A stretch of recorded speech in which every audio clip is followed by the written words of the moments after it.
socio-economic,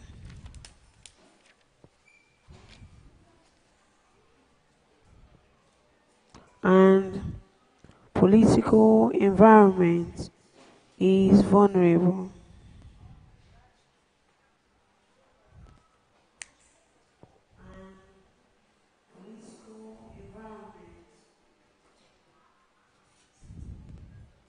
This is further amplified by the weak institutional checks on power. It is also partly because the decision-making process may remain very ambiguous and vague.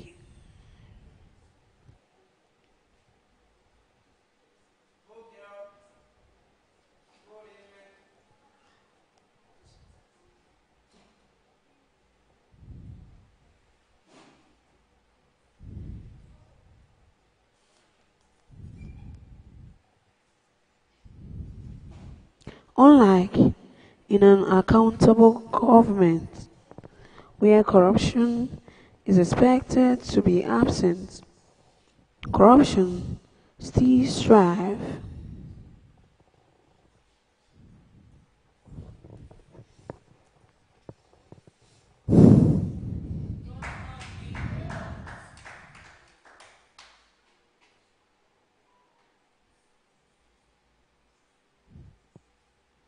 In Nigeria, partly due to inability of civil societies to exert their power of agency.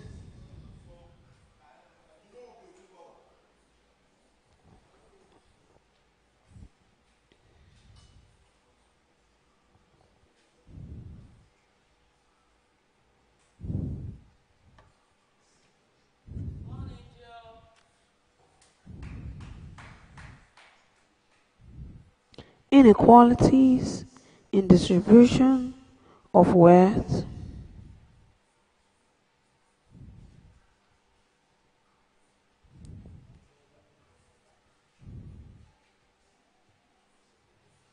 and weak political will. Corrupt practices prevail where people live in systems of injustice and involuntary poverty.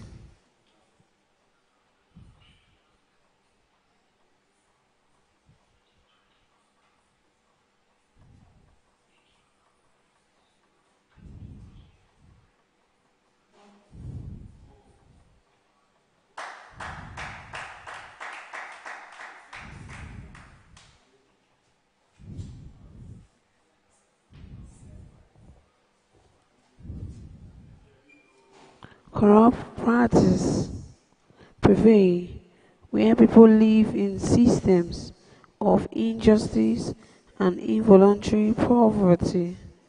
When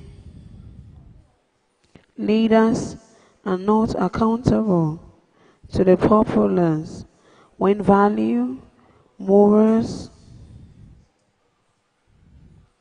ethics are not considered as principal yardstick for recruitment into positions of responsibility.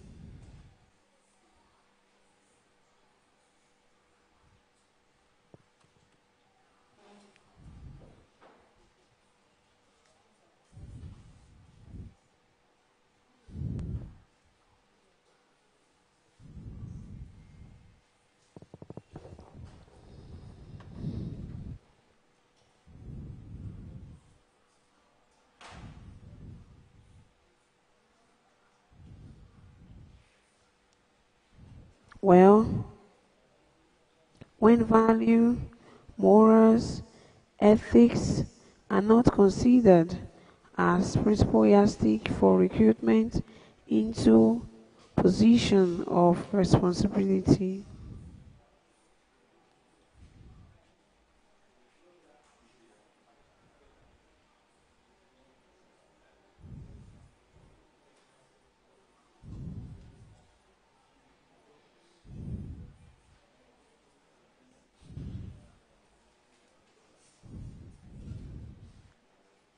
Leaders shy away from their responsibility.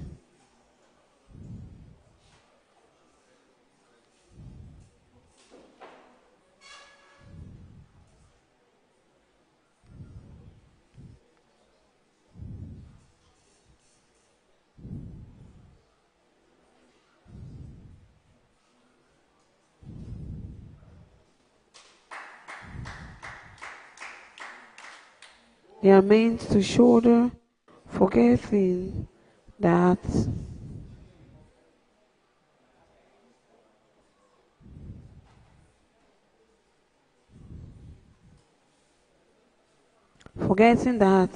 to whom much is given, much is equally expected.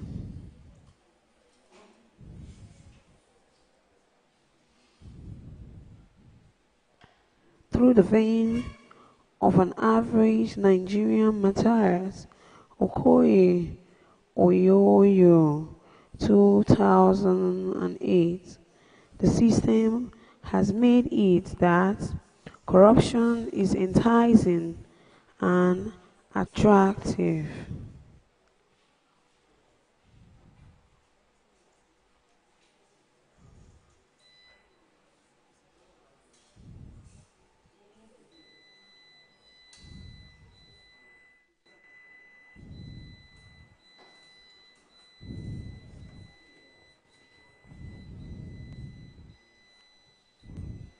The mindset of an average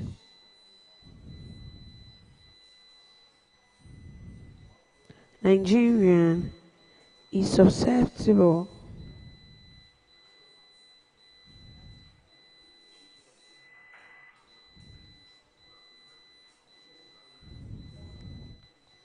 in a bit. Is susceptible to the slightest opportunity.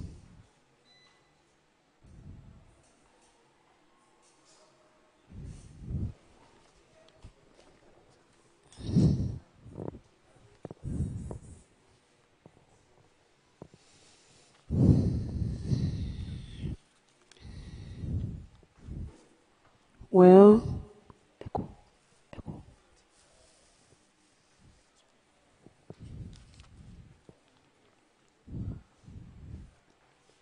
some teachers collect bribe from their students to pass them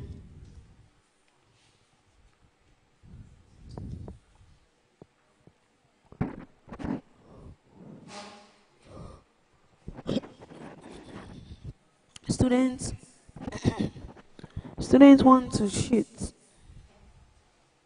Students wants to cheat during exams with support from their parents.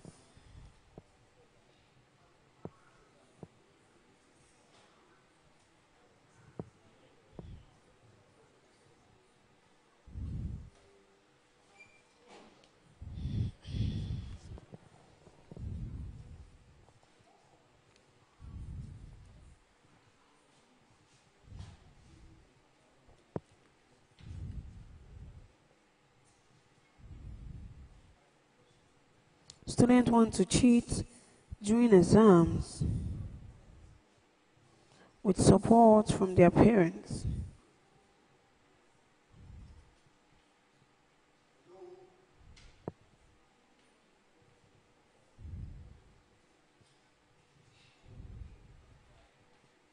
Some teachers collect bribe from students to pass them. A corrupt police officer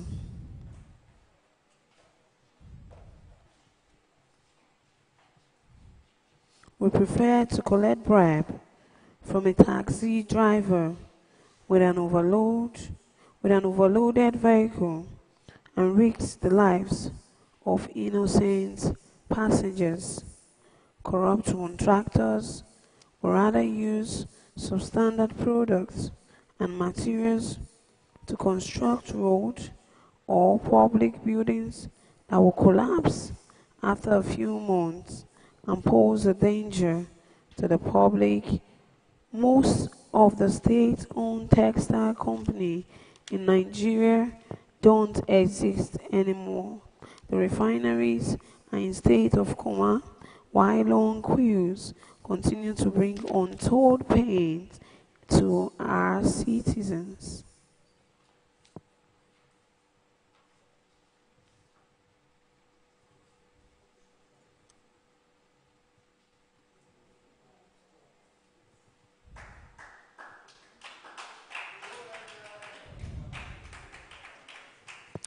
The state-owned airlines are a long-forgotten story.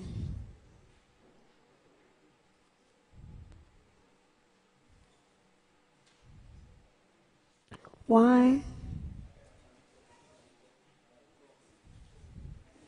Why few?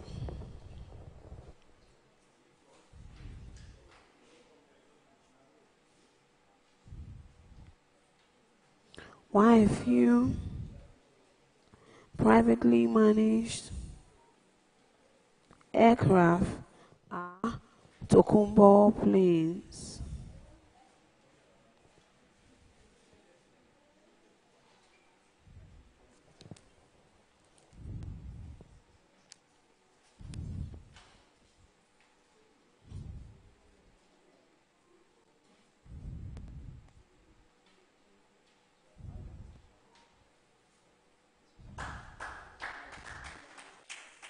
That have either been overused or do no longer meet standards.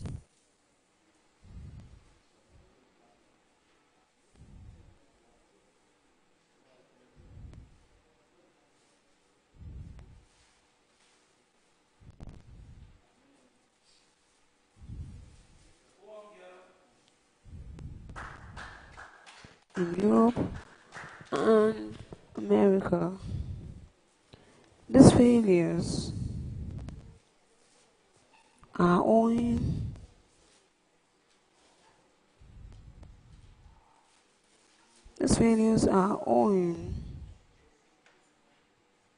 to corruption in the sector.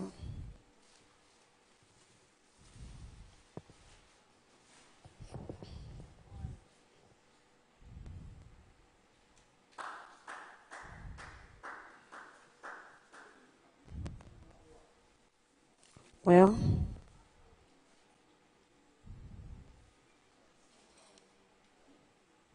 a lot of corrupt directors have received bribes from foreign companies to sabotage home industries by either destroying these companies through deathy, hanky-panky, or intentionally allow foreign products to outsell home products at the expense of poor and helpless Nigerians.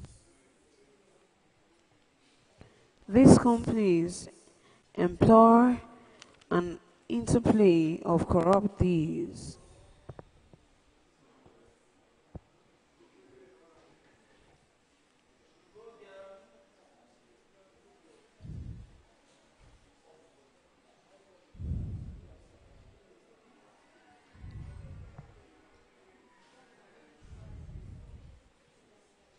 Well,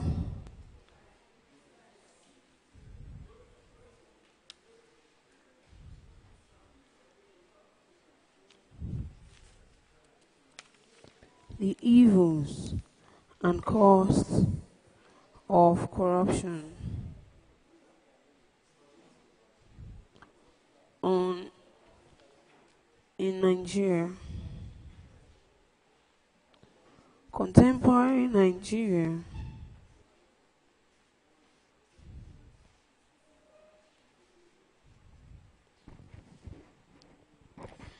Contemporary Nigeria have been eh, has been characterized by myriads of political, social,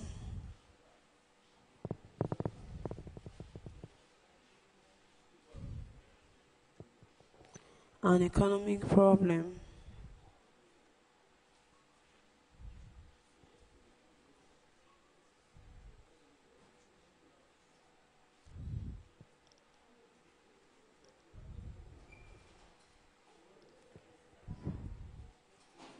Which are all traced to corruption.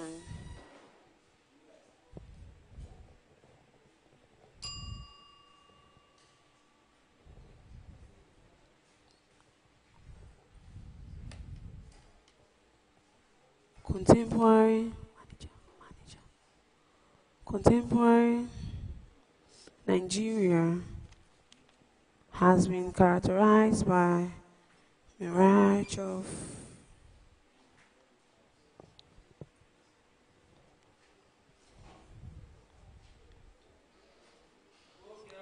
of political, social, and economic problems.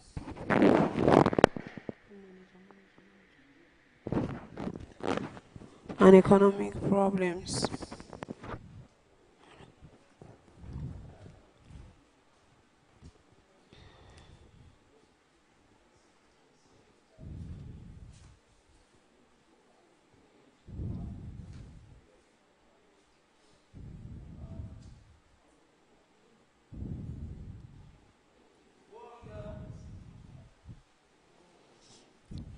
Corruption is by far the greatest pain of our national and economic and political development.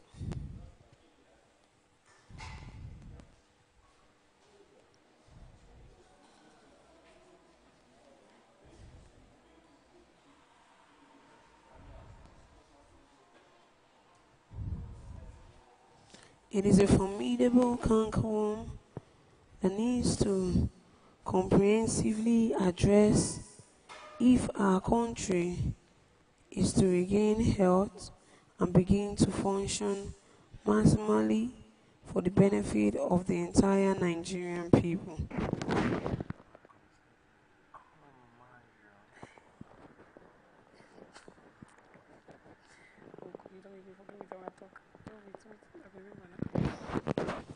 Chief Emeka Anyaoku.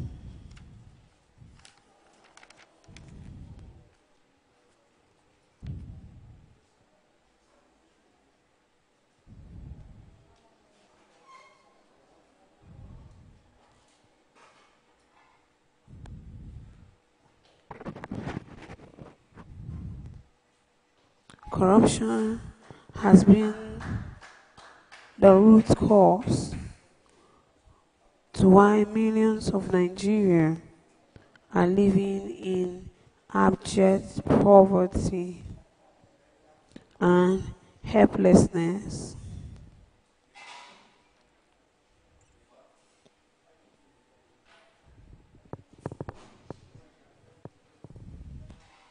Millions of children of school age cannot have access to paid education. School graduates are unemployed because resources which would have been used to create employment and pay good salaries for all citizens is being held by corrupt citizens. Corruption negatively affects everybody in the society, including those who perpetuate it all over the world. Corruption affects people's lives in a multitude of ways. In countless cases, it costs lives, people, freedom, wealth, and money. World Bank Report 2008.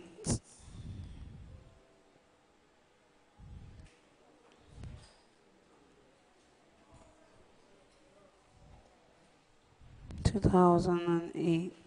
Reduction of national wealth.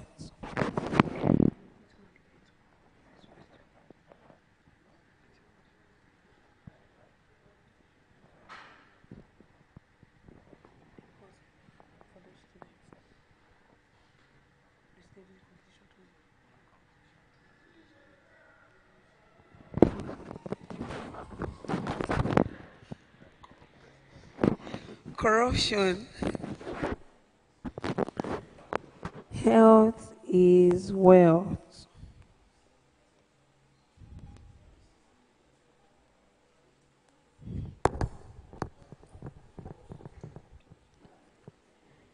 Is a household maxim.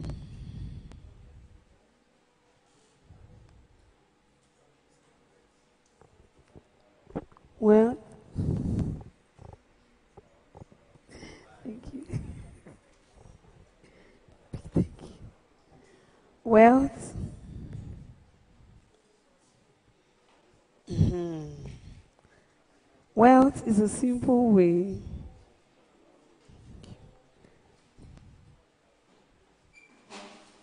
for saying riches, be it psychological, material, or physical. Corruption reduces the overall wealth of a country. It disarticulates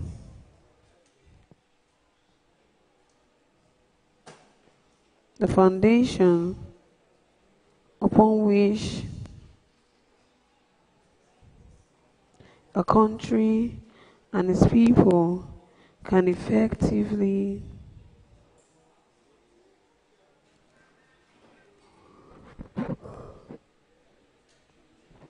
create, manage, and utilize resources.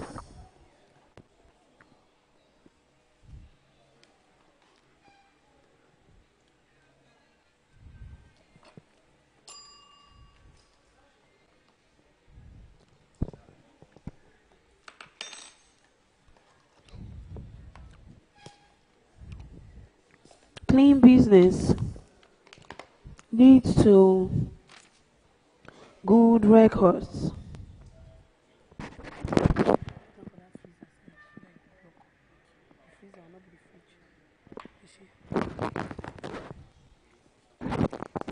Good records and accounts, which help in creating sustainable atmosphere for profit making on merit.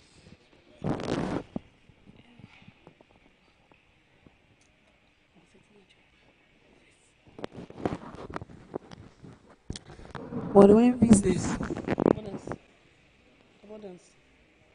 but when business,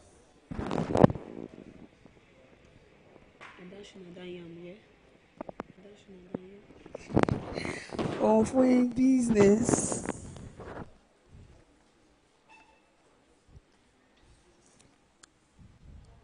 is done behind smoke screens and the atmosphere necessary for effective wealth development in the economy is eroded by corruption. It becomes difficult for the nation to build wealth, to provide for the yearnings and aspiration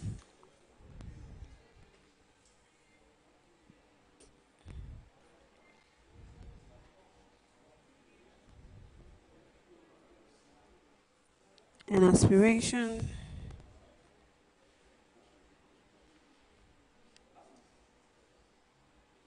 of its citizens.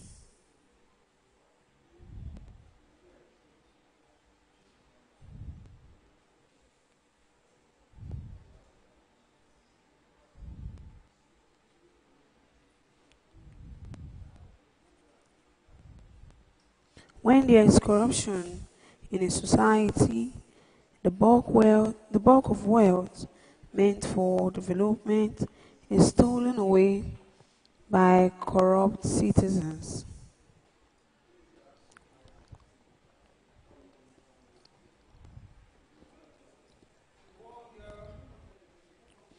Corruption kills foreign investments.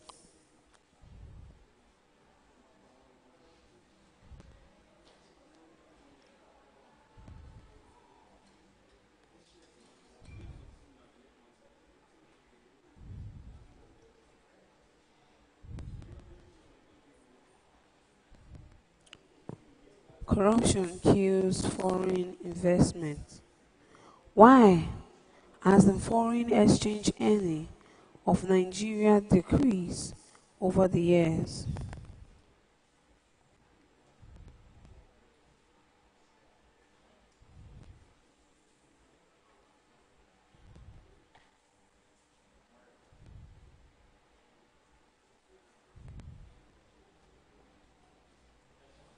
Corruption kills foreign investment.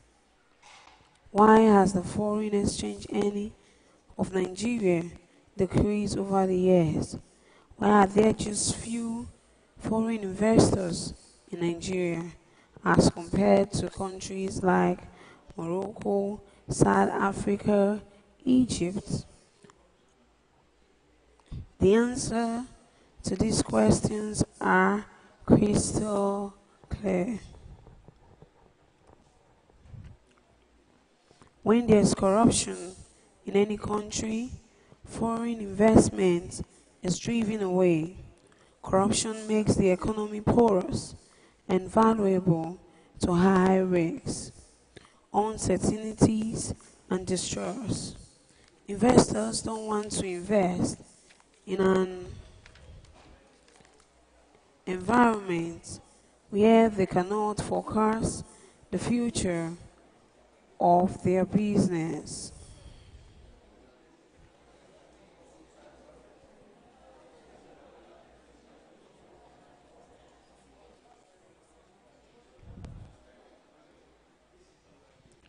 Environment where they cannot focus.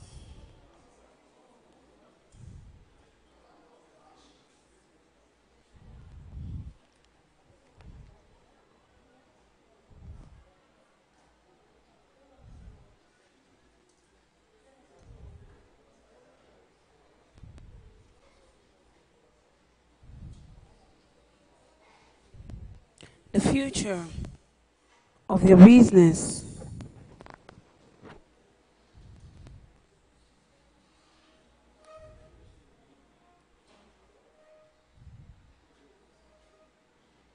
The future of their business.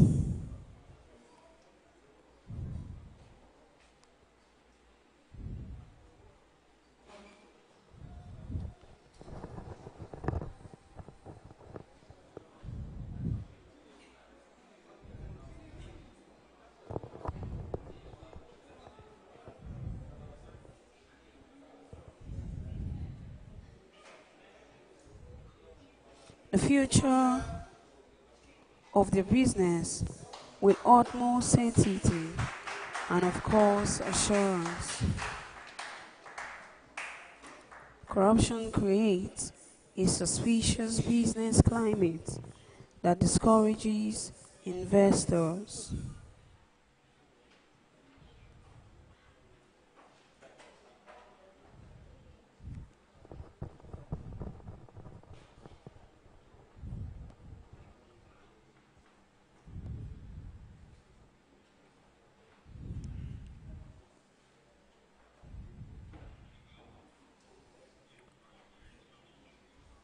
Corruption creates a suspicious business climate that discourages investors who want to invest billions of dollars into Nigeria. In the world of business, no country is an island. Thank you very much.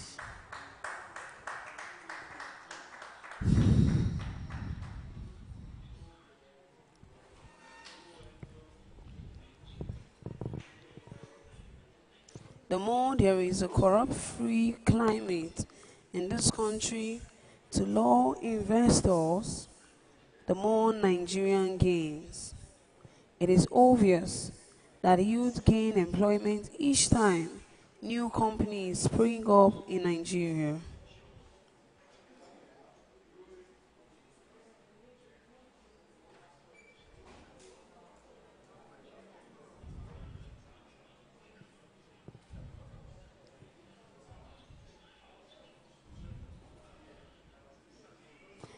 In the world of business, foreign investments like MTN, Chevron, to mention a few, employed thousands of Nigerians. These companies pay taxes to the Nigerian government and consume many services that raise revenue to Nigeria. They sleep in domestic hotels, patronize the local eateries, pay for and use domestic transport services, transact in our banks, advertise on Nigerian media services, and equally partner with home institutions and groups in the provision of certain social services. When there is a corrupt-free climate in any nation, foreign investment increases and the general society benefits economically and otherwise. Damages to Nigerian international image and national prestige.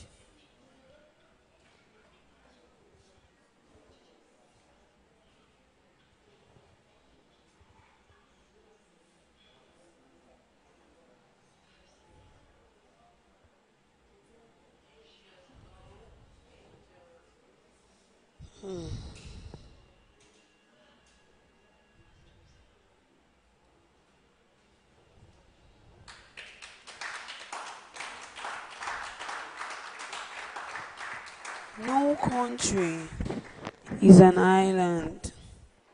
Countries in the Committee of Nations live in a set of interaction on trade.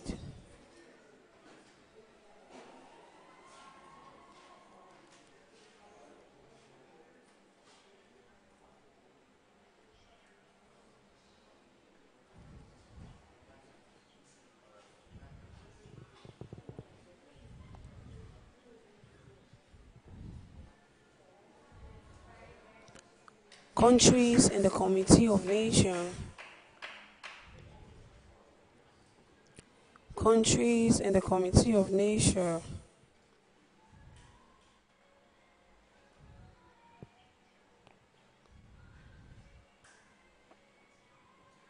live in a set of interaction on trade.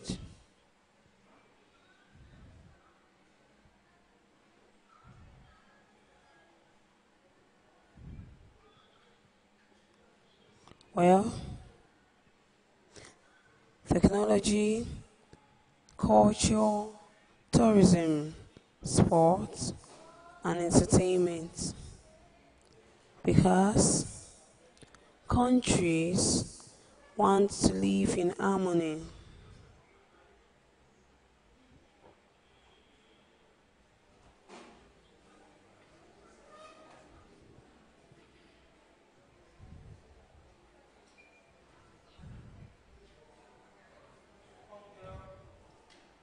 We, because countries want to live in harmony with each other. Each tries to behave in a way that is internationally friendly.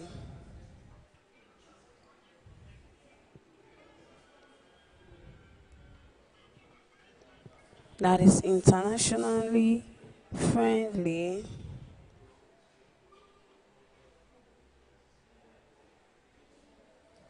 and ethical. That is why there are international trade laws, law of the sea, international sport laws, and technological regulation laws that member nations follow.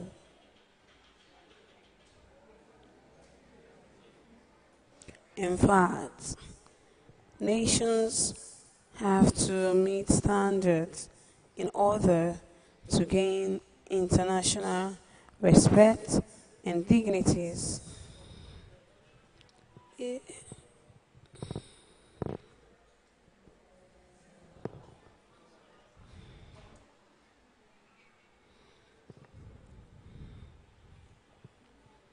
Among their fellow nation. Nigeria is an active player in many words, activities, and deserves a lot of respect among other nations. Of recent, Nigerian image in the international community has been dented by corruption.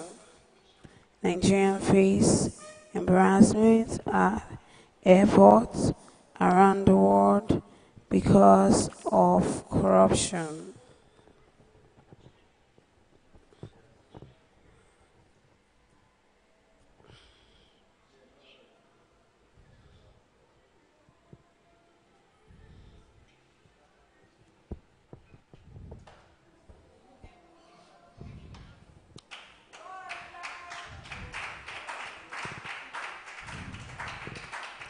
Once you are identified as a Nigerian at the airport, the authorities will search you at the store.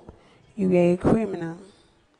This usual suspicion has a negative consequence on Nigeria's image.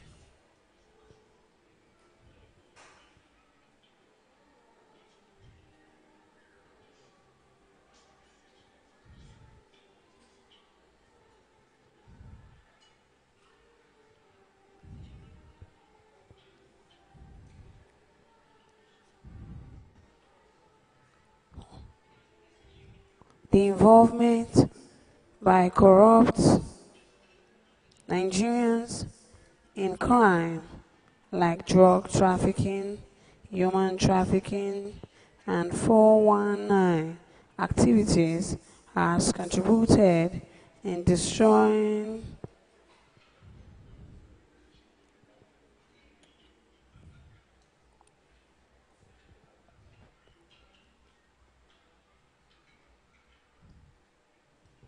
has contributed in destroying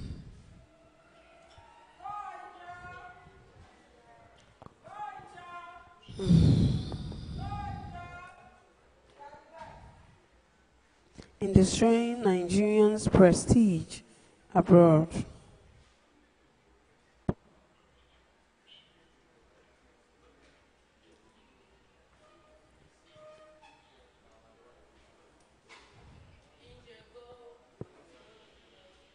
There is no doubt that only a few Nigerians commit this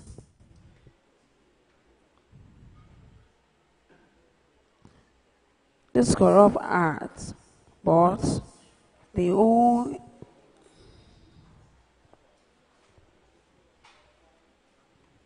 commit this corrupt act, but the image of the whole nation is at stake. The end result of the stains on all Nigerians is enormous.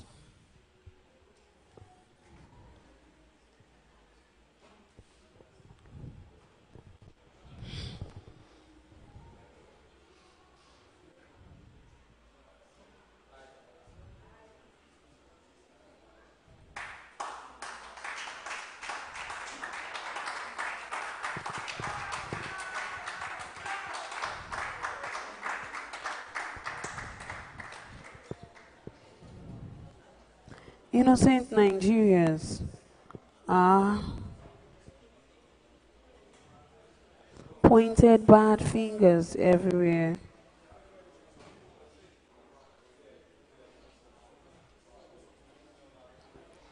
I remember how we were embarrassed at Johannesburg airport when citizens of other countries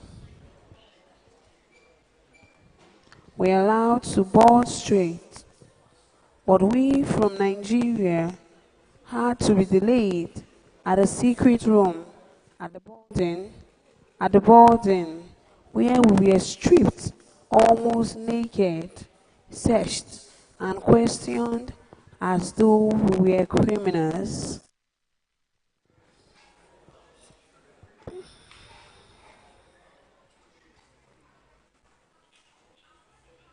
That is what corruption is causing Nigeria.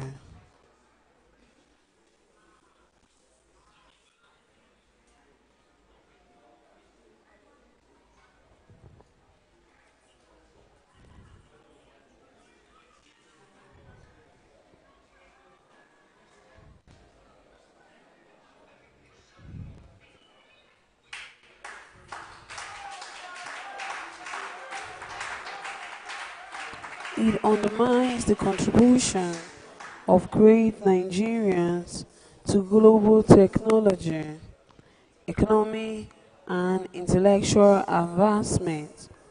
Go to Microsoft Corporation, General Motors, MBW, to mention a few. You'll realize the Nigerians are behind some of the best innovations in the world. But because of corruption in Nigeria, the image of the country and its citizens is compromised. High crime wave and insecurity.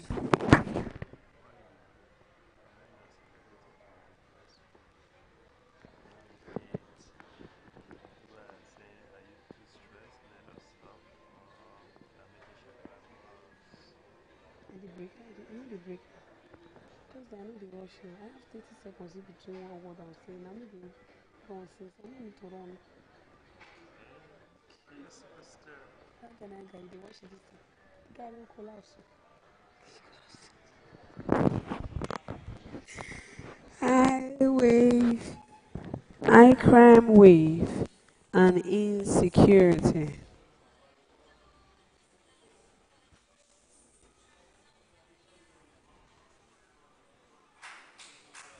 When there is corruption, the society become entrenched.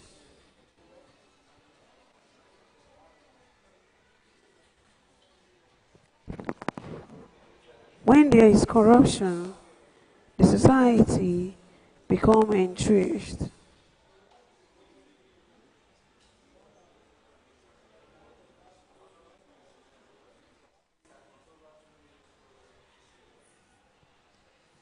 In cycles of vulnerability to crimes and insecurity, there is a higher risk of various forms of criminal activities.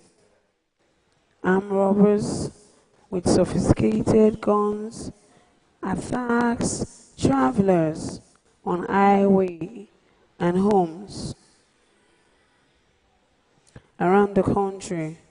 What about ritual killings, rape, drug trafficking, and child trafficking? These, alongside advanced fee fraud like internet scam, credit card hacking, sniping, are exacerbated by corruption. These factors create mutual trust, create mutual distrust in the society. Everyone sleeps with one eye open because of insecurity. So glaring as it is aluminium railing and steel protectors constructed to protect accidents along the road and bridges are stolen away by the very citizens of this nation.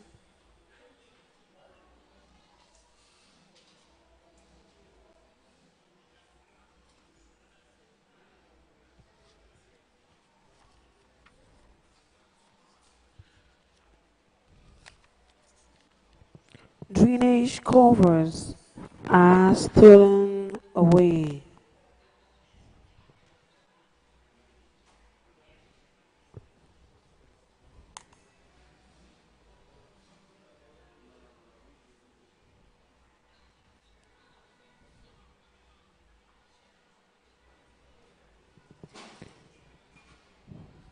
Former nines use all form of techniques to dupe people every day.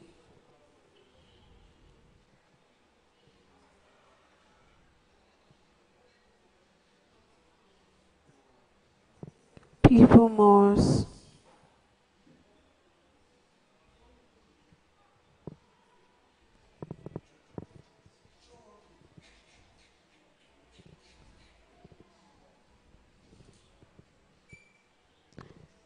people don't feel a sense of security because anything can happen.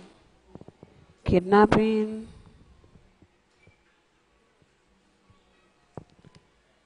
kidnapping of politicians and business people at all-time high, children stolen or killed on daily basis for rituals, banks are robbed, passengers killed, and women raped through highway robbery.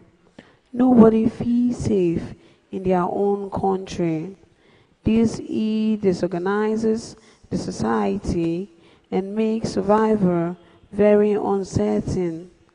On August 17, 2009, at about 7:00 p.m., a transport Peugeot 504, I boarded from Abuja, almost crashed after a narrow escape from an unknown robbers who had blocked the road with heavy stones and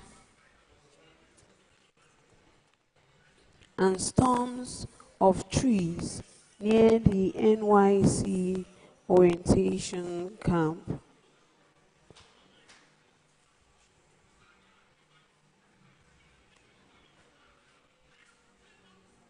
Along Abuja Kaduna Highway.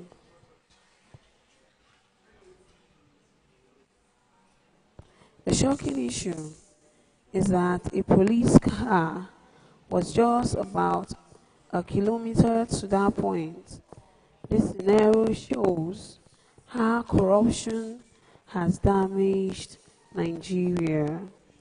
What are highway patrol policemen doing when robbers attack innocent people with confidence?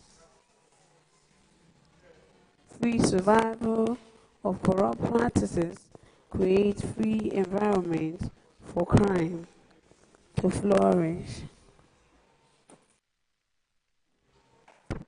Crime is synonymous to corruption, and no society or its people can prosper with corruption because the fundamental stroke upon which development strives are eroded through corrupt practice at the detriment of the generality. Below is an example of drainage facilities installed in Abuja, but stolen within few years of its construction. Examples of infrastructure development.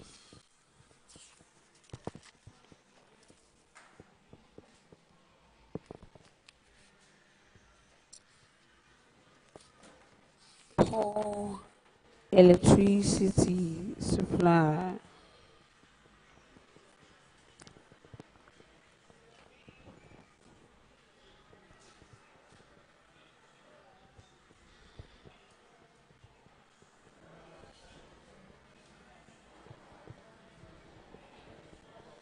Nigeria has apparently become the world's biggest market for standby generators.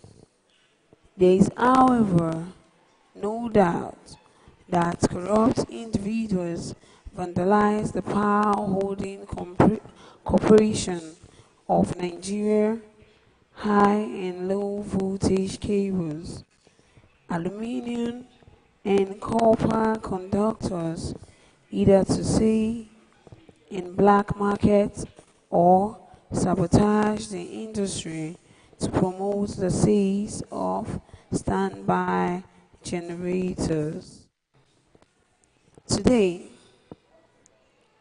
it is evident that millions of Nigerians suffers from many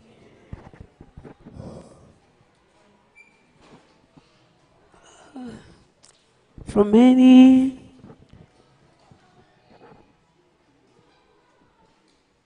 air pollution related diseases as a result of uncontrolled carbon emission from the influx of standby generators.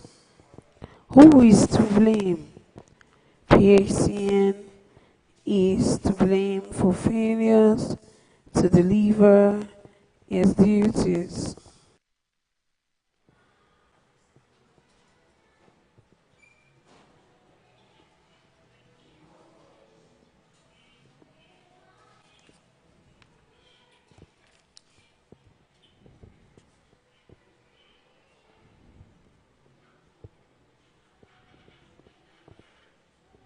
Well,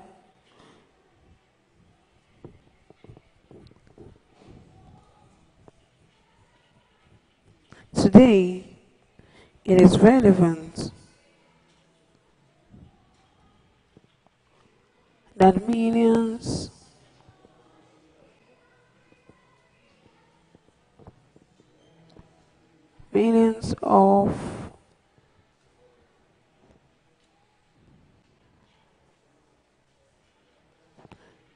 of Nigerians suffer from many air pollution related diseases as a result of uncontrolled carbon emissions from the influx of standby generators.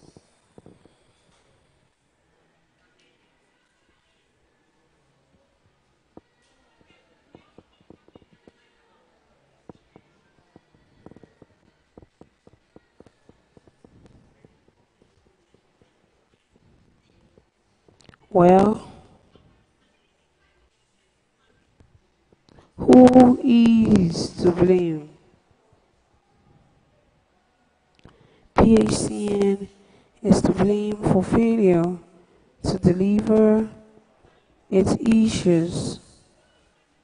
The incessant failure in power supply is an act of criminality and homicide of the highest order.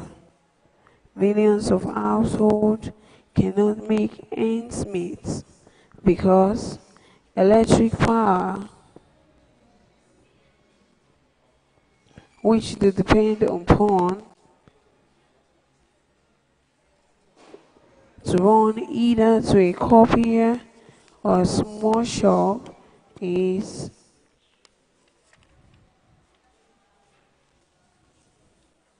irregular. This failure is causing untold suffering on Nigerian masses.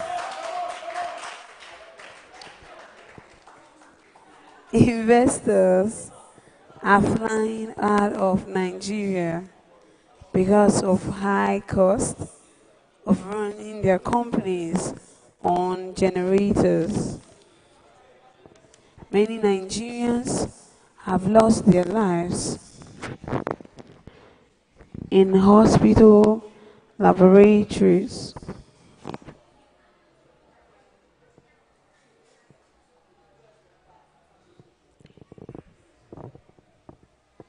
Women die in childbirth and a lot more due to power failure.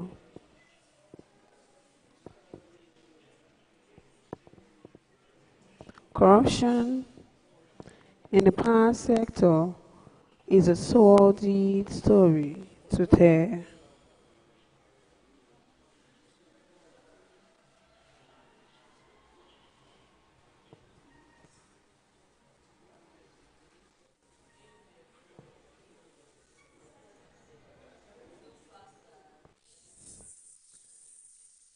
It's corruption in PACN is the central vein behind Nigeria's present economic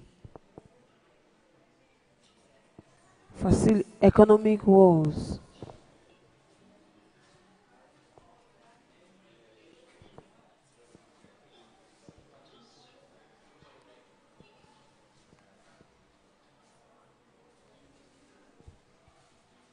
Its transformers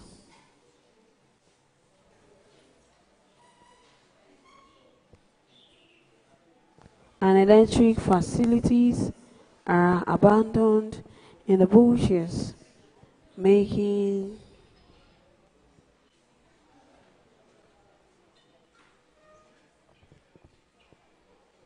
such equipment liable to theft, vandalism, fire, burns, and even be turned into refuse dump.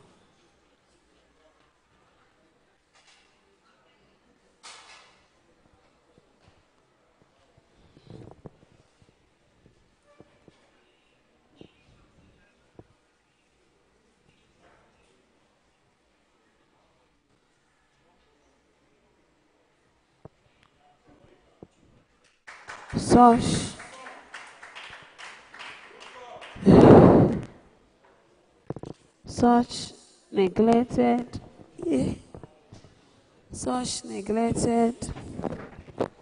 equipments are hazardous to the community.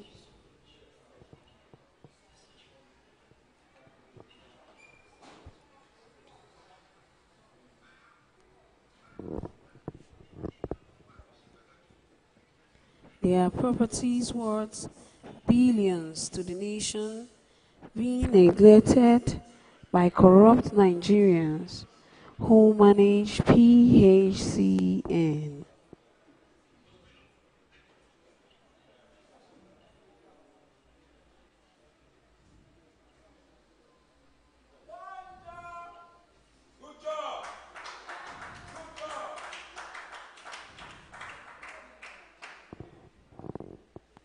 If not for corruption, how on earth will a rich nation like Nigeria experience epileptic power supply beside the billions of naira allocated for new transformers and electric supply equipment every year?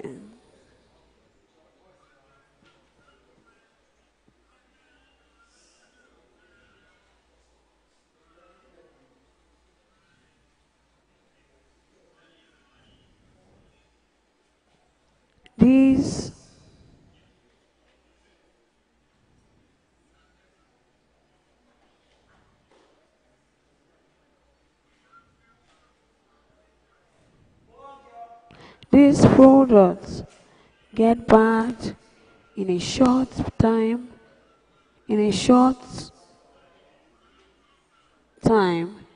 either due to poor maintenance culture by its managers or owing to the fact that corruption contractors connive to buy substandard or TSC already used equipment that are inefficient.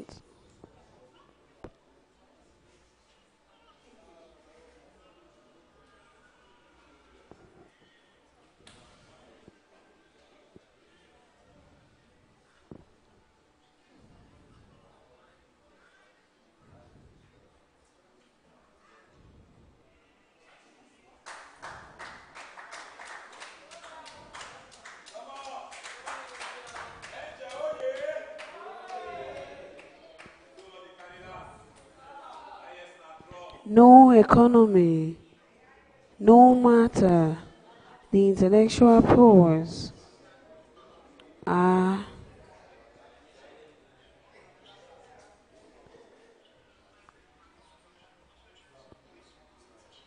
no matter the intellectual poise of its people or its natural endowment, can thrive without steady electric power supply. Undoubtedly, corruption,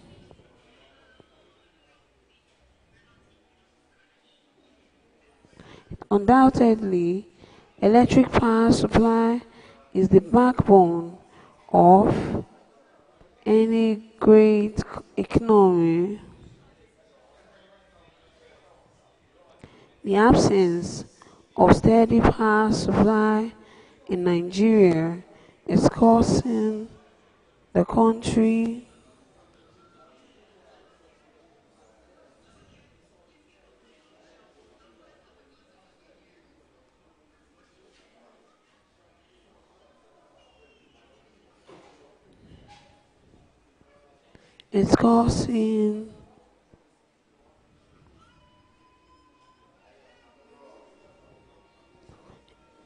is causing the country billions of losses every 24 hours. Imagine a farmer who needs electricity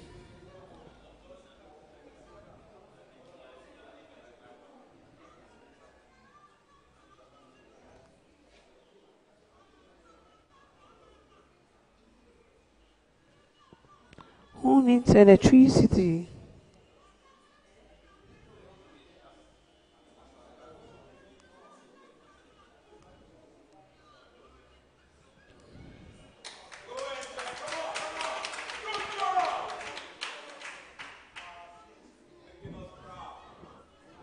who needs electricity to run his or her poultry farm. Chicken needs heat to stay healthy.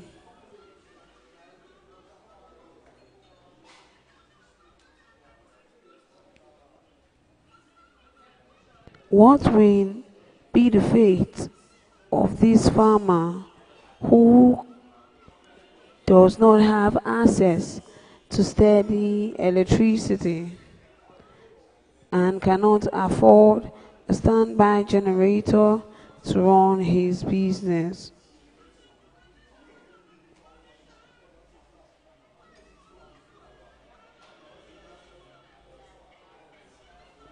Well,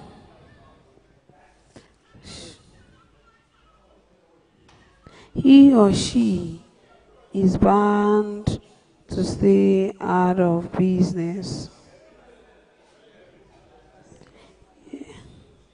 Besides the economic losses,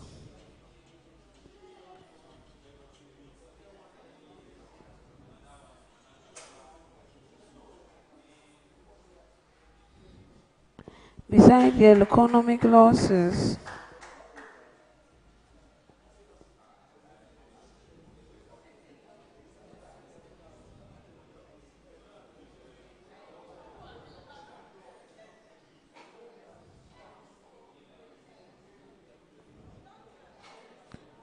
owing to power failure, the education of young Nigerians is at stake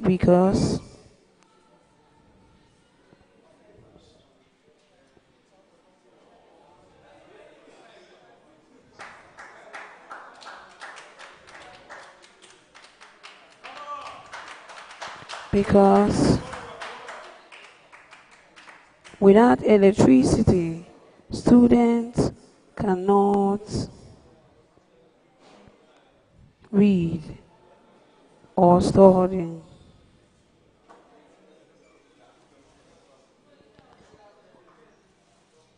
On the other hand, industries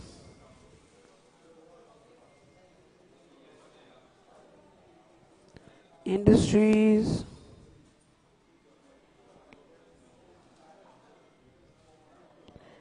and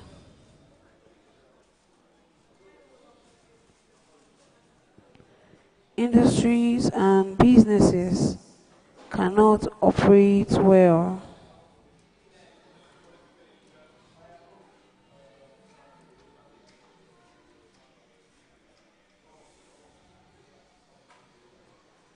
And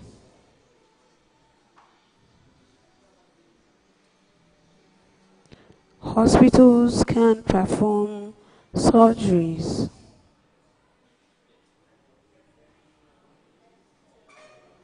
And everything fails.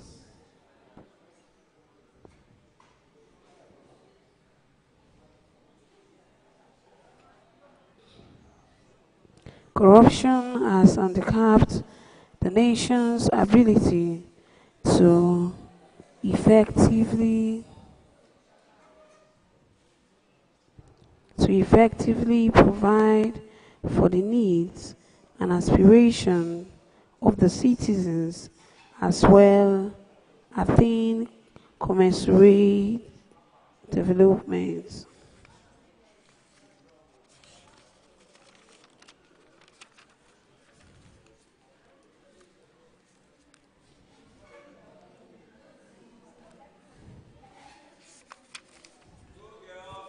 Damage to Nigerian tourism industry.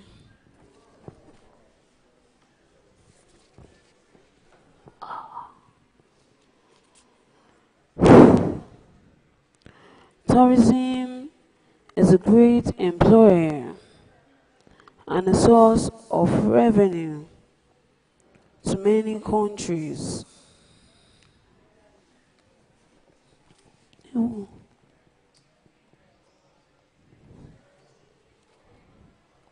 For over 50% of their GDP. Why can't Nigeria do even better? Tourism in Nigeria falls under the informal services, which all account for 20% GDP of the economy.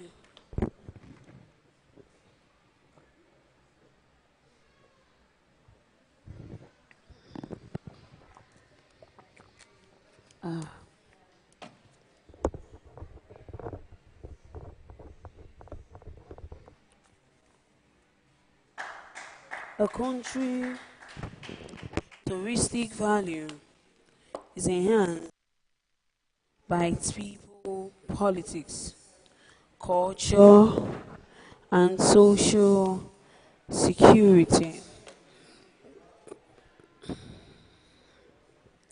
Nigeria's geography and unique cultural diversity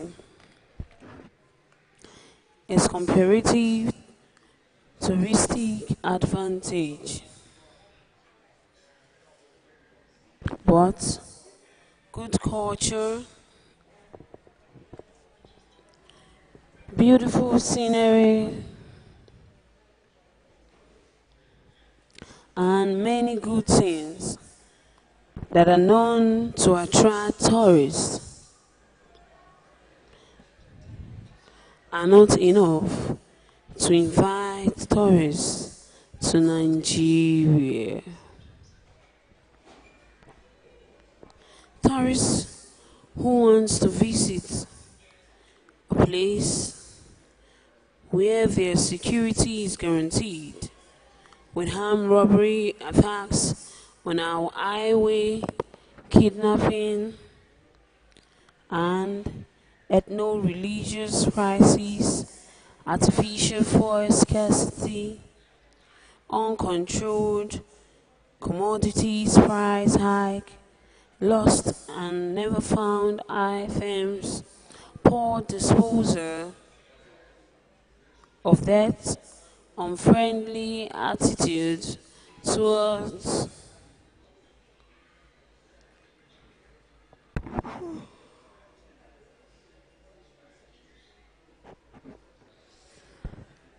towards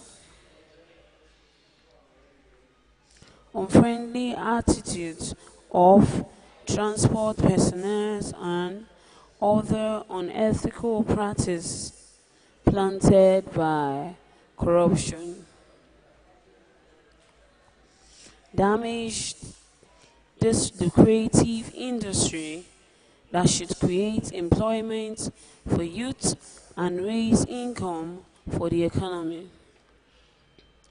Tourism requires order, sanity, scarcity, and environmental friendliness.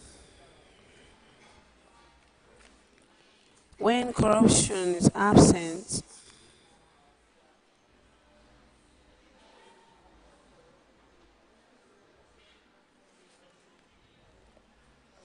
when corruption is absent,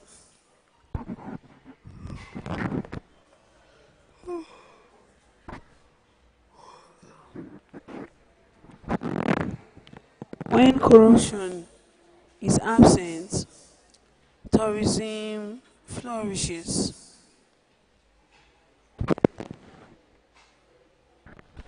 Social and political instability.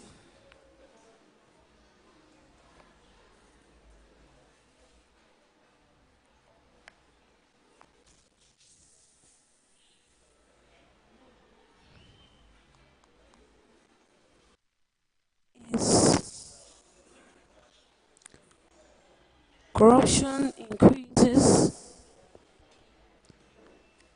the social vulnerability upon which violent conflict grows.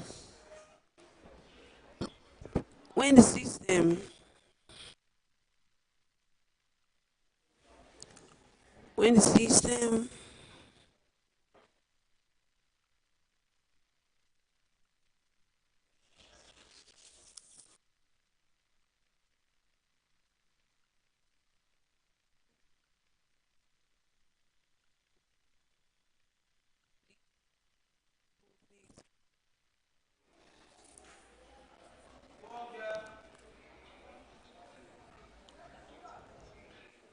leading to high risks of various forms of violence and damages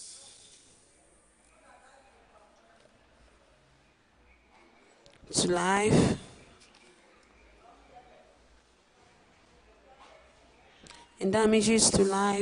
and property.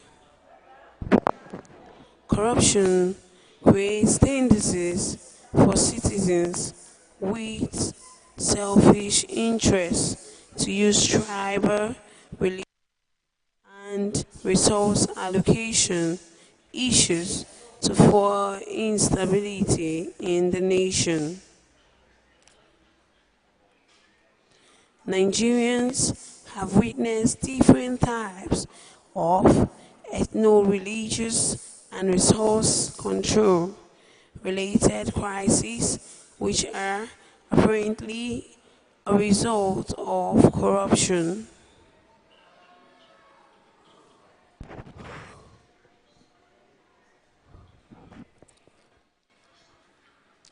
It happened in Kaduna State, Bauchi State, Taraba State, Imo State, Lagos State, Kwara State, Kogi State, Kano State, Zamfara State, Plateau State, Niger Delta Region, Borno State, and others.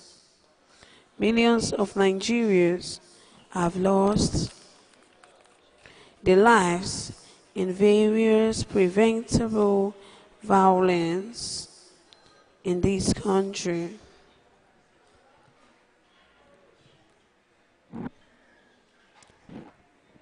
Furthermore, creates the loopholes which inconsiderate elites use youths against as agents of instability, where some Nigerian youths get the rifles and AK-47s with which some of the civil disturbances were fought with. Hungry youths fall prey of corruption because a hungry mind is a desperate mind. Threats to patriotism and nations building. Corruption erodes the loyalty of citizens in the government and public institutions. When some citizens feel underprivileged or treated unjustly in their own country, they become passive about nations building.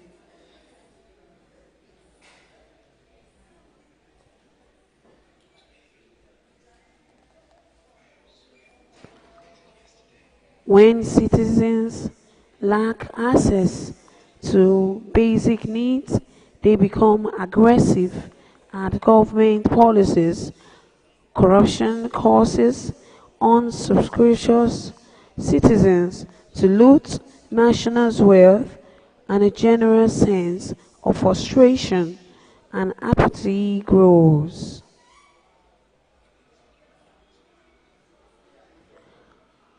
Honest and hardworking citizens who tend to either migrate out of the country or become tempted to join the current trend or decide to stay but don't get involved in national development.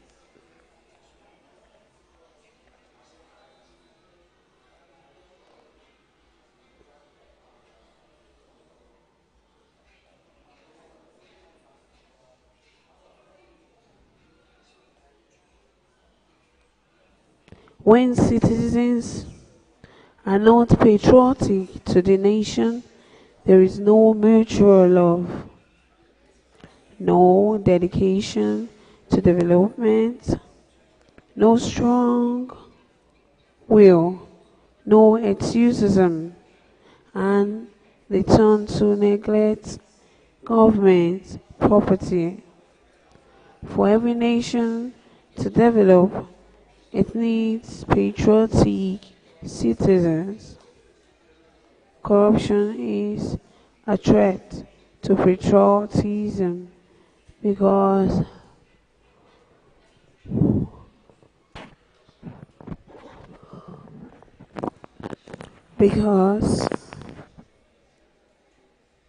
it kills the love and passion citizens should have for their nation, thereby hindering national development.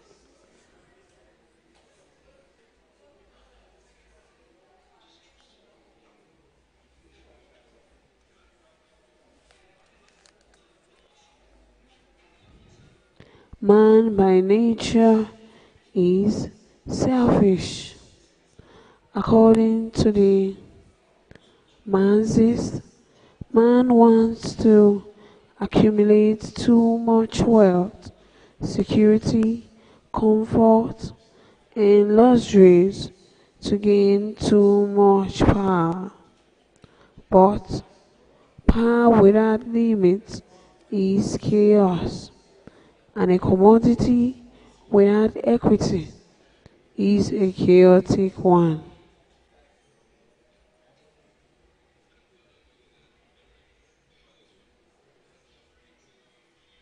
People are judged by the content of their character, not by virtue of their worth. Corruption is a silent virus that disrupts the good social equilibrium.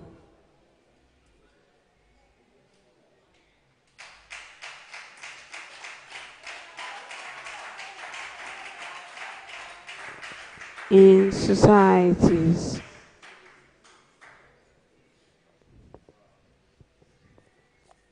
It undermines the supremacy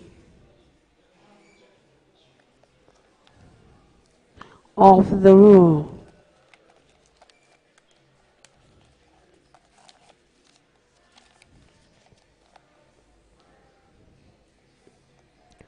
of law. It weakens the ability of the government to initiate, execute, and adjudicate policies equitably, making a nation liable to injustice, fraud, human rights abuses, violence, intolerance, breakdown of law and order, and democratic stagnation. It weakens the checks and balances and the separation of powers, which democratically should exist between the three arms of government: legislature, executive, and judiciary. High rate of poverty and destitution.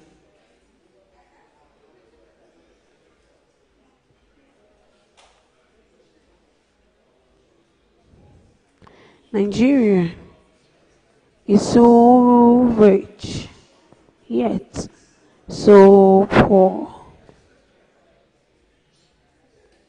What a paradox. Poverty in Nigeria is linked to the rampant lack of basic human needs like adequate nutritious food, decent housing, clean, drinkable water, clothing, and healthcare services, etc.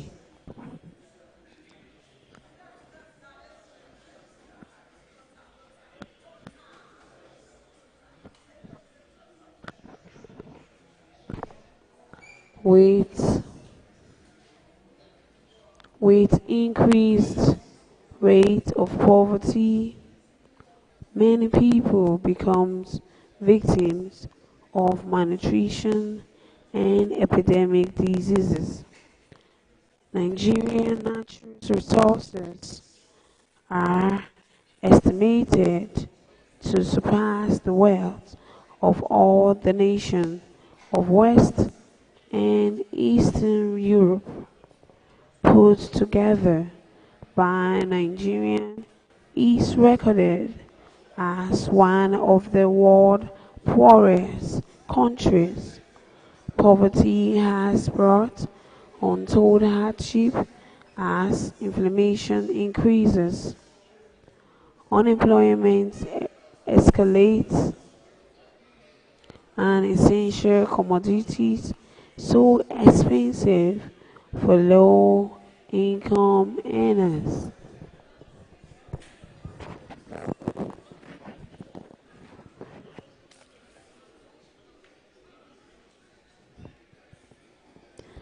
The discovery of petroleum in the 60s prompted great economic earnings and boosted large investments in oil agriculture, infrastructure, and social services. These large investments, often joint ventures with private corporations, soon fade due to corruption.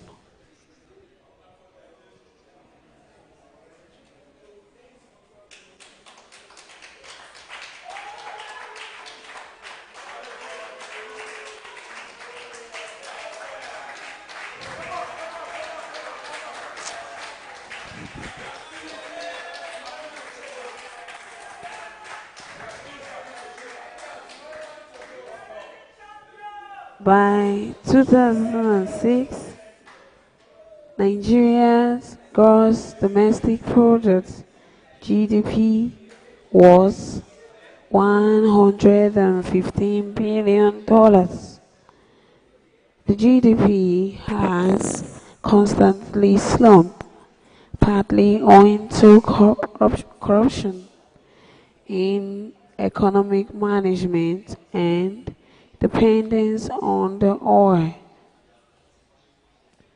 The oil market worth $81 billion in 1985, $33.2 billion in 1994, and $40.5 billion in 1995.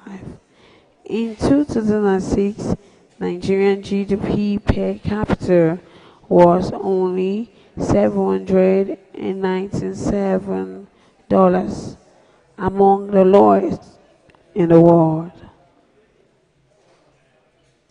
Apart from constant depreciation of the naira value, corruption in the whole system has been caused poverty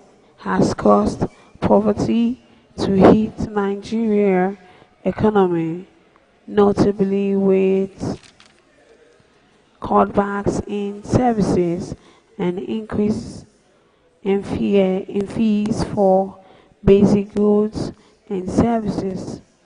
With 8% average annual rate of inflation from 2000 to 2006, the economy is facing serious downturns. Corruption has destroyed the income earning potential of the people and thwarted private sector opportunities, making survival very difficult for common people. Street begging, homelessness, employment, prostitution, mental illness, drug dependency, school dropouts, and poverty at its peak.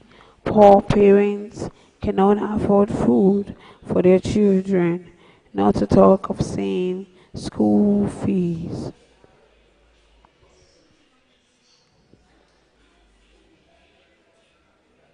Under the bridges have become homes to some who cannot afford shelter. Apparently, a rich country turns poor by corruption.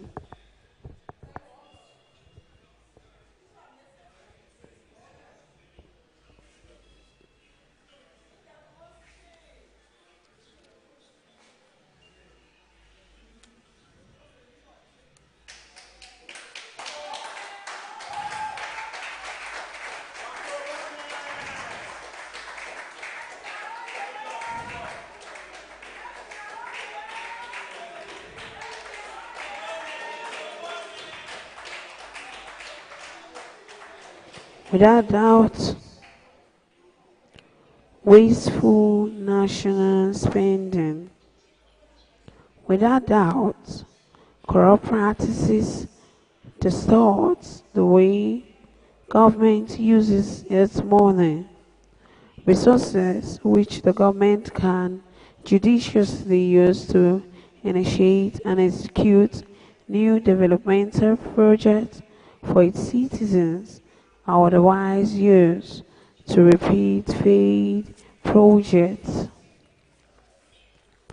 You agree with me that many incomplete national, state, and local government projects appear in records as completed with documentation to prove, whereas there are no such projects on the ground.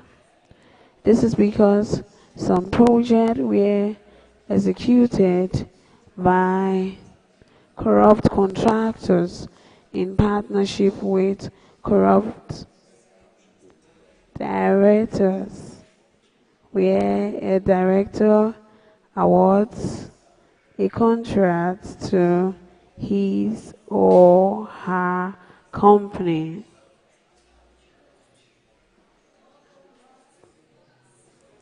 and the contract inspector is a beneficiary of the contract. What will be the result? How will due process be followed? Most newly constructed roads don't last up to 6 months, not to talk of a year. We notice potholes and collapse that leads to unwarranted road accidents. It is a disgrace that we all admire the infrastructure development in Europe and America. Evidently, you will testify that from those two who enact the projects to those who executed and those who maintain the project mean business for their countries. Nigeria airports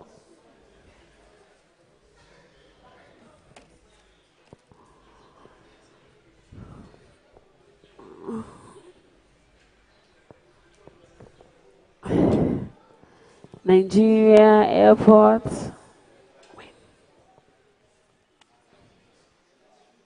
that were constructed just a few years ago have led to plane crashes due to bad construction.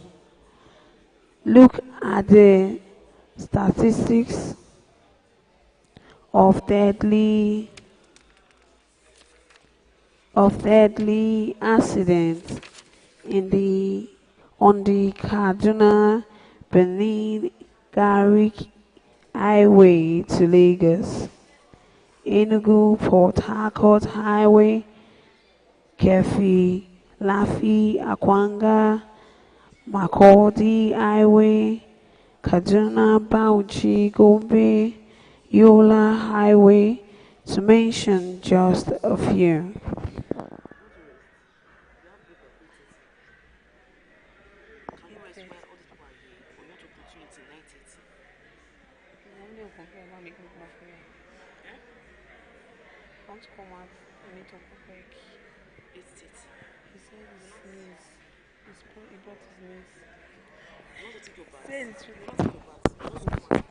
It is true that accidents are natural, but it is even more true that they can be prevented.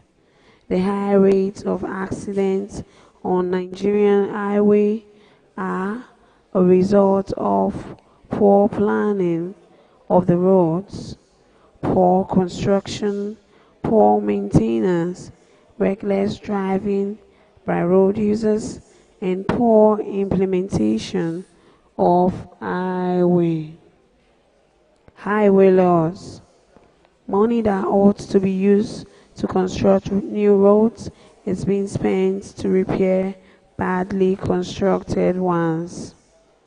Sadly, both the rich people and their families and the poor ones have lost their lives in accidents on these roads and airports due to corruptions in their construction. That is why when you're given posts of responsibility, you should do your best to discharge your duties in good faith and fairness, so that lapses you leave don't work against you. The Nigerian National Petroleum Company, NNPC, for many years is unable to put its refineries to production capacity. Everybody in the society, including those who are responsible for these corrupt practices, suffers the consequences of fuel scarcity and long fuel queues. Only God knows what went wrong with textile companies in Nigeria. Thank you very much. I'll be taking a much needed rest break. We are reading the book Anti-Corruption Handbook for Nigerian Youths.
Osariemen Asein trying to break a world record in reading.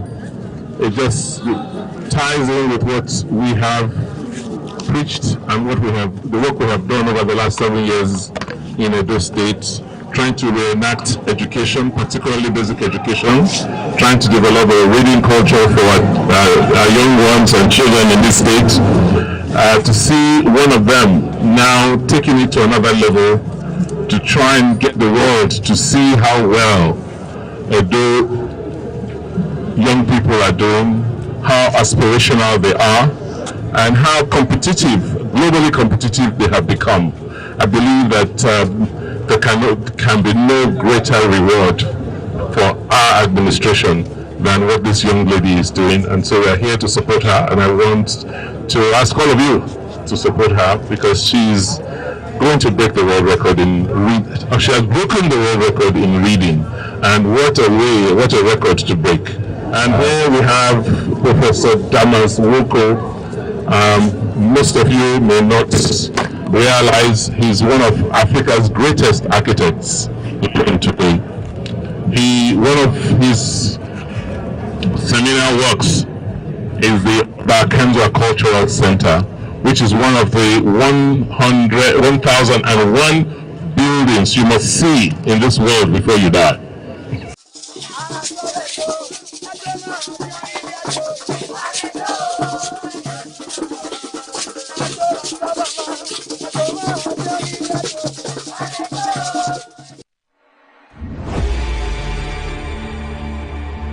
I must say this is a remarkable event.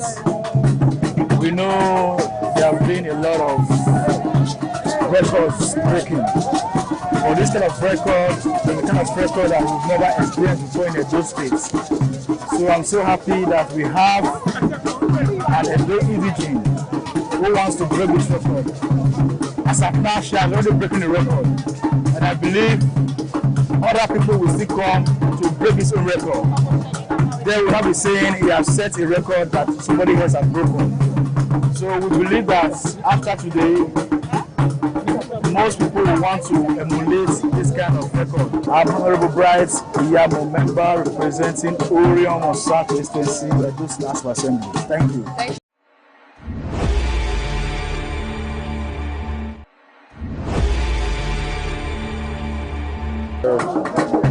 First, we are here today to support our sister. He has broken the record, and this government is committed to reform education. So you can see these are one of the results. So we are here to support her. I will support her in full capacity. For every Edo daughter, every Edo girl child, this government is committed in supporting every Edo child in terms of education, in terms of sport. So every Edo girl child is safe and sound and supported by this same government that we are doing today. So by God's grace, we as lawmakers we also support every Edo girl child. So we are here to support our own, like I said. So my name is Honorable Frank, member representing Red Ways.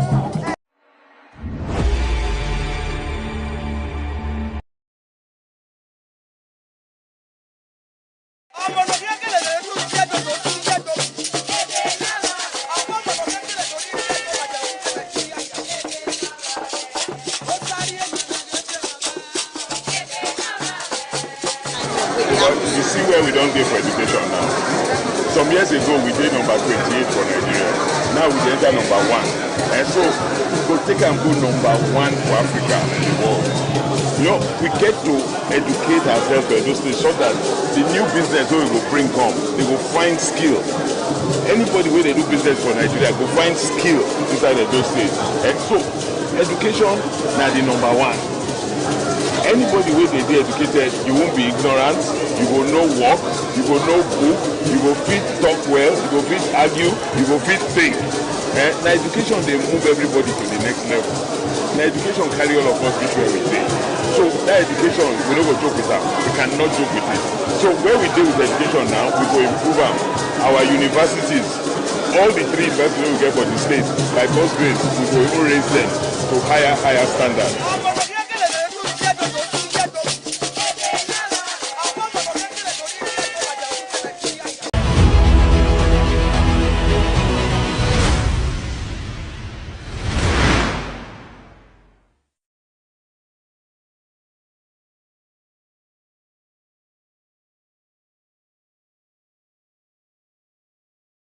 Here we are all excited and we just want you to say 1 or 2 words while you have come to throw your support in this way. I wouldn't throw my weight behind a lovely young girl who in this day and time is set to achieve such a huge feat, to beat a world record, and she's an Edo girl. A lot of things have been happening in the past 7-8 years since we've been here, with Edo people doing marvelous things around the world. So this is another one, and it's exciting, and especially since she's a little girl. You know, we've had issues with human trafficking, and 60% of people trafficked were found to be females out of the state. So it's, you know, that it's one big cause that the governor has fought and hopefully has succeeded in. So when we see young girls who would have fallen victim to traffickers, you know, coming away, far away from such menace and standing tall, seeking, acquiring good education and pressing harder to achieve something unique and special in the world. It's highly commendable and she deserves all the support, and we are happy that this is happening here in Edo State. It's happening in Nigeria and happening in Edo, and particularly this time. And she stands tall as a glorious model for young girls in our state, young girls in our country, and young girls around the world. Education is very important in life. One of the main reasons why people are trafficked is because they're not educated. And when you're not educated, you fall prey to all kinds of, clowns and con men and women. So this young girl is in school, tertiary institution, pursuing a cause and finding time to do this, to bring herself to the limelight. And the whole reading exercise she's doing is not just to make the Guinness World Book of Records, but also I listened to the story she was reading, and I enjoyed some of the stories she read. And so it's also one to educate ourselves, especially the young people. I'm so glad that the Ministry of Culture and Education arranged for pupils to come and sit and listen to the stories. They're encouraging her by being there. They're encouraging themselves by watching her. They're also learning by listening to her. So it's a marvelous initiative. And I'm so proud it's happening here in Edo State. We are great people. And Edo will always trail the blaze for everything good. Good governance and the light in every respect. And academic excellence and many, many more glorious things that we show the world that we're culture. We're number one. So we're very proud and happy people. We are here at the Edo State Library, where we are observing and we are part of the ongoing Guinness World Record attempt of 200 hours marathon reading. And we just heard from...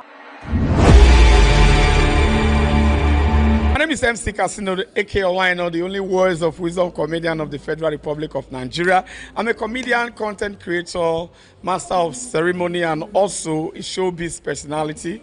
I'm here to encourage Osariemen. I'm here to support her. I'm also here to remind her that the record she's about to break right now is not for her alone. It's also for our generation yet unborn. It's also for the Edo nation in general. And this award is also, or the record is also, to celebrate women all over the world. So it's a big deal for us here in Edo State. We love her. And I'm also calling on other meaningful Edo-like Nigerians, lovers of books, to also come around, support her, cheer up, and give her that sense of belonging. She needs your support at this time. Thank you.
My name is Greg. I am the CEO of Elixir Global Investment. I am actually here to support Osariemen for what she's doing. This is actually an epoch-making event. It's very rare. It's not usual. This is something out of the ordinary that she's doing. So I have to take her time from my busy schedule to be here to make her know that what she's doing, it's valued not just by me, but it's valued by everyone in the state, valued by everyone in the nation. So that's why I'm here. I do believe that every average Nigerian youth has dream, aspirations, and goals. Osariemen is making her dream, aspirations, and goals real. So you out there, your dream, your aspirations, and your goal can be a reality. Just push, just follow through, and trust me, the sky will just be your stepping stone. She's already acting her her life. She's living it right now. So anybody can be anything in this life. If you make up your mind to do anything that you want to do and you put in effort and energy into it with commitment and dedication, you will really achieve it. So my encouragement to the youth is be yourself, be focused, be committed, be dedicated.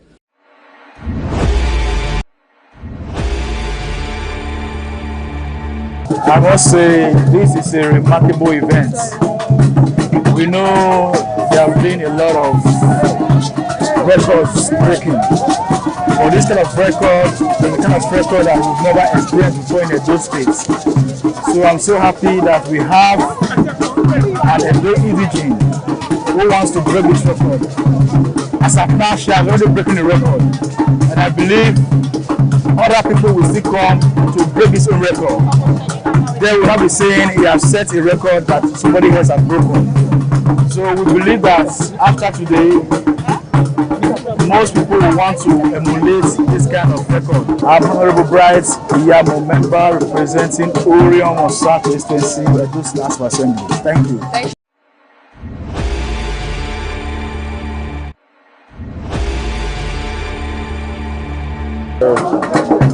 First, we are here today to support our sister. He has broken the record, and this government is committed to reform education. So you can see these are one of the results. So we are here to support her. I will support her in full capacity. For every Edo daughter, every Edo girl child, this government is committed in supporting every Edo child in terms of education, in terms of sports. So every Edo girl child is safe and sound and supported by this same government that we are doing today. So by God's grace, we as lawmakers we also support every Edo girl child. So we are here to support our own, like I said. So my name is Honorable Frank, member representing Red Ways.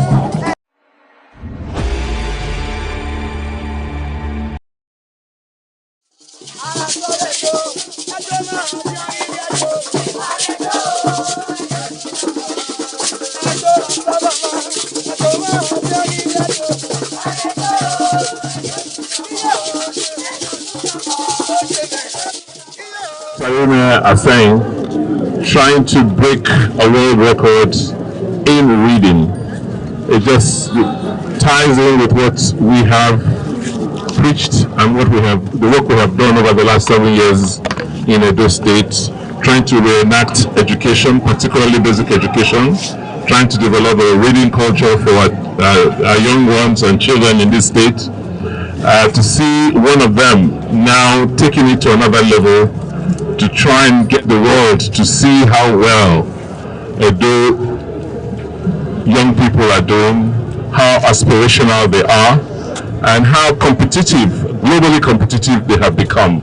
I believe that there can be no greater reward for our administration than what this young lady is doing, and so we are here to support her, and I want to ask all of you to support her because she's going to break the world record in she has broken the world record in reading, and what a record to break. And here we have Professor Damas Woko. Most of you may not realize he's one of Africa's greatest architects today. One of his seminal works is the Bakenzwa Cultural Center, which is one of the 1001 buildings you must see in this world before you die.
Because you see where we don't get for education now.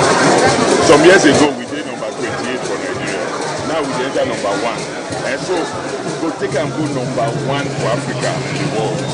You know, we get to educate ourselves for those things so that the new business we will bring come, they will find skill. Anybody where they do business for Nigeria go find skill inside of those states. And so, education now the number 1. Anybody where they be educated, you won't be ignorant, you will know work, you will know book, you will fit talk well, you will fit argue, you will fit think. Now education they move everybody to the next level. Now education carry all of us this way we say. So that education, we don't go joke with that. We cannot joke with it. So where we deal with education now, we go improve our universities. All the 3 universities we get for the state, by God's grace, we go even raise them to higher standards.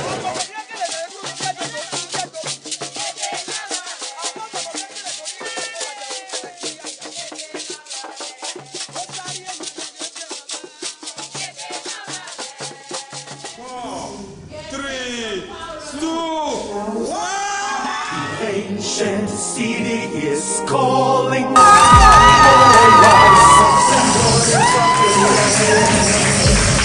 The king of the city is marching. Stand up high to the. I just came to experience the readathon that is going on. You know, first of all, I want to say shout out to her. Hi everyone, my name is Asein Angel, Nigerian actor and filmmaker, and I'm here live at the biggest, amazing readathon, official attempt to break the Guinness World Record by none other than an illustrious, a beautiful, daring Edo woman, Angel Osariemen. As I'm here right now, I don't even know what to say because this is everything, you know. I just want her to know that she's already a winner.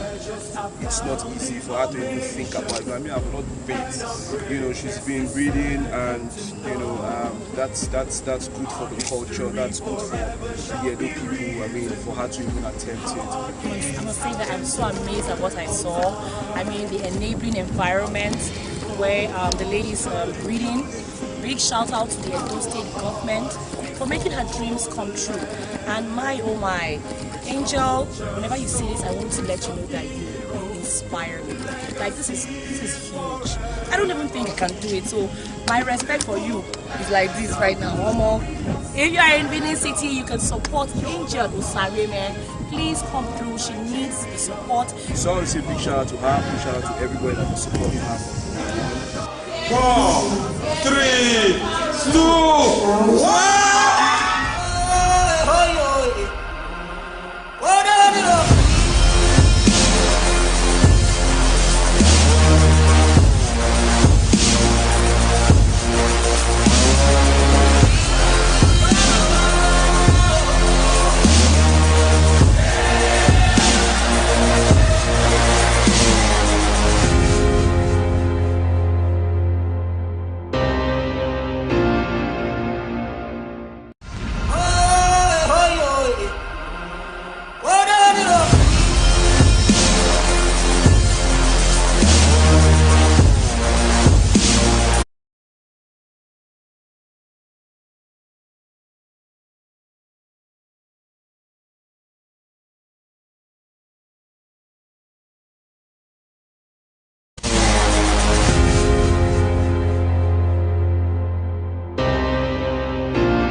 An economy grows when new firms and companies springs up.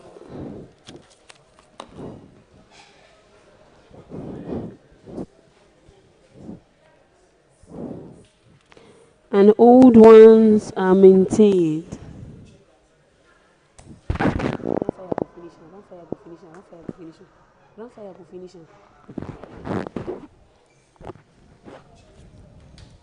New firms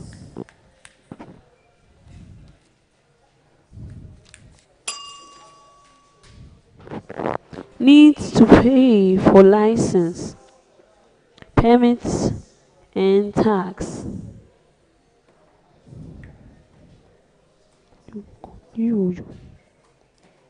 To get into the market. When there is corruption, some licensing officials demand bribes to issue this license and permits, and firms that are not willing to pay such bribes are forced out of the market because they are refused license and permits, no matter how vital their services are good, are their services are good and goods are to the society.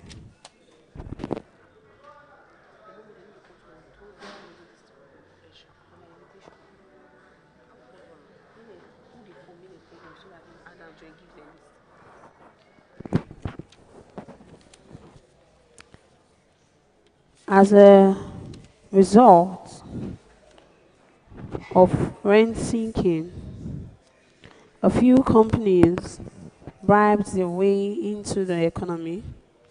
As such, they produce and sell substandard goods to the public due to the fact that the internal structure that ought to check their activities is corrupt.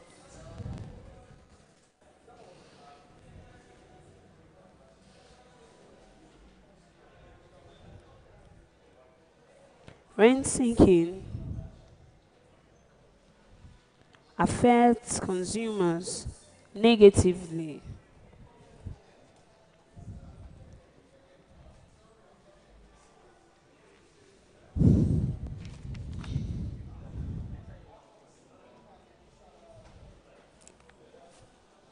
In that consumers are bound to buy inferior goods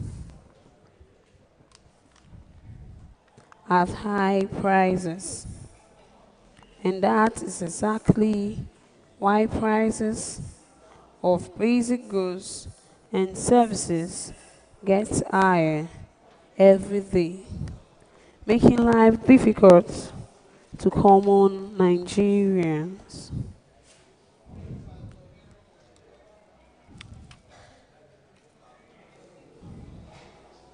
Fall in education standard.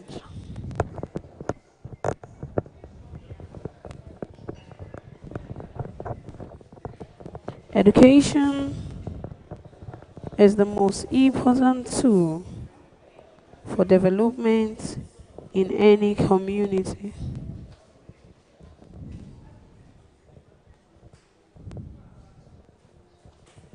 The scientific and economic advancement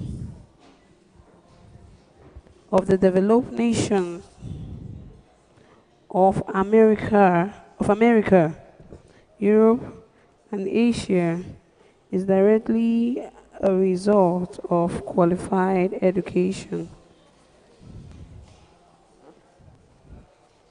A country with innovative intellectuals is bound to progress.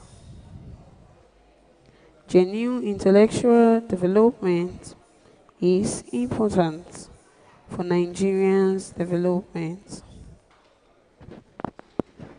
Corruptions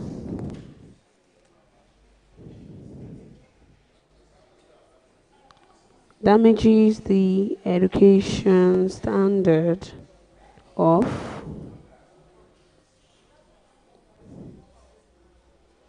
any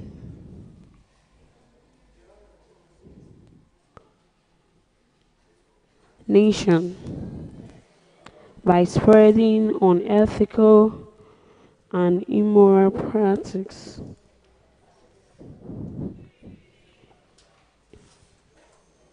in the school system. Cheating and other forms of malpractice has distorted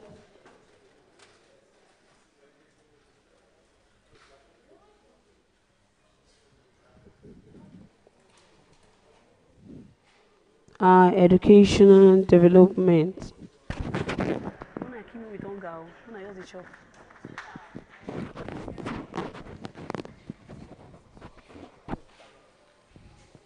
What we have now is not an education system.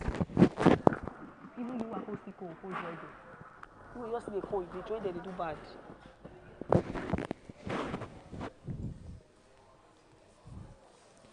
Starting from your primary and secondary school, because the man who opens a school today has a plan to buy a Rolls Royce through the school and forgets about putting the right infrastructure in place to give quality education. Eke LS 2009.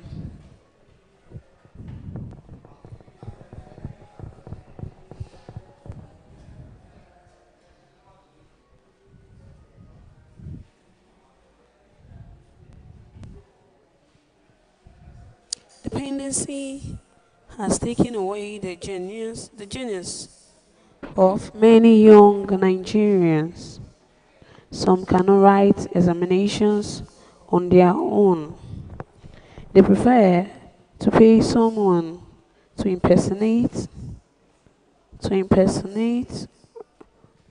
write exams on their behalf. Such students never get serious because they have a belief that they can buy results. Other instructors sexually exploit female students in exchange of grades. Sadly, some secondary schools authorities connive with corrupt examination board officials to make fraudulent grade for their students in order for their schools to record high points in SSCE, WAEC, NECO scoring. The sad result is that these schools apparently destroy the future of these youths who are brought up in a system no matter how naturally intelligent they are.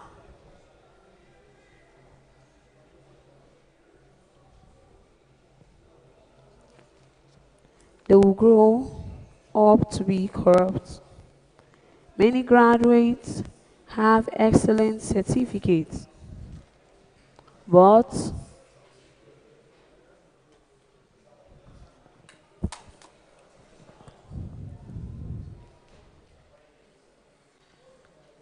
when we call for interviews or put on the job, they cannot defend such certificates. But I hope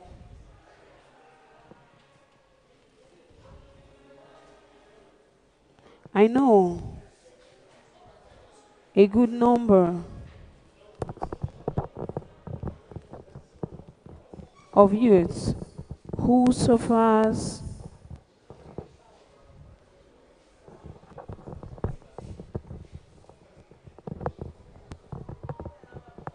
such consequences because their school helped them to pass examinations.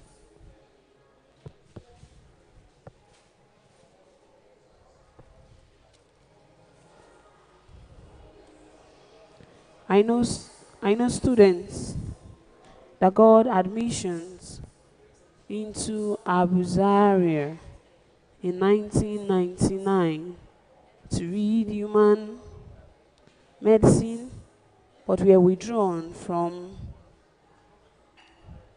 for incapability.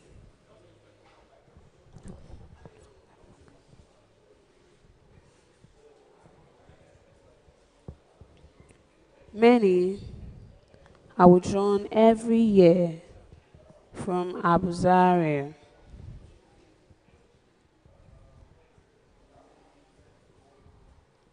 In 1999.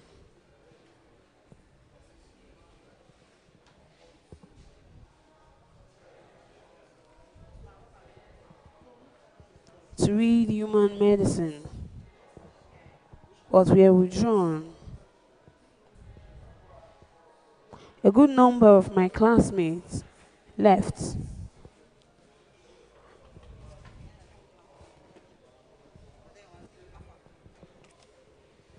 Either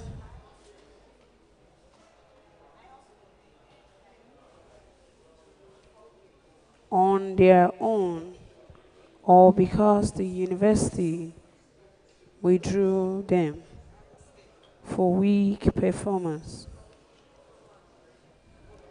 It is rather a paradox to see a student with 7 credits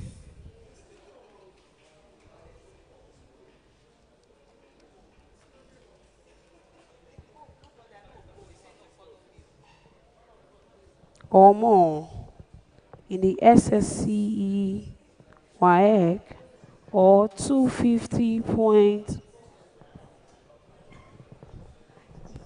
or 250 points in JAM, but unable to pass a simple university class test. In primary school, you cheated. In secondary school, your school administrator bribed exam officers and you pass. Now, in the university, you can't pass again because the system is independent. And it's either you bribe if the system is corrupt or you are withdrawn because you cannot make it.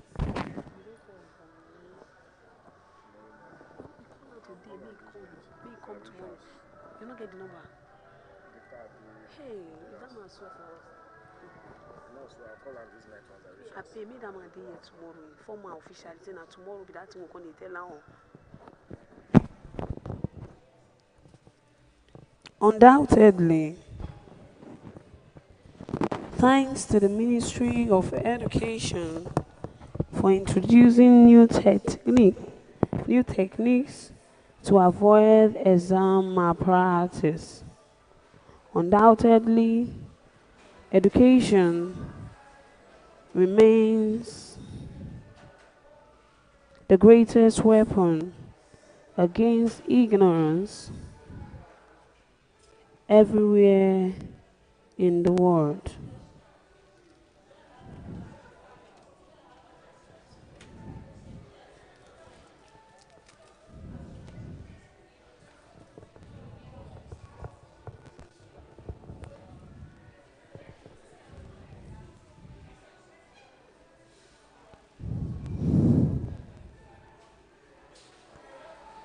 To avoid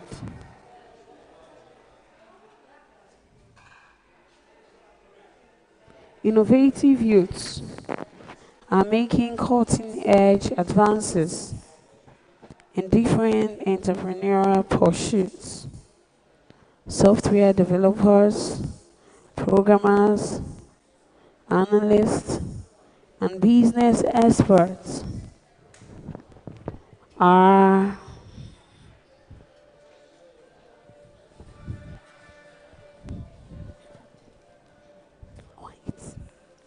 are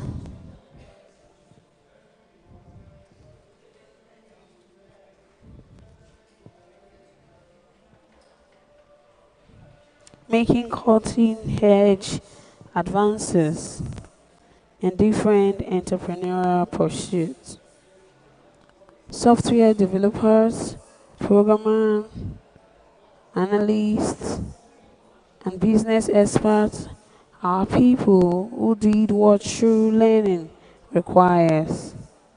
Today, being the CEO of Success Guide Consulting, I effectively deliver training to hundreds of individuals and institutions all over Africa in entrepreneurship and human resources management because I did just what it takes. I knew that to become a great man, I had to work hard. Only hard work pays dividends. Parents have a key role to develop the mindset of their children to be productive individuals. Corruption seriously keys individual potentials to develop.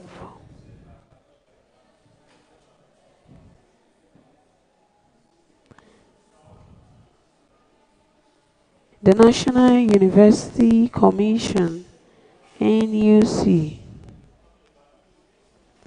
recently published in the Zero Tolerance magazine of the economic and financial crime.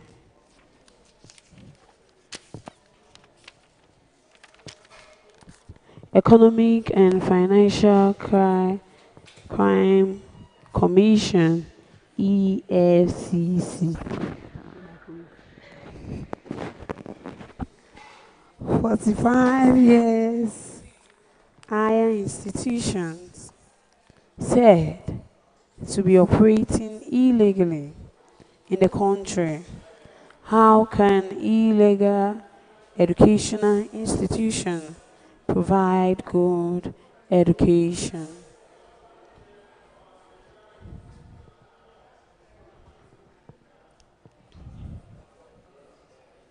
The Universal Basic Education Commission UBEC recently declared over 3,000 fake NCE teachers certificate holders who applied for recruitment as teachers.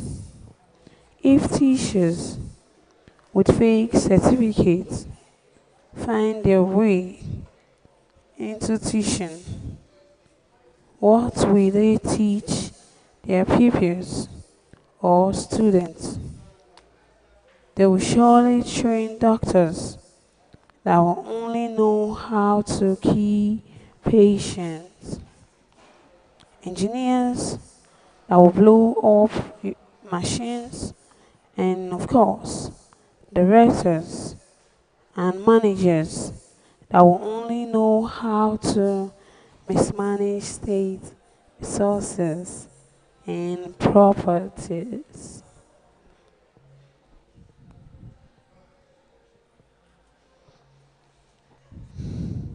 Loss of lives and property. Corruption is more than just bribery and embezzlement. It goes beyond the few acts of ethical decay. Imagine what happens when a child throws a broken bottle into a gutter, knowing or not knowing the consequences. Another child down the village side, without shoes, jumps into the gutter to play and get a cut from that bottle and get infected with tetanus. There's a problem somewhere.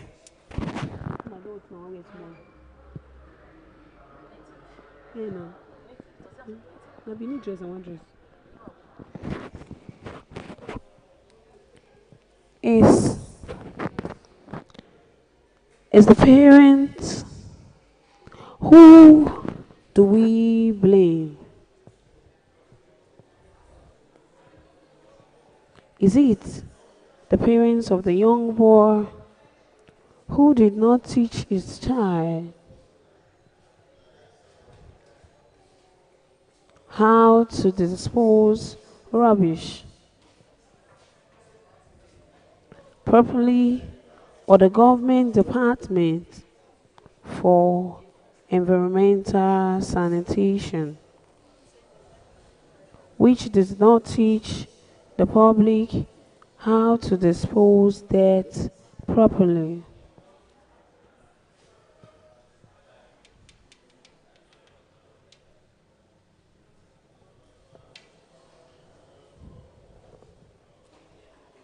And did not provide waste bin, or is it the school teachers who didn't teach the people that throwing dirt carelessly is hazardous?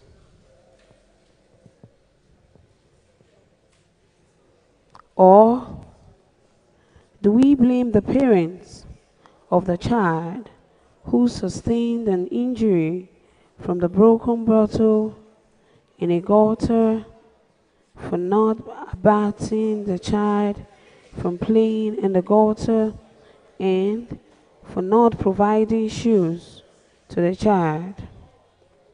That is how corruption affects our society.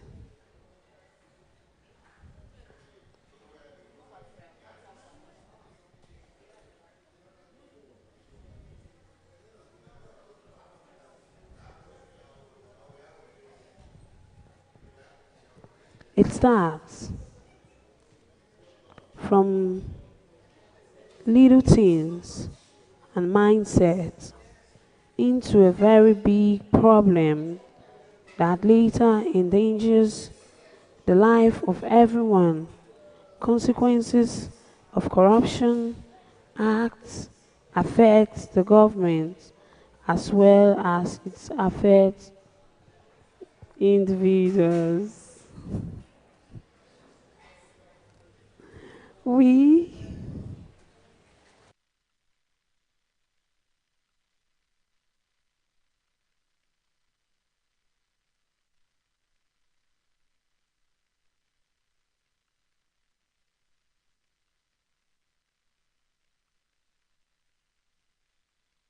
of preventable planes crashes few years ago. Though every man-made machine has limits, but in a popular regard, we are aware of the role corruption played in the series of airline crashes in Nigeria that trembled everyone worldwide.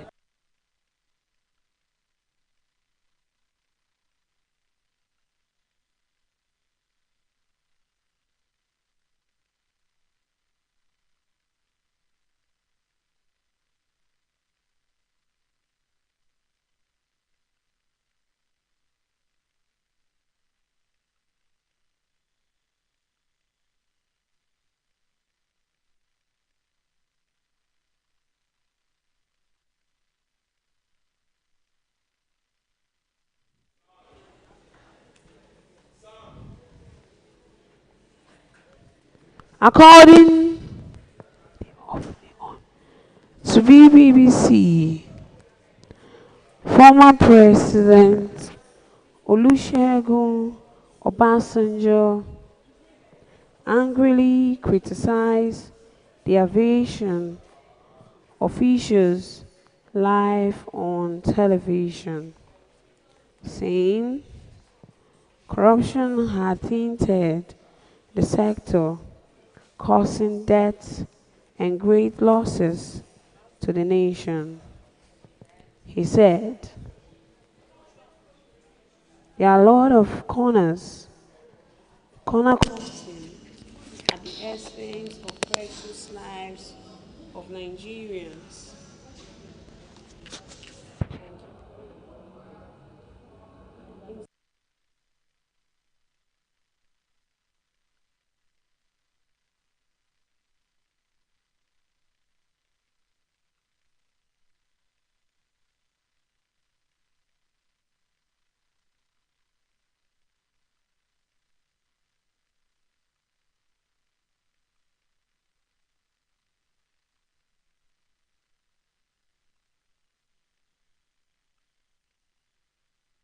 Shockingly, another one crashed by November 1996,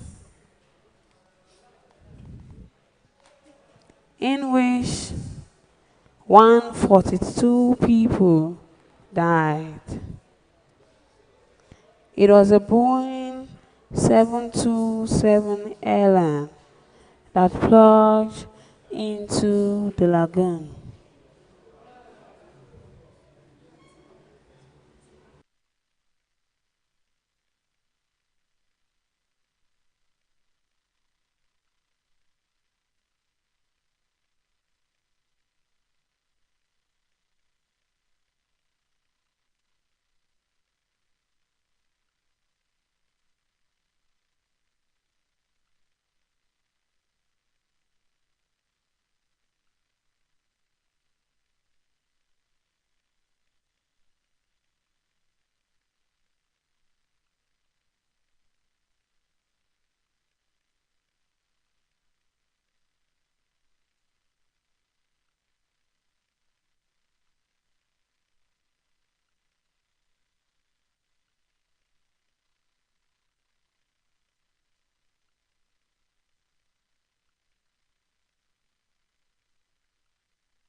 It was said that the airport did not even have firefighters to quench the fire.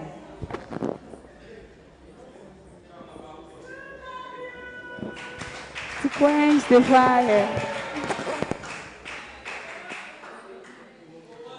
Where then did all allocated to the airport authority go to? Cheerleaders.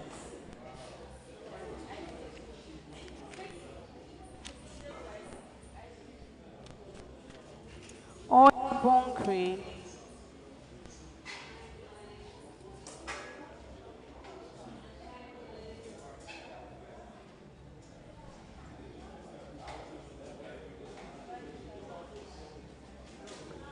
Vandalization.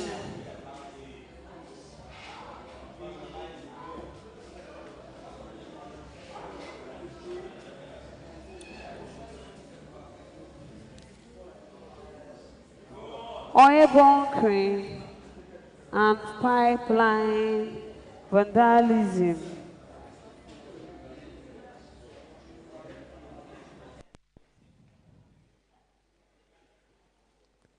Some people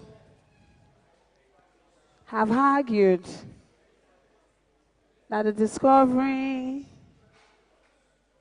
of petroleum in Nigeria was a curse, not a blessing.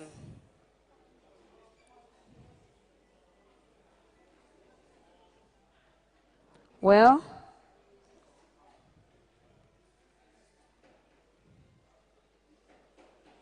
this is however not true.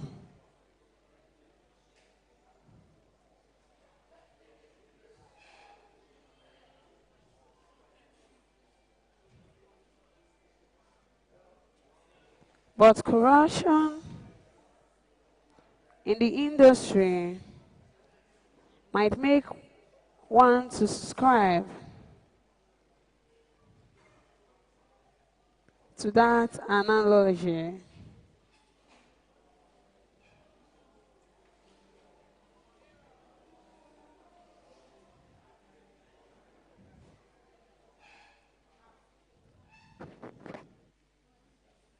Well,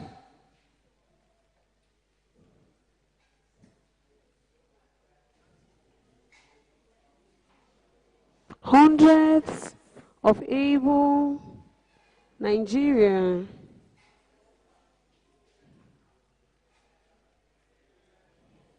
have lost their lives in crude oil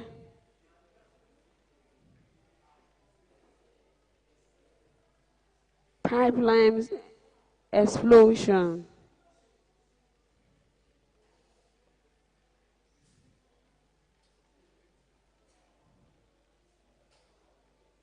caused by vandalism.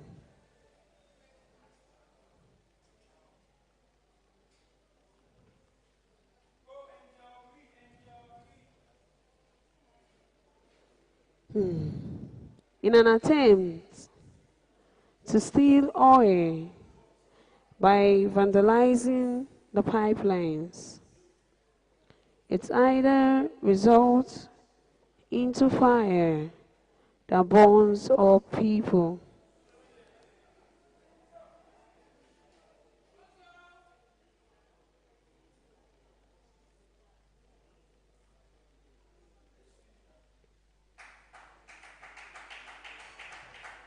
or spills that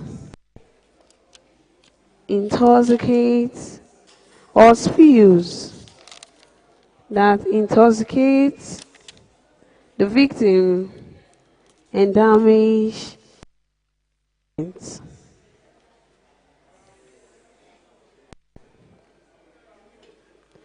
The illegal business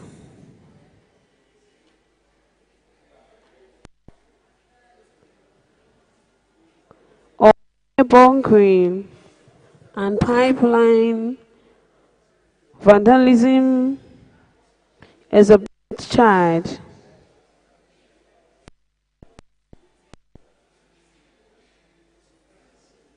of corrupt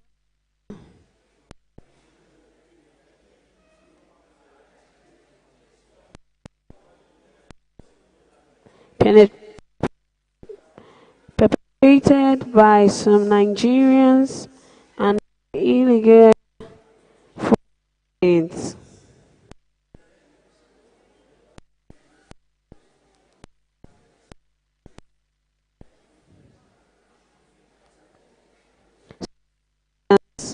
Whom the nation look upon with respect as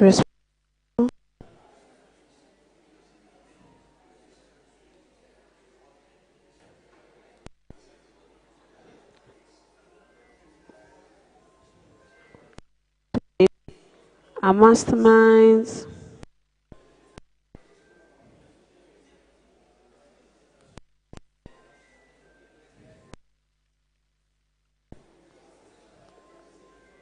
masterminds of these activities.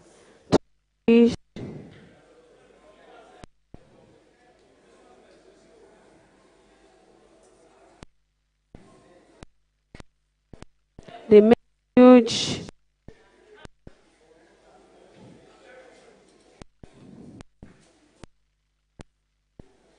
they make huge overnight billions. One school of thought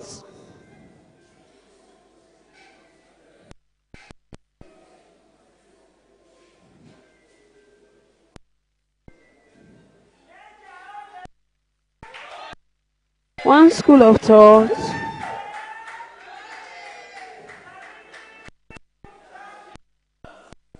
argues that pipeline vandalism in Nigeria is associated to selfish interests of contractors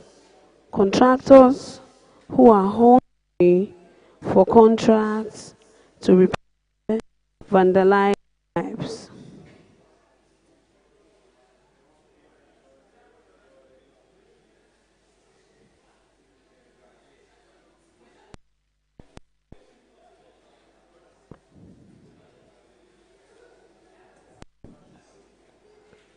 Well,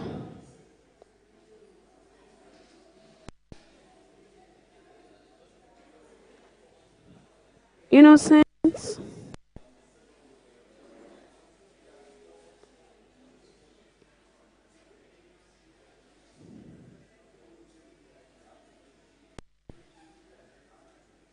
one school of thought argues that pipeline vandalism in Nigeria is associated to self interest of contractors who are hungry for contracts to repair vandalized so as sponsors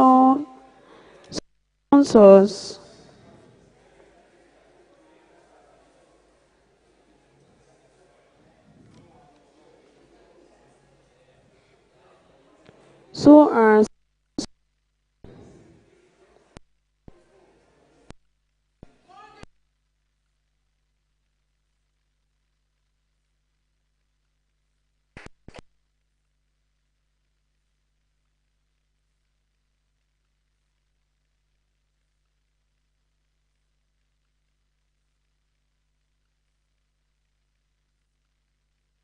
such vandalism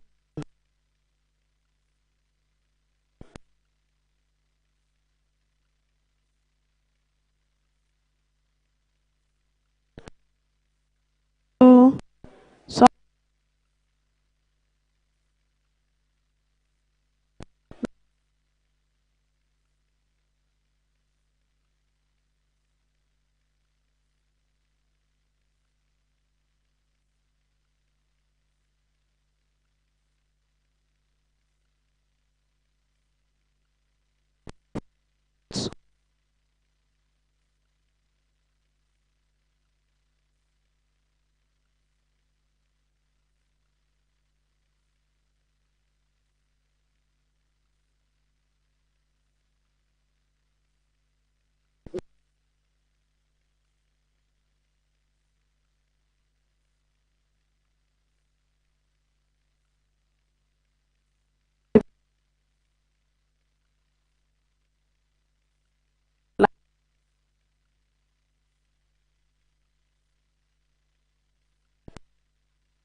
seafood,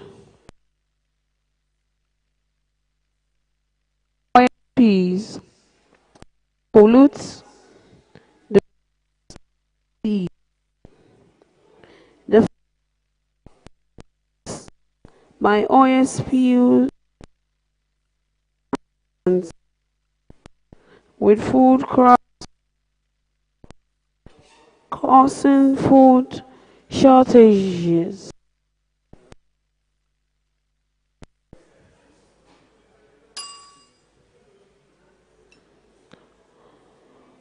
For millions of people, the consequences of these acts include hunger, drought,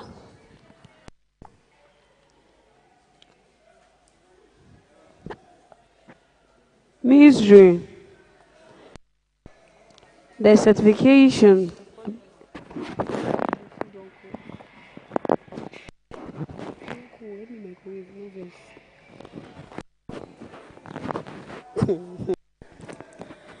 desertification, disease, malnutrition, and poverty.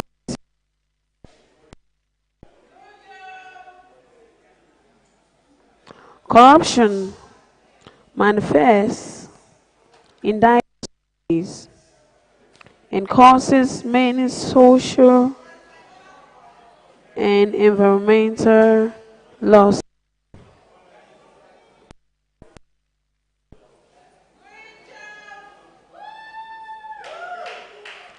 It is not something to be overlooked unless we want to remain property and misery in the middle of plenty.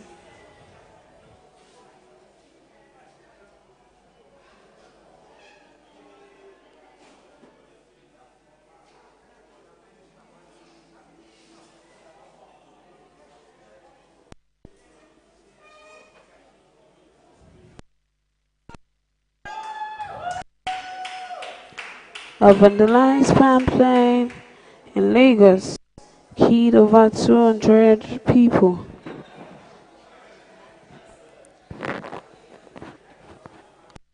Over 200 people.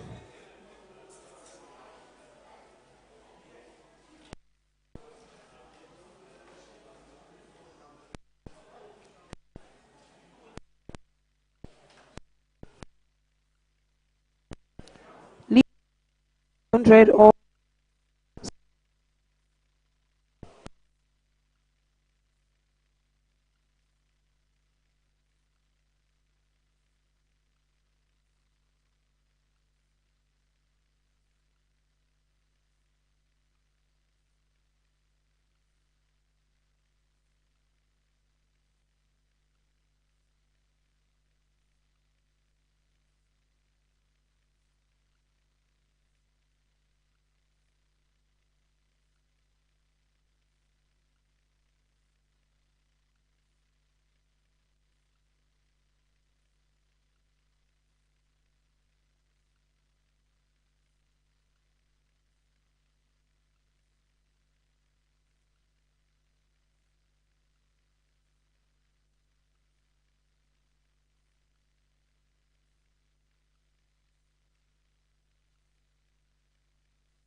and the adults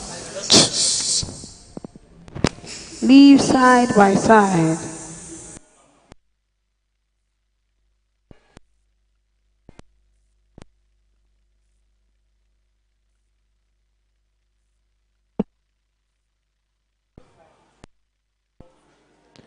And riches with corruption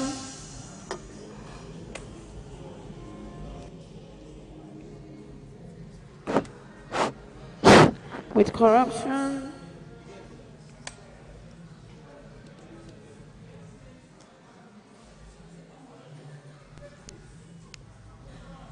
with corruption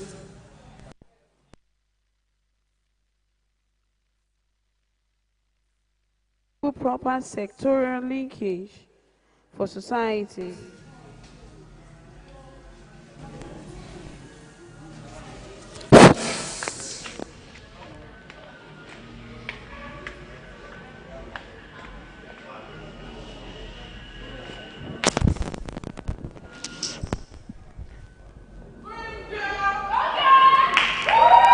To equitable distribute its resources.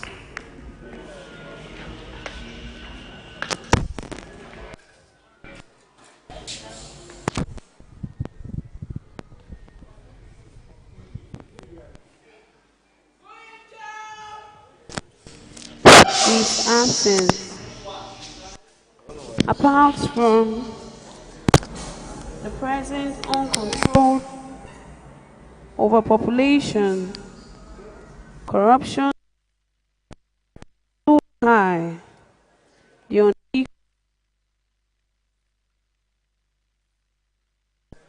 in the ones in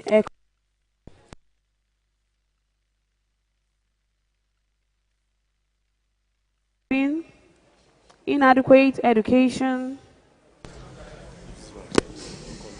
and employment opportunities,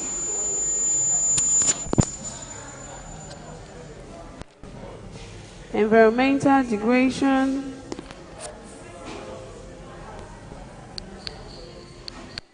unfair demographic, poor welfare,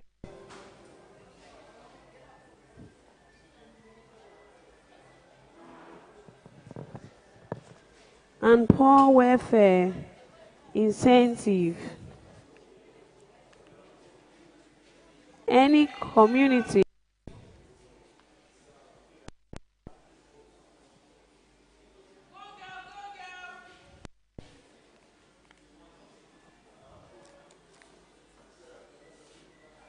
community where the regulatory mechanism to balance social relation is absent,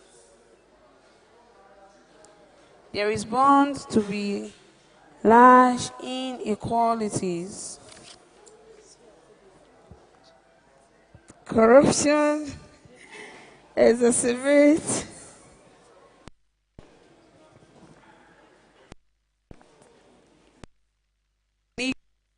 relation. What we see is a situation for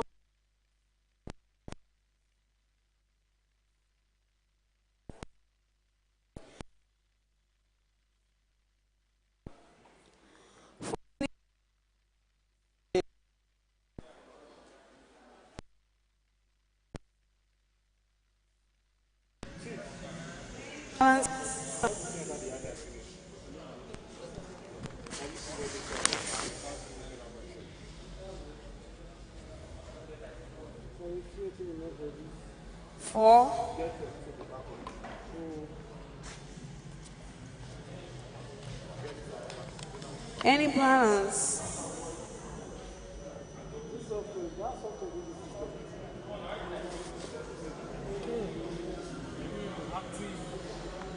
wealth that ought to be fairly distributed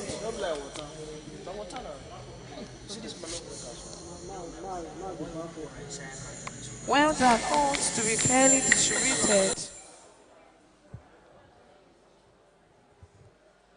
among the generality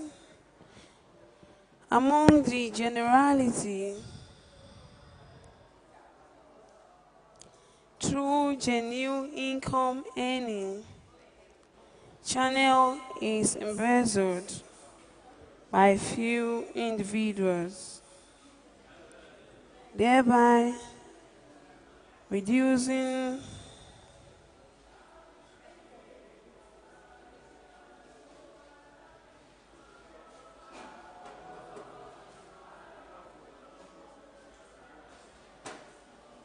the living standards of the general public.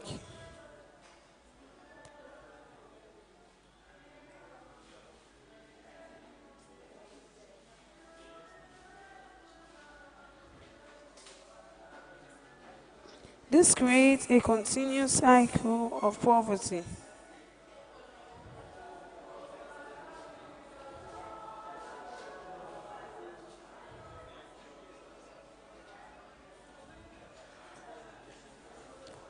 It makes the rich richer and the poor poorer, thereby causing underdevelopment.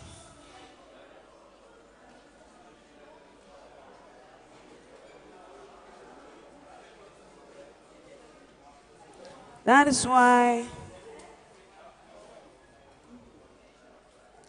majority of Nigerians are living in slums.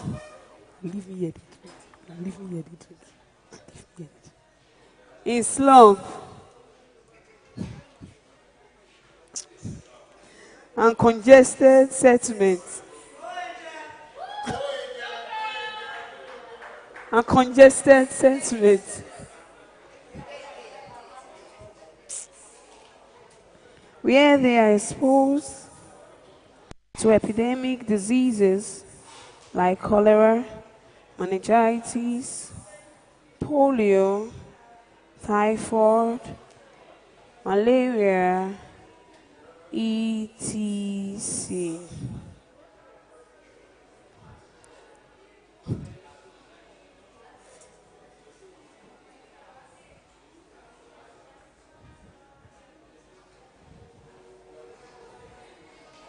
Mass unemployment.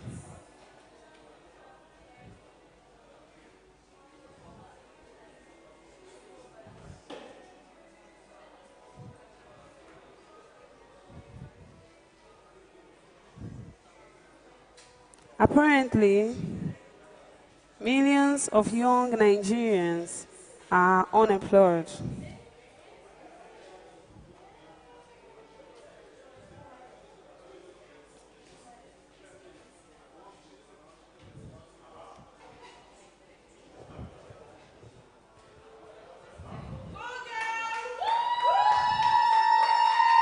Apparently,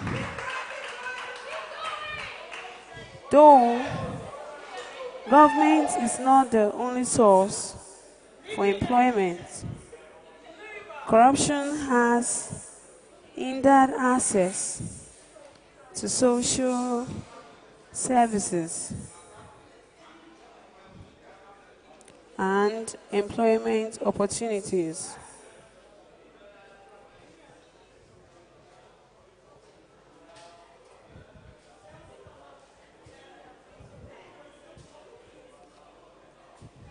Including an enabling environment.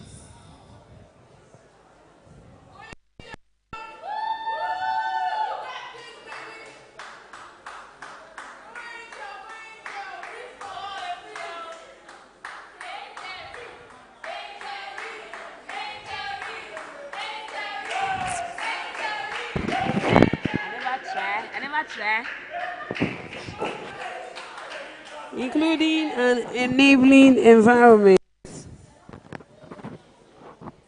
upon which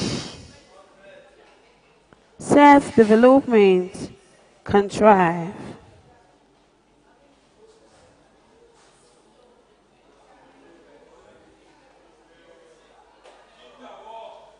it becomes difficult to have equitable and fair distribution of employment in the system.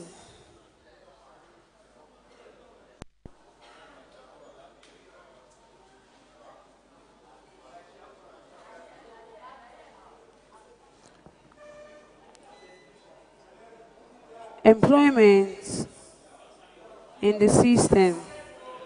When corrupt citizens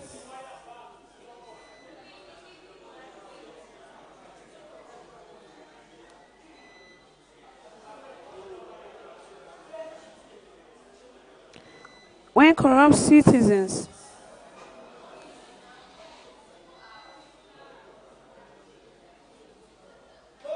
are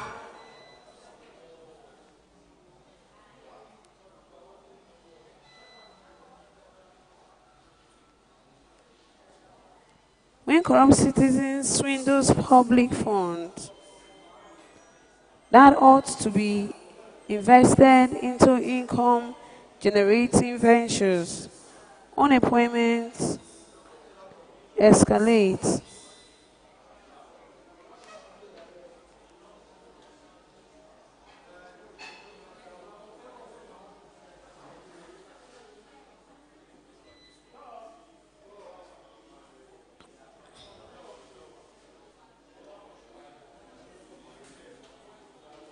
Unemployment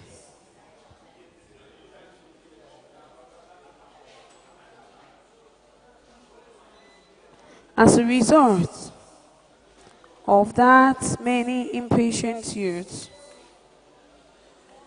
dives into crime. As a result of that, many impatient youths dives into crime.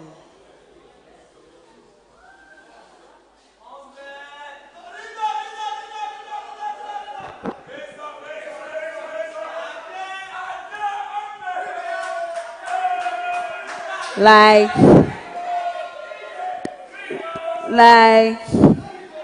cultism, drug trafficking, human trafficking, ritual killings, and other societal vices, prostitution.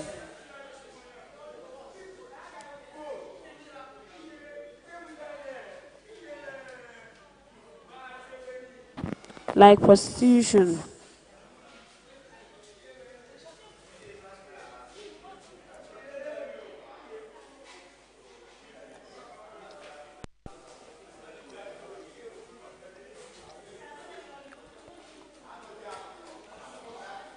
Please.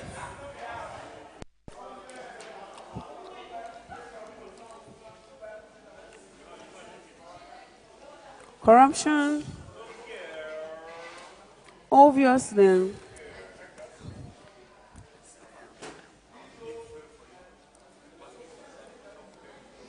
corruption makes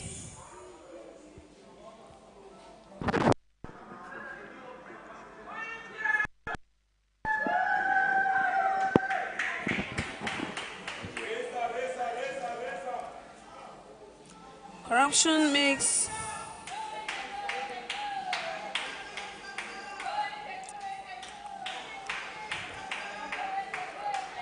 corruption, I've got it, obviously destroys.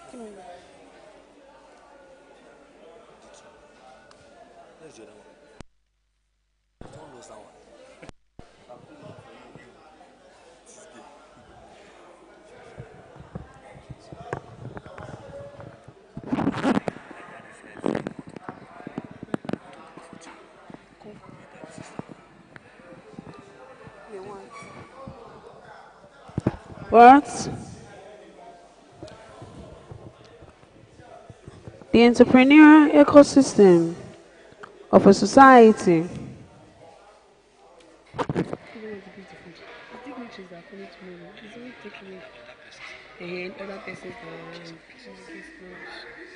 tell them to come on that we are starting exactly 12.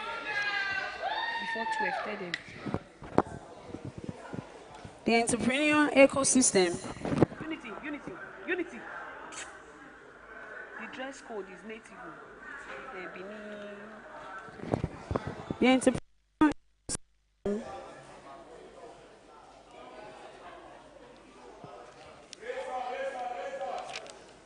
of a society.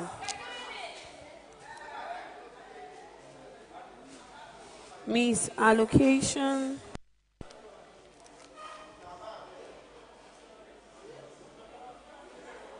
or misuse of public resources.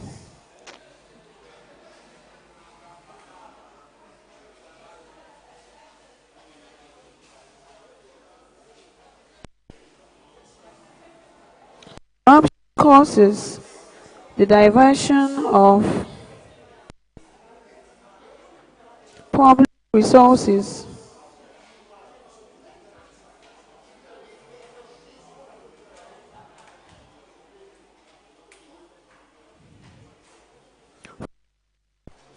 support for necessary infrastructure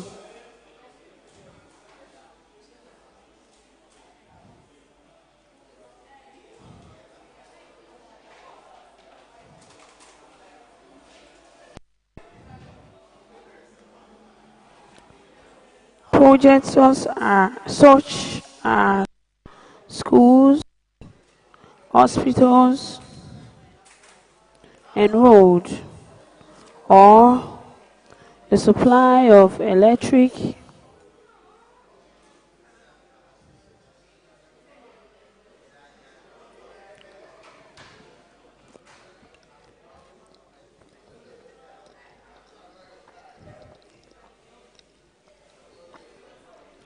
power, and drinking water to rural areas. It leads to the depletion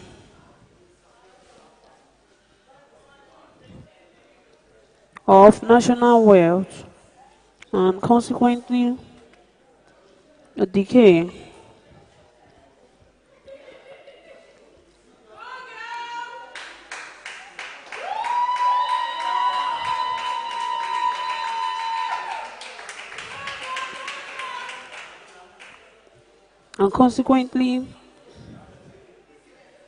a decay of the regulatory capacity of government. State resources are corruptly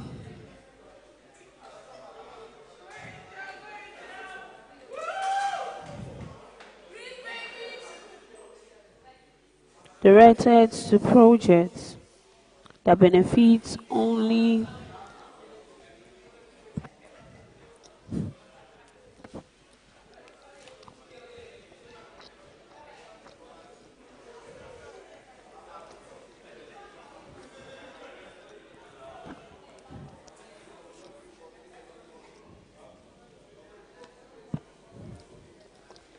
the contractors and the contract giver.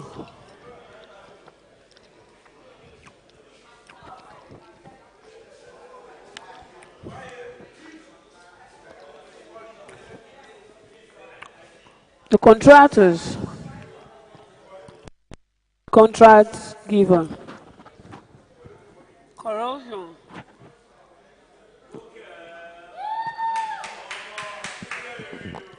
Corruption.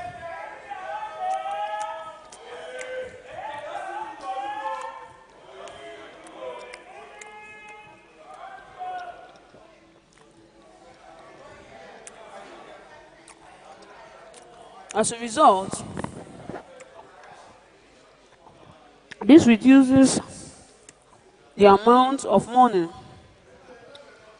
government has to pay diligent workers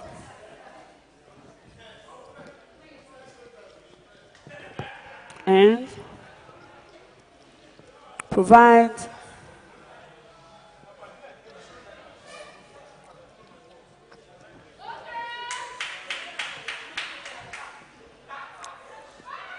to provide basic needs of citizens.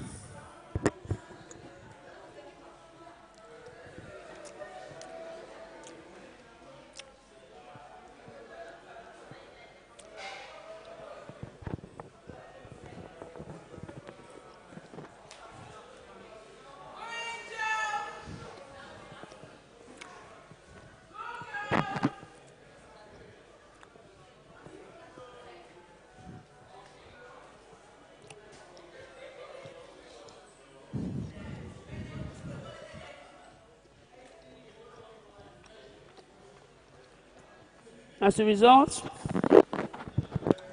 salaries get increasingly lower, and many salary earners stays without salaries.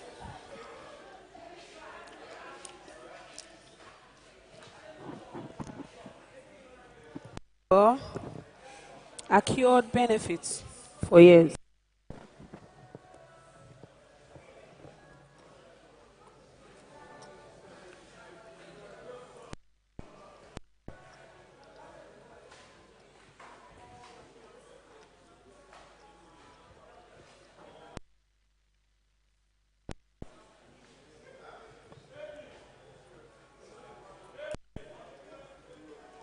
Well,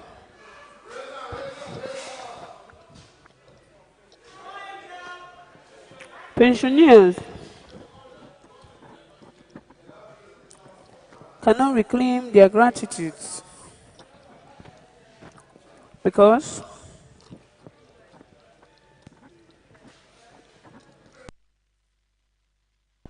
the resources have been diverted.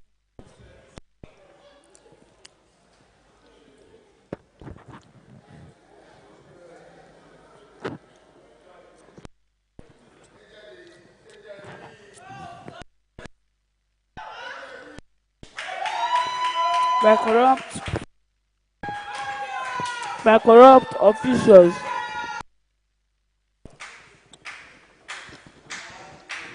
Some people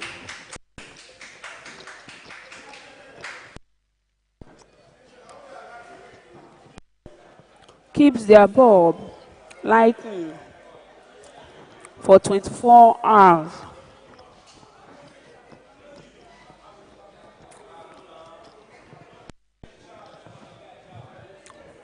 Without control switches.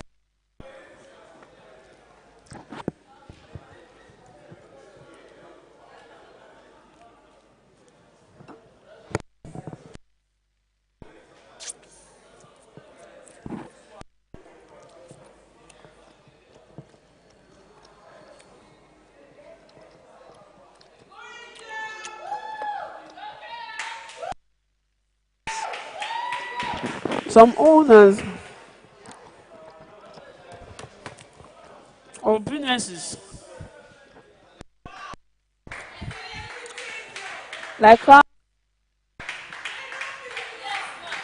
flower gardens and block manufacturing companies waste treated water that ought to be consumed by the population.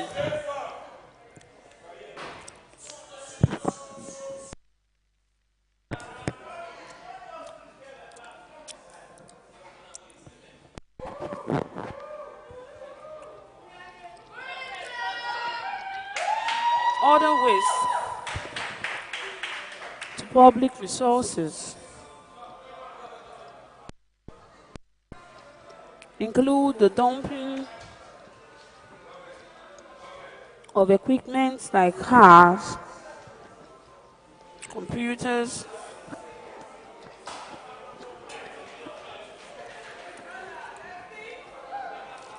photocopiers, cabinets, air conditioners,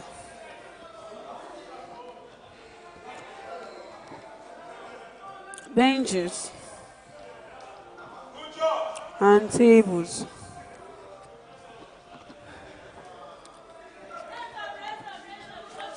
By government ministries.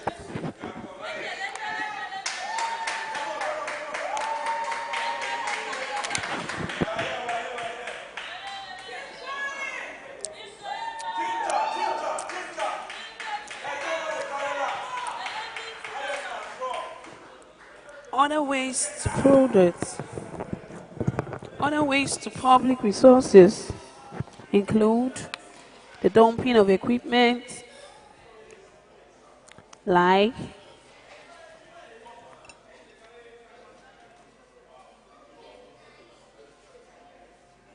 cars, computers, photocopiers, cabinets, air conditioners, benches, and table by government ministries and departments.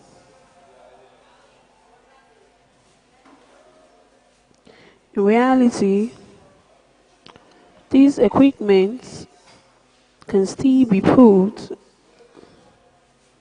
into use or auctioned to the public, but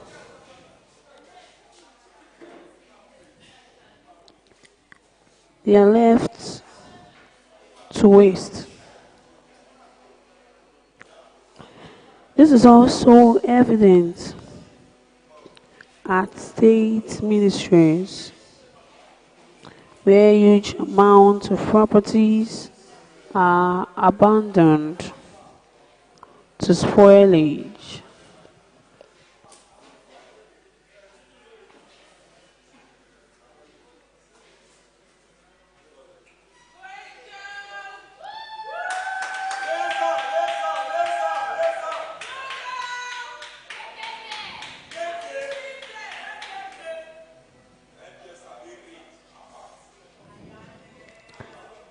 Costs such misuse of government resources is tantamount to corruption. Cost of corruption on the economy.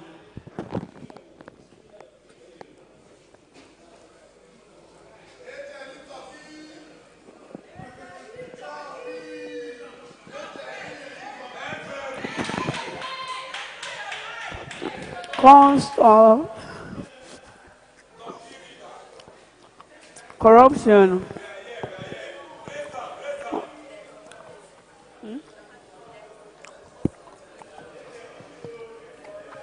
cost of corruption on the economy.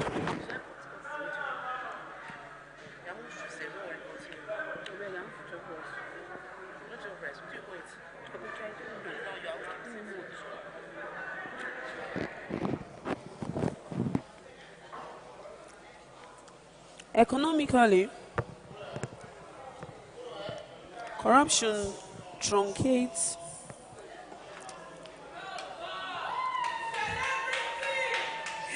allow me to talk about corruption truncates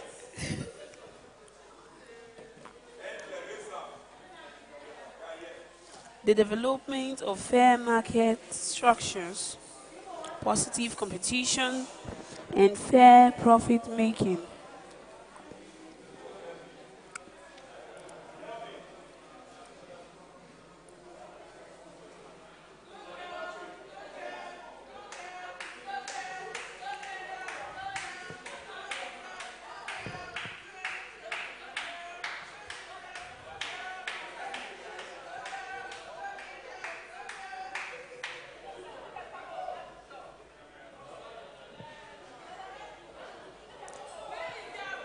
Unfair corruption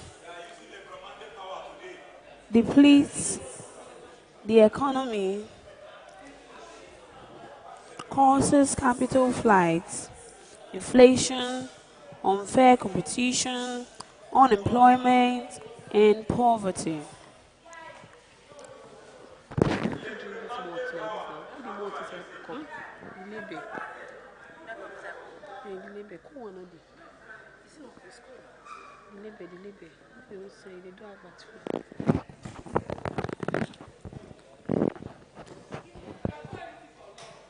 Corruption depletes the economy, causes capital flight,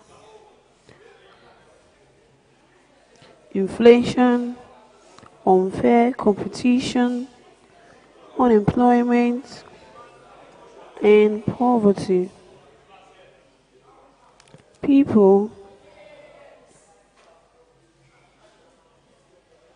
are unable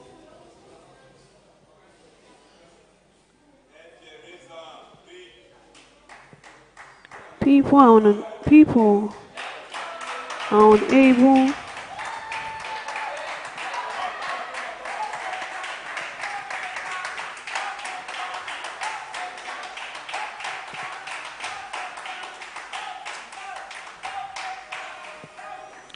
people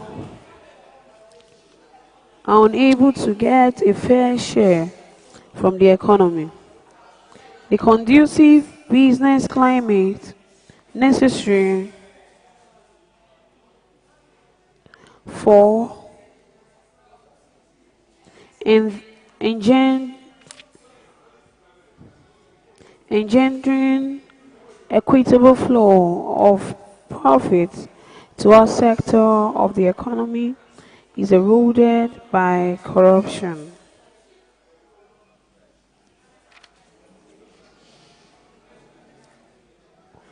It consequently destroys the economies of scale upon which small and large businesses entrepreneurs can grow their business.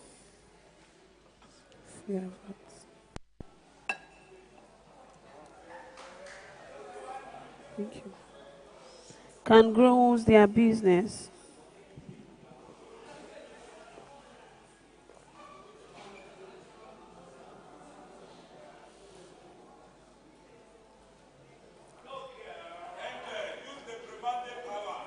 Virtues. It destroys the business trust that should exist between individuals and banks or financiers. Una never win, wetin I want again. And individuals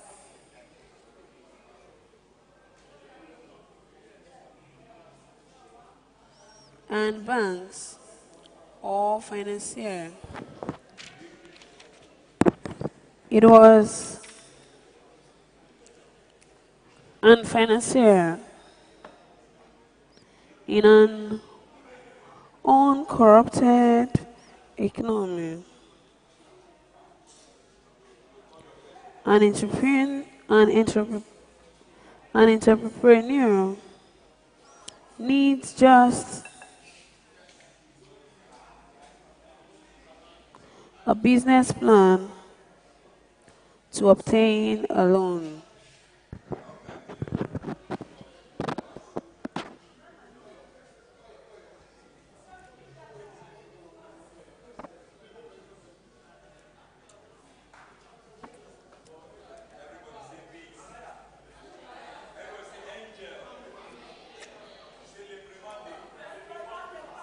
To obtain a loan.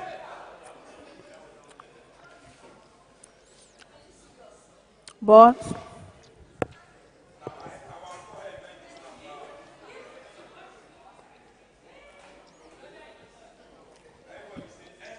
with widespread corruption in the economy,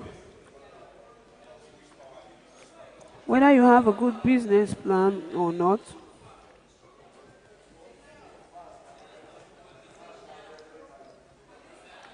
you must produce collateral security like a landed property before you obtain a loan for a business.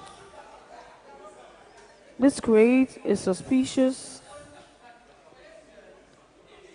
business climate.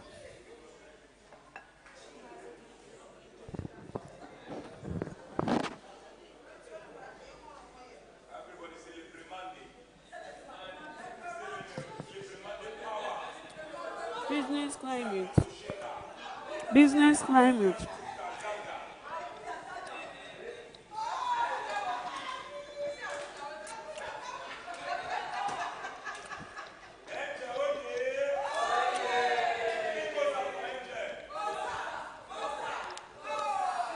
Before,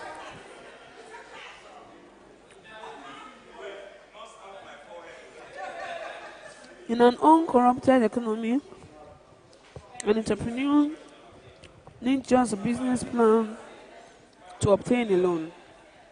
But widespread corruption in the economy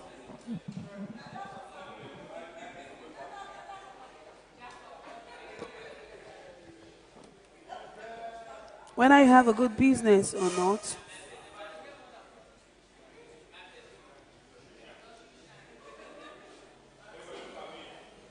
corruption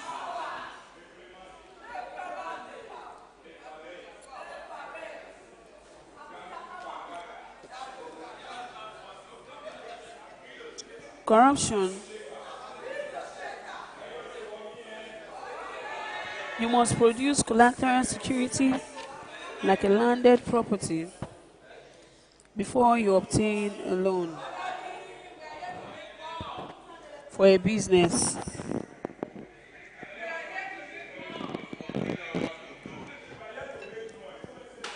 This is because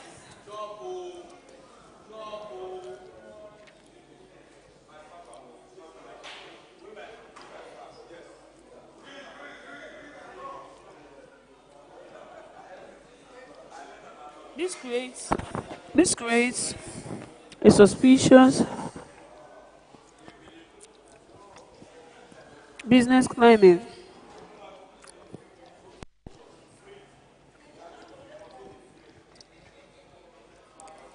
It becomes difficult for people to trust each other in any degree.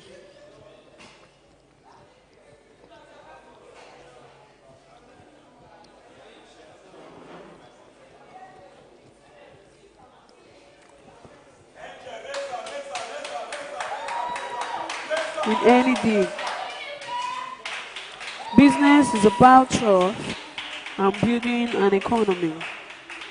Means a network of trust where each side fulfills its own part of a contract with 419 and other terrible corrupt acts.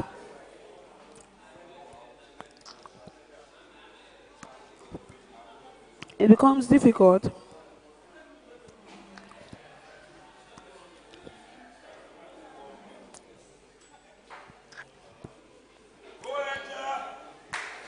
for an economy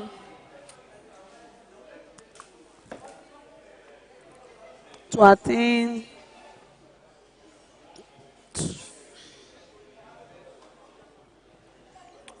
its commensurate economic growth.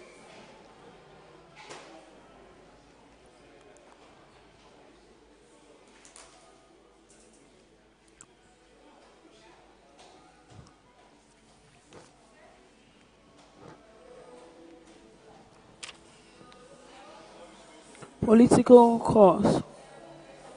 Take the rest.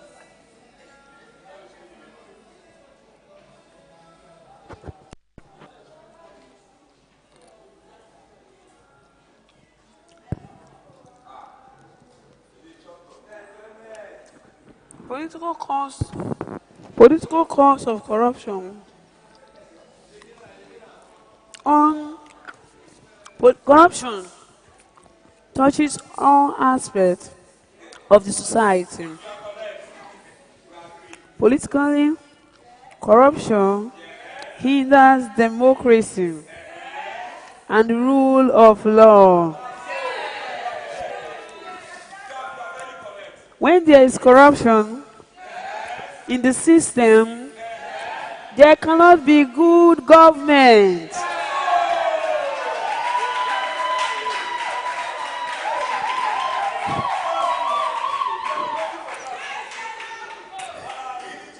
This is because it undermines the democratic mechanism which strengthens transparency and accountability.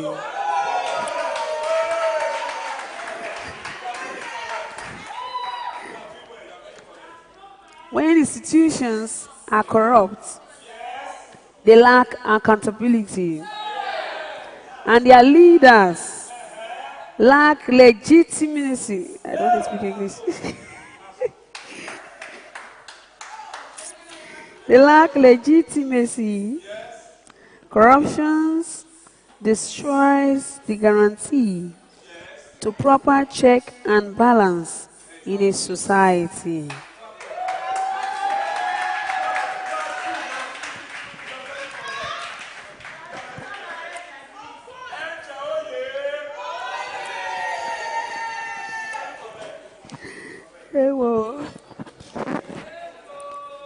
This is especially true when citizens can pay off judges and law enforcement officers to evade punishment.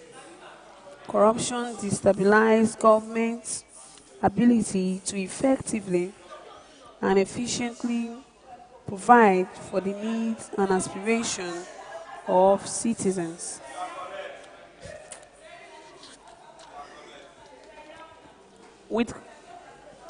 With corruption, political assassination, thuggery, vandalism, political instability, electoral violence, bribery, embezzlement, discrimination, and mutual distrust prevails.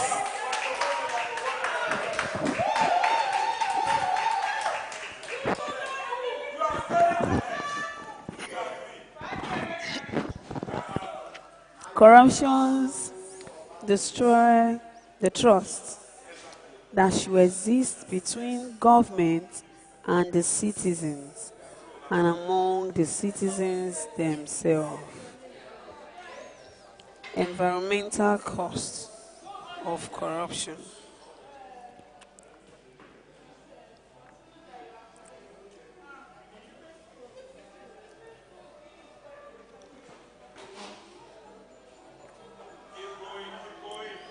In our previous discussion, I talked about the child who got injured.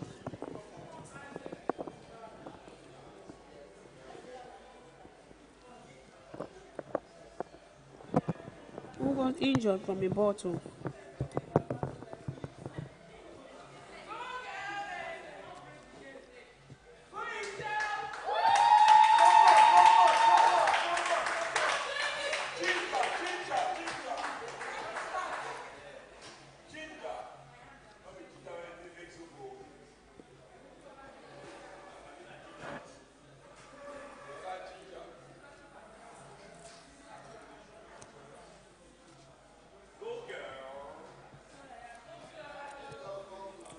That was thrown into the gutter by a boy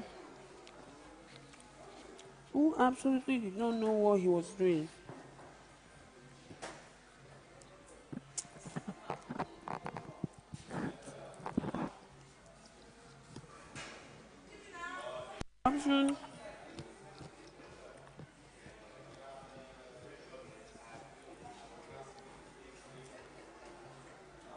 He was never told the consequences of how to manage waste.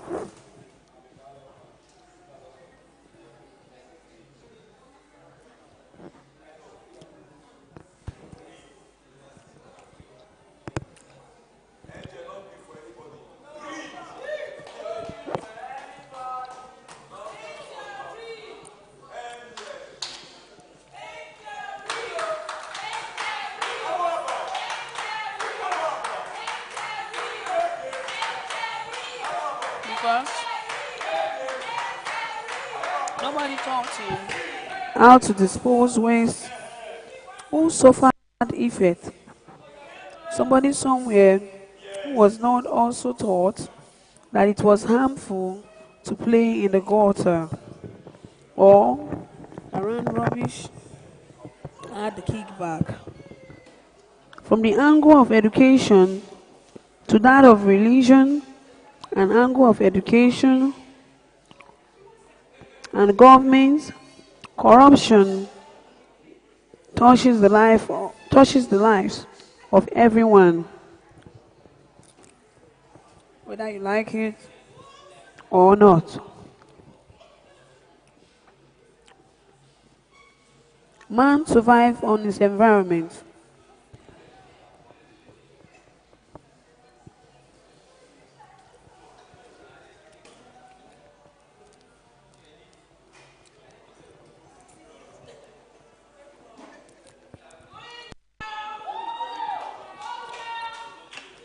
Man survives on his environment.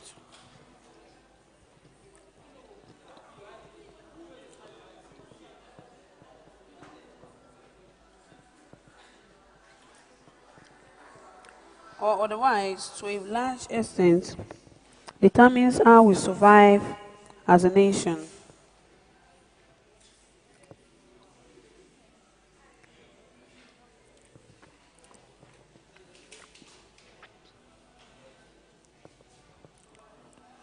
The uncontrolled dumping of hazardous waste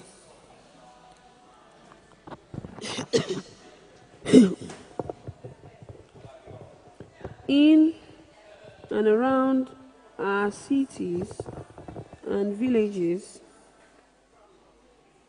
illegal logging, overfishing, or the illegal extraction of minerals and natural resources.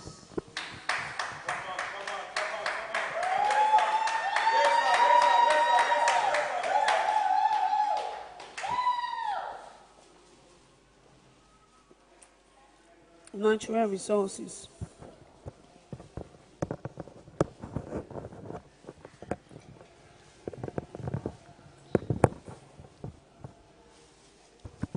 There are environmental side effects of corruption. In fact,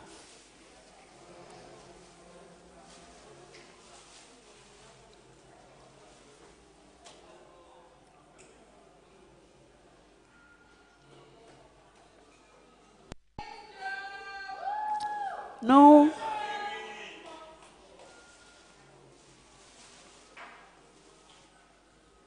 In fact, environmental degradation, such as poor refuse disposal, drying valleys, forest depletion, causes drought.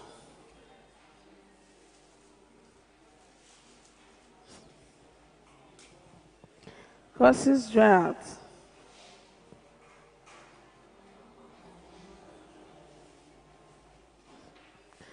Causes drought.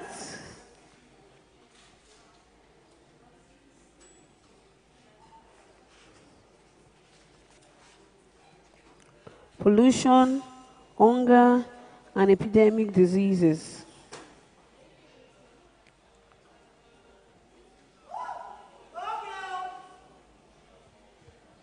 They are increased in part by corrupt practices involved in their exploitation.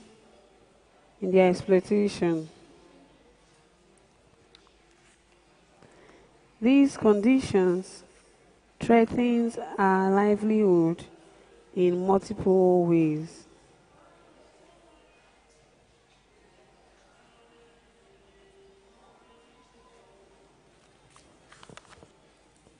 A fresh land damaged by fire from oil spill in the Niger Delta.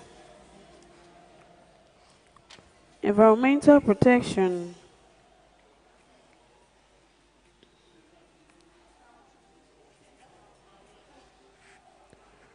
as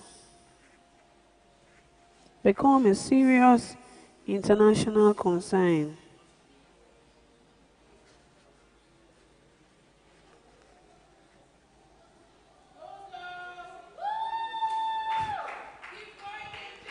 By weakening environmental enforcement regulations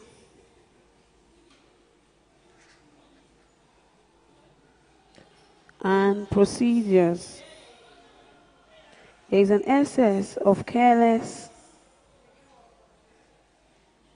exploitation of Nigerians' natural resources, such as wildlife, timber, oil, and gas, by both domestic and international exploiters, whose activities cause serious degradation on our natural environment.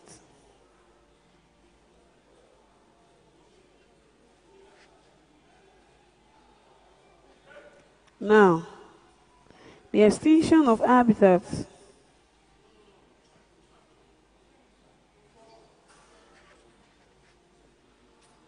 and destruction of species, air pollution, water pollution,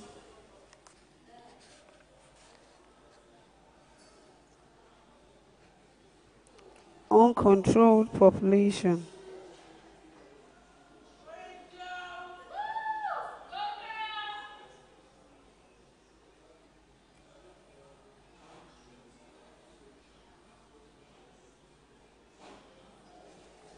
anti-corruption handbook for Nigerian youths.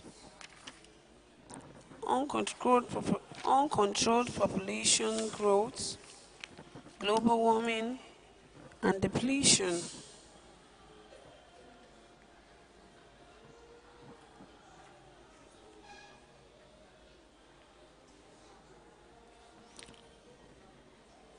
of the ozone layer can only be put under control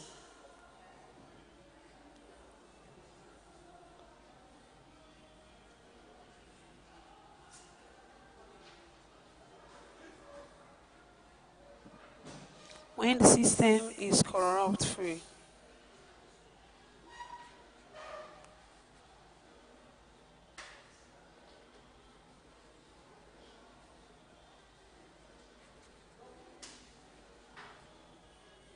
To further intensify the issue of poor hygiene in our environment,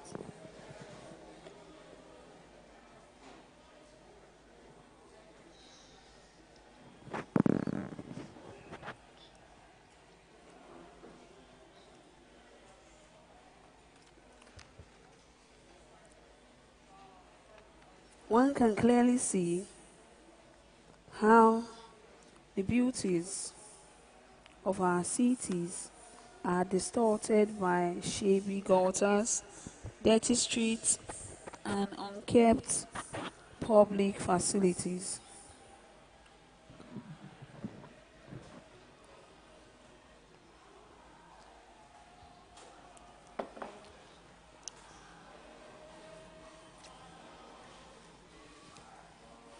Environmental sanitation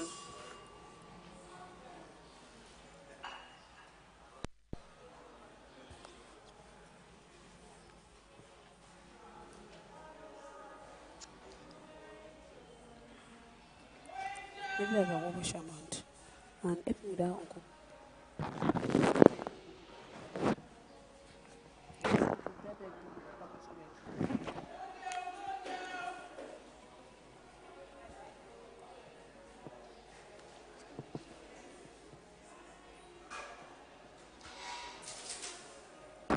Nigerians need to imbibe the habit of dumping dirt into dustbin. It is our duty to clean. No, we stubborn. It is our duty to clean.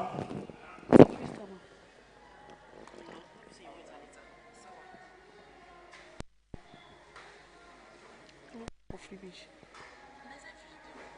No, not for freezer. It is our duty to clean our immediate environment and not wait for government to do it for us. Many Nigerians, especially those who have traveled abroad,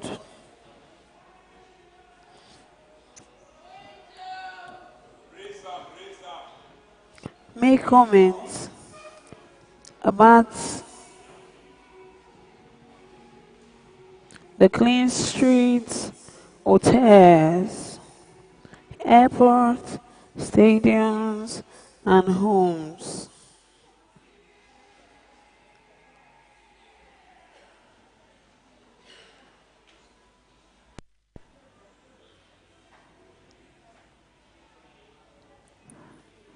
In Europe and America,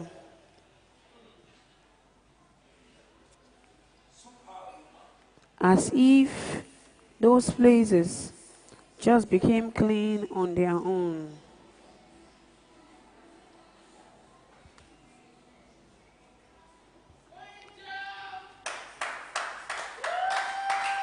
Nigerians need to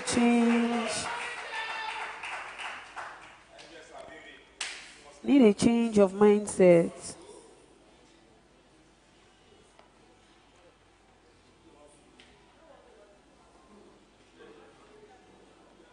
Positive change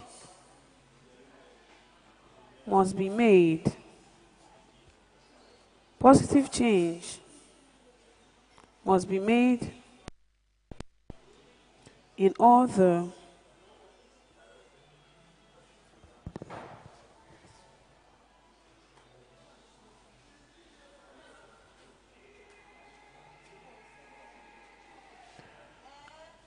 to make a headway for this country. Every individual must make an about turn from these dirty habits. Least will fail.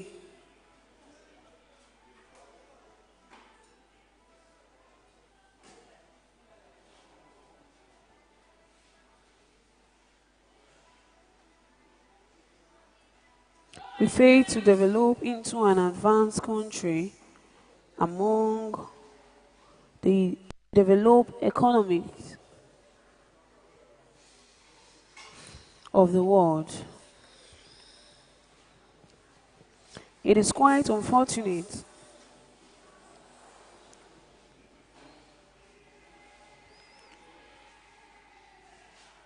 that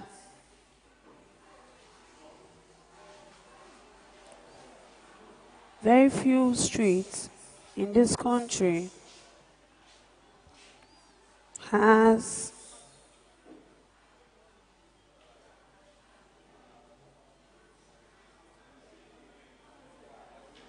very few streets in this country are neat.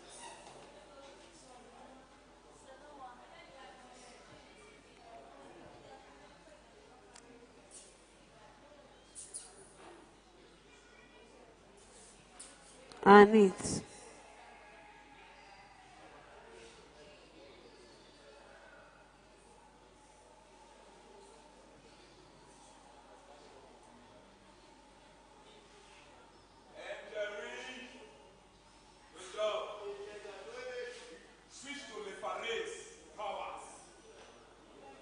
And it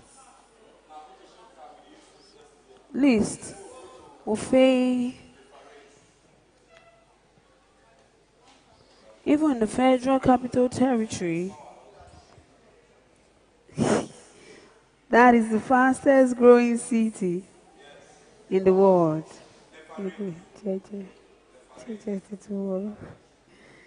Where an utmost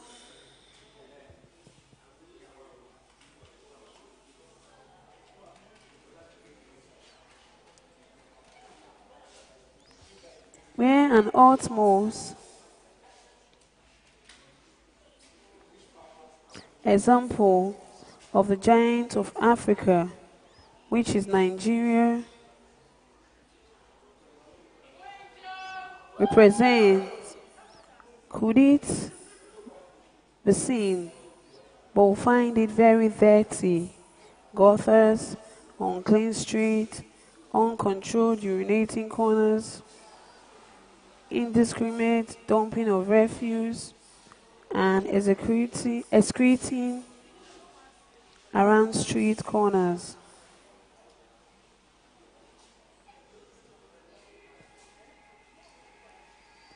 Many poor environment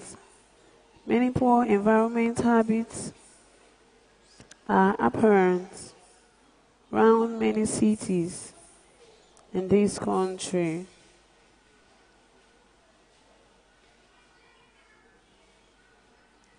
Not that Nigerians are dirty people, but because corruption has weakened environmental policies.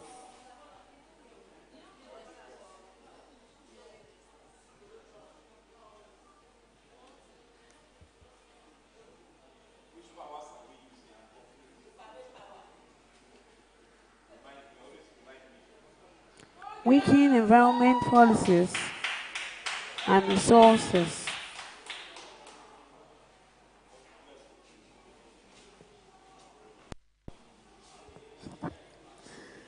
Weakening environment policies and resources.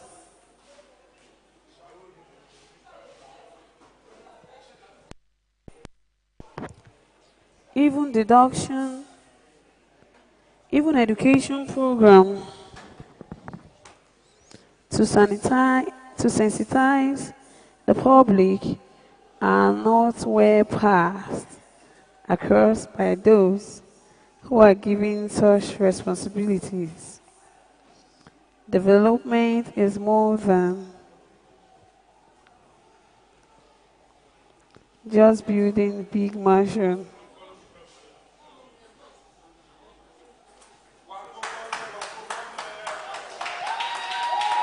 Wearing big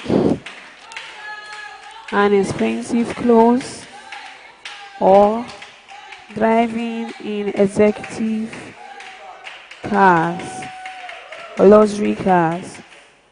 The poor environmental sanitation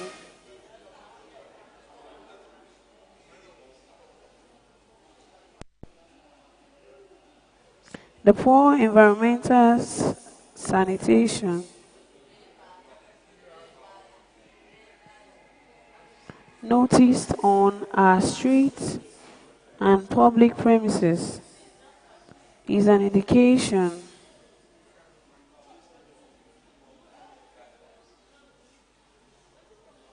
that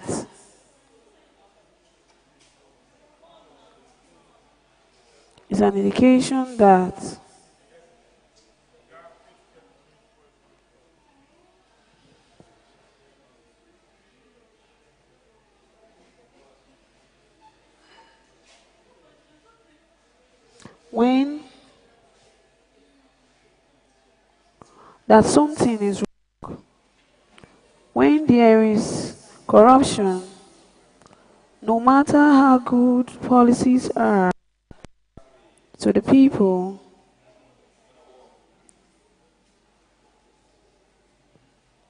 they will never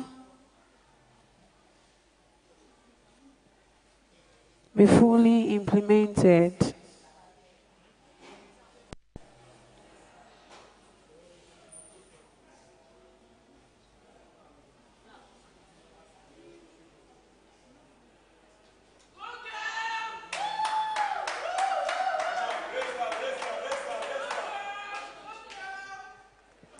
We can all see that corruption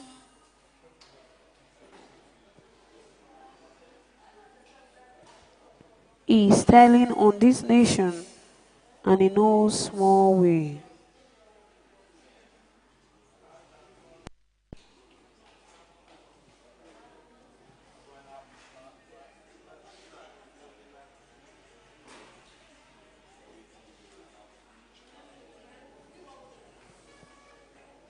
When there is corruption, no matter how is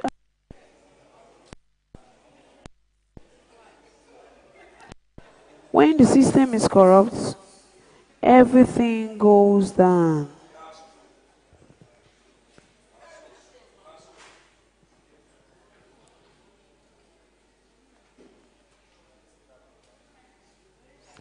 Only when corruption is wiped out of Nigeria that it changes honest and patriotic Nigeria. Nigerian dream.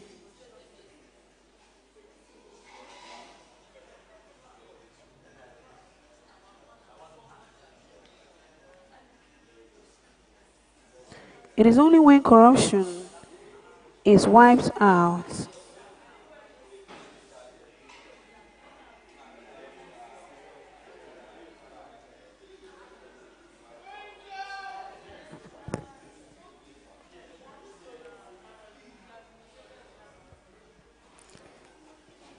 change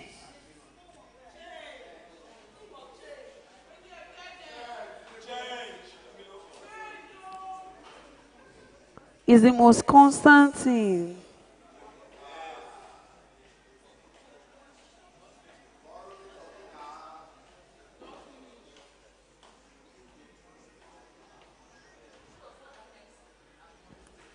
Inevitable.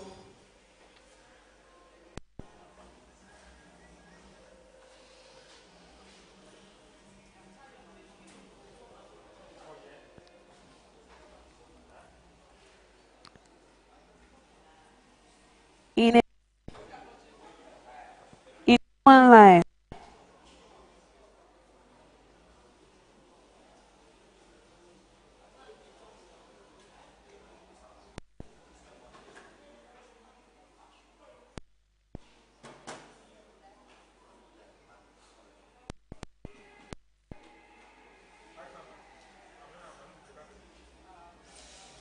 Karl Marx.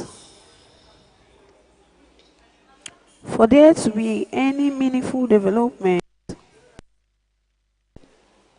in our nation, people must accept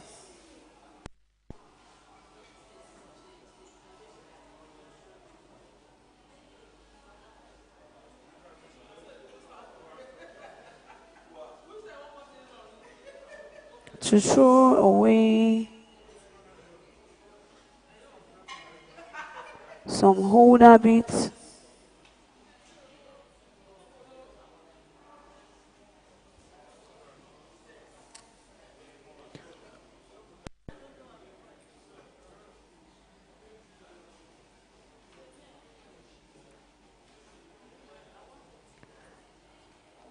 the need for change towards non-corrupt attitudes is worthy for our collective development.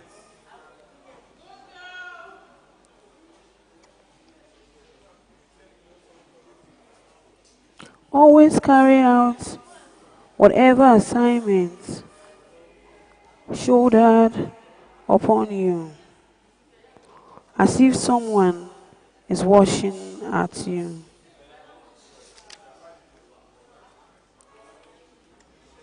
Whether you are on the streets,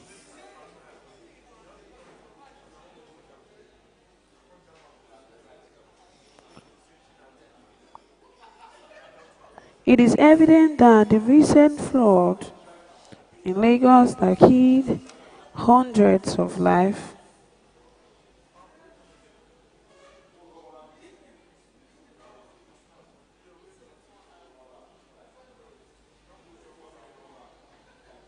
people eat and dump polythene bags.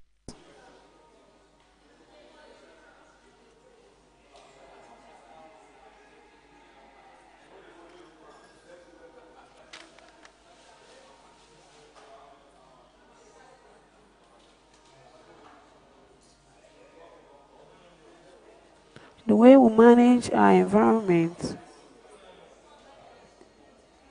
determines our livelihood to a great extent. People dump refugees without control. The government departments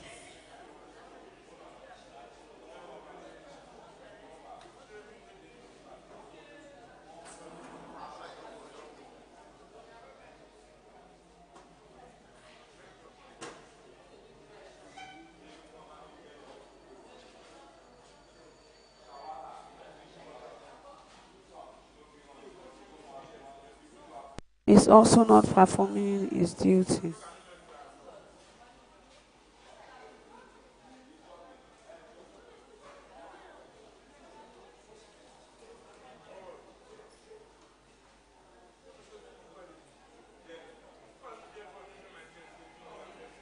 Corruption is at the core of the degradation that threatens our ability to sustainably enjoy planet Earth.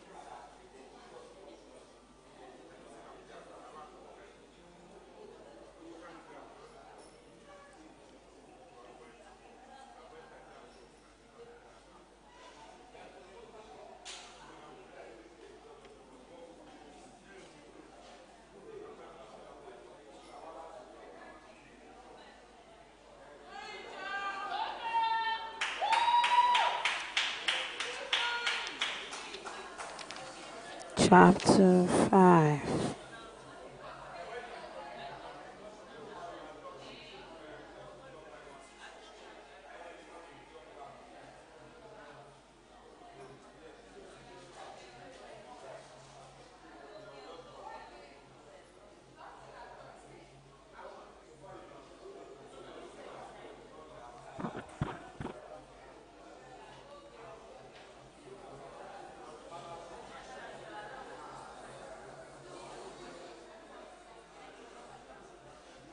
Chapter 5.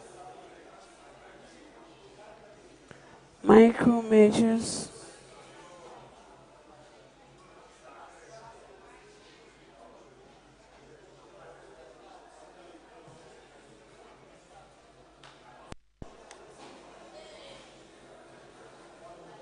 to fight corruption in Nigeria.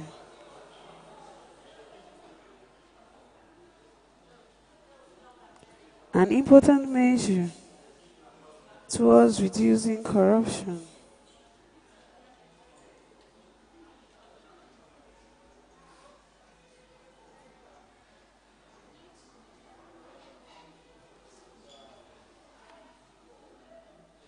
in Nigeria is through moral information sharing, ethical and attitudinal change for every Nigerian. Every Nigerian has a moral base, but corruption has made it such that many don't subscribe.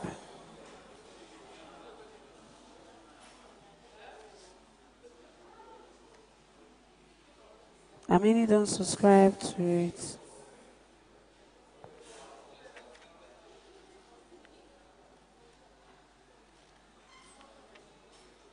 This is the cause for breakdown in ethical norms and values necessary for building successful communities. For Nigeria to truly avert corruption, citizens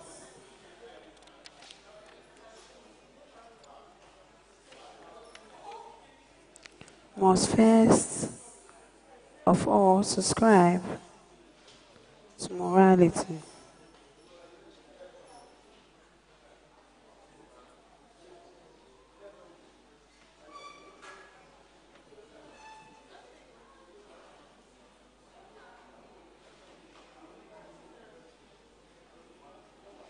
It is essential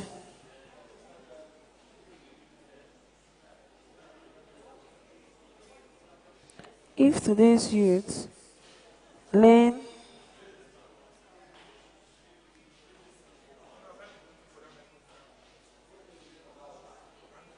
If today's youth learn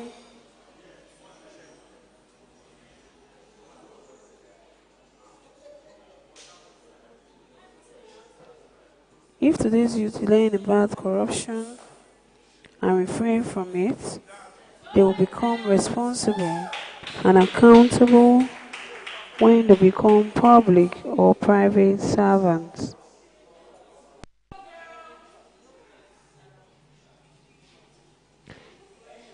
This is because they already know that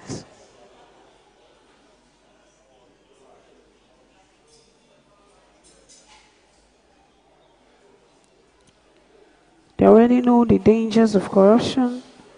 Therefore, the most important thing we can do to combat corruption is to know what corruption is, to educate others about corruption, and to take action to prevent corruption through the best acceptable instructional method than just the threat of punishment.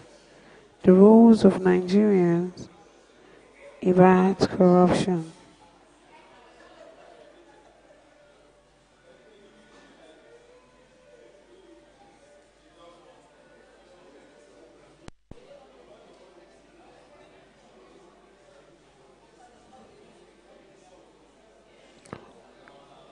Youths are an important group in every society.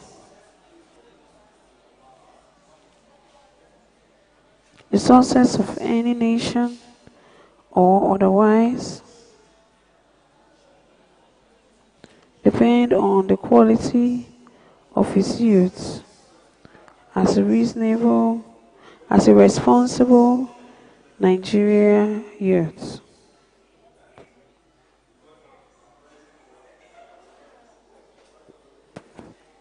You can help to reduce corruption through the following.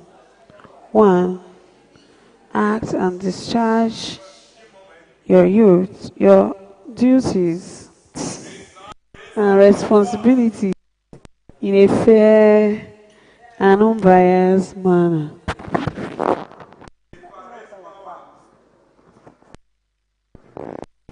An unbiased manner at all times, in the belief that what you're doing is for the betterment of the future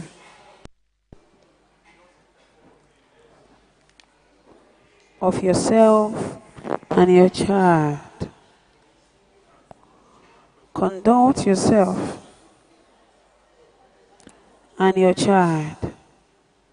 Conduct yourself in a law-abiding manner by always judging your mind before taking any action.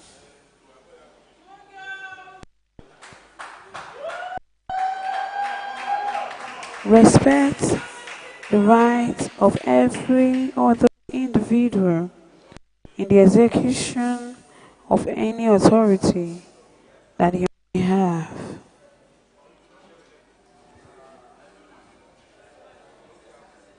Observe the principles of honesty in your undertakings by looking at what you will tell God on the day of judgment.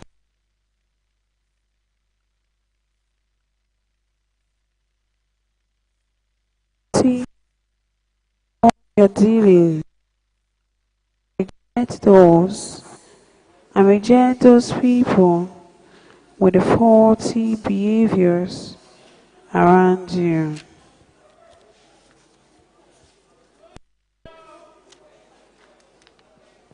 Be a patriotic citizen and promote nation building by saying no to corruption in all its forms.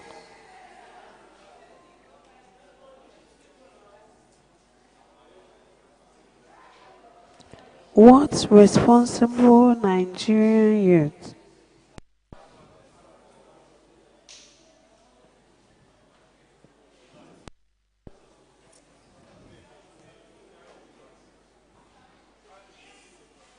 must avoid?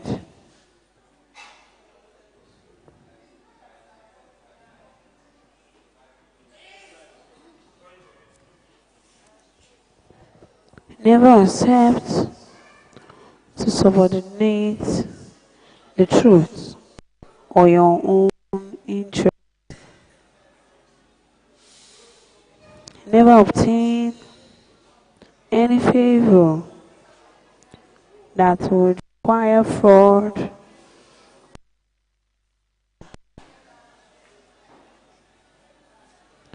Never do not participate in any action that would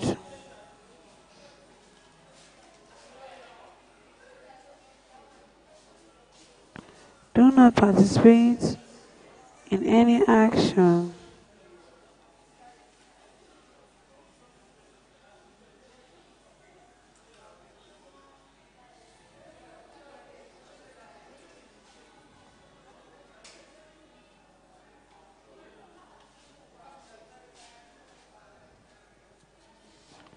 do not accept to offer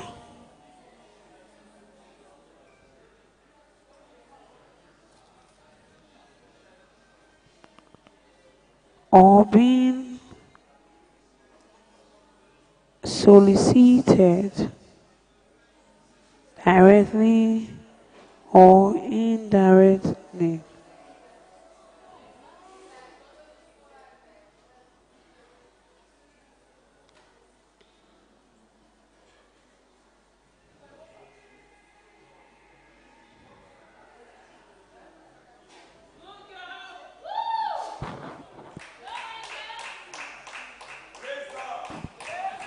With a view offering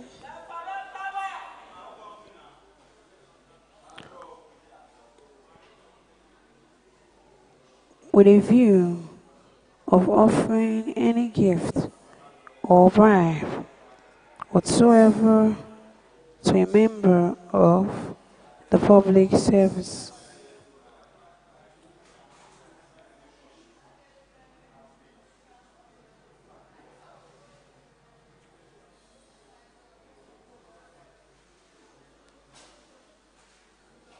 To a member of the public service.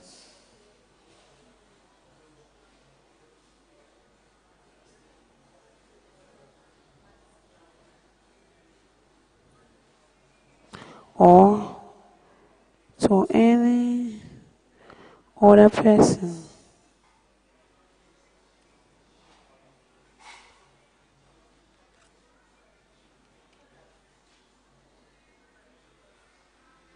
who would or could be influenced in the performance of his or her duties.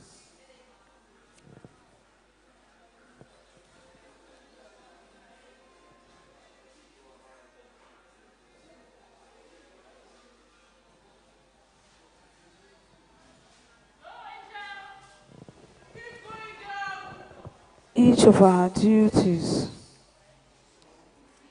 Don't never accept or solicit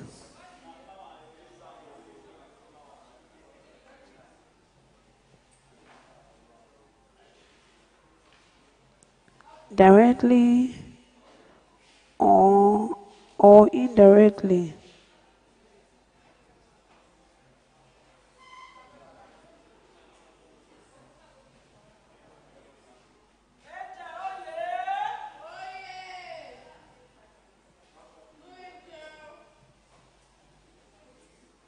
any gift or favor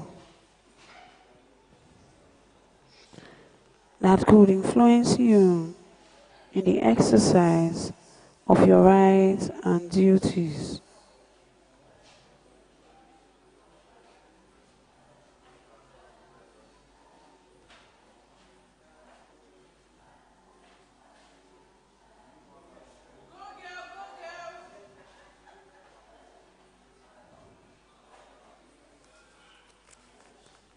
never incite or succumb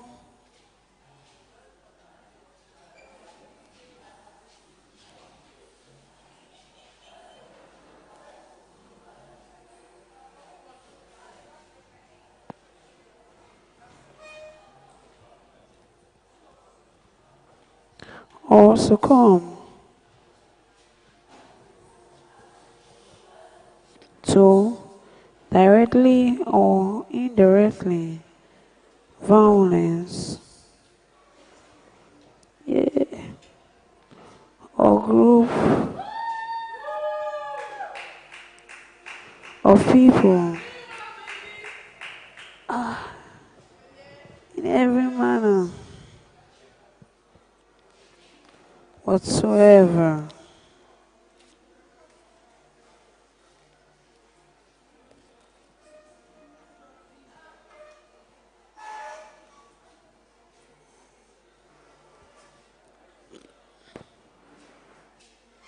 Never.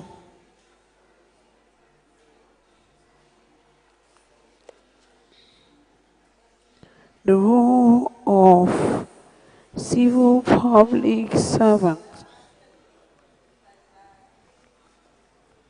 against corruption.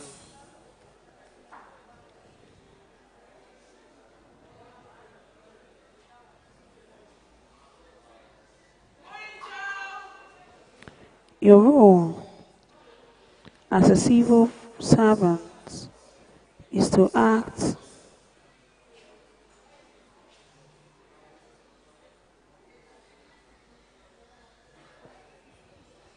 is to act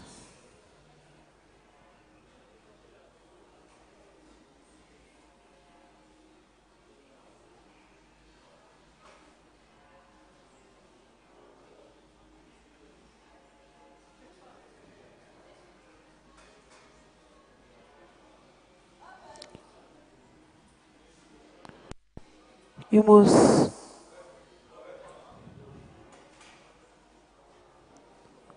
your role as a civil servant is to act in the best interest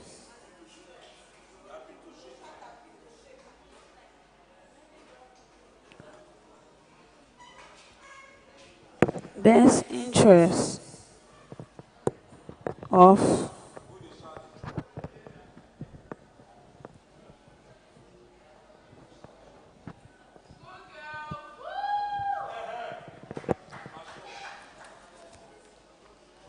best interest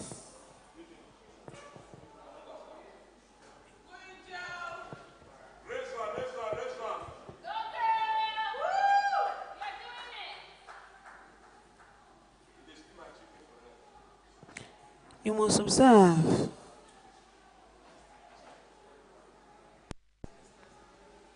the principle laid down in the Civil Service Code of Conduct.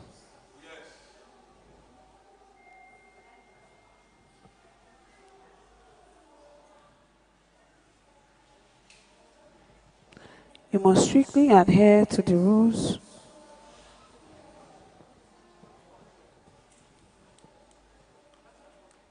and regulation of the public service.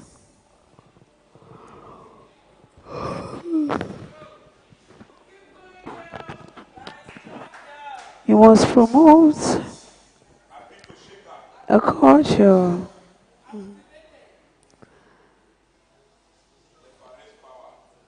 of accountability, openness, and transparency.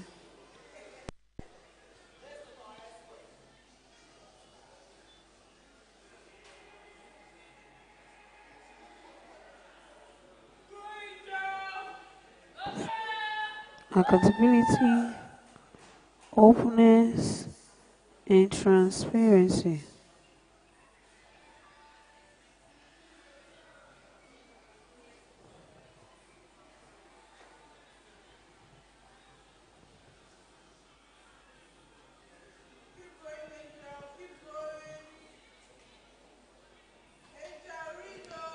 You must remain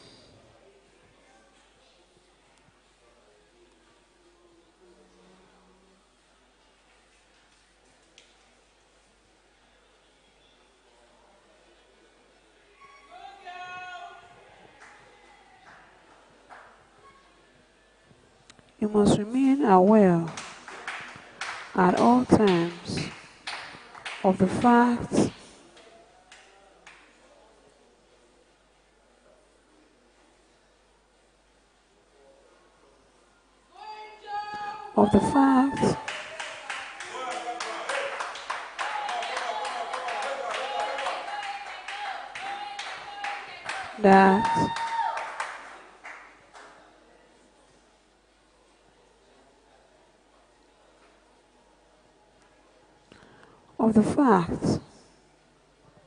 that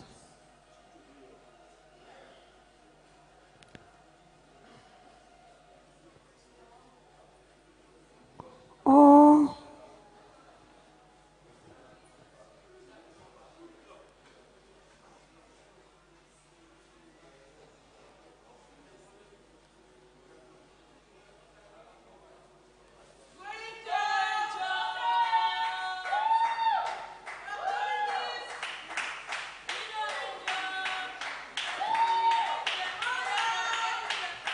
you must be ready to declare your interests.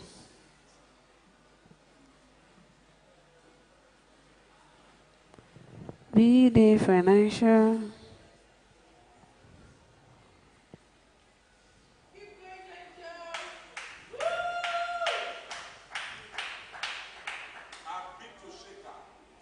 or commercial, whatever, these may be in conflict with the public interest.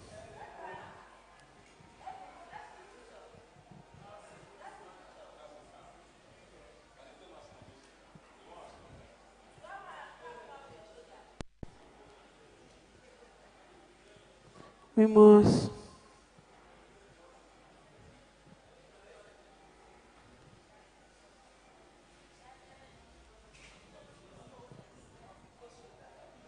You must promote a culture of accountability, openness,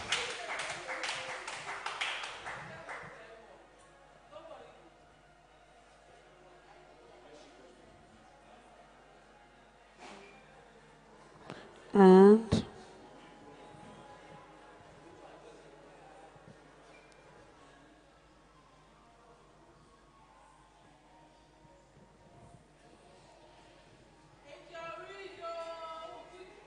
you must be ready to declare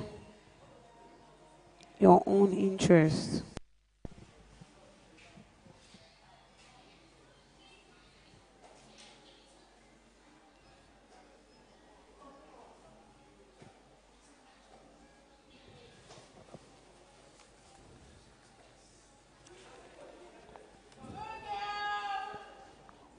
Other interests, or stay away from any decision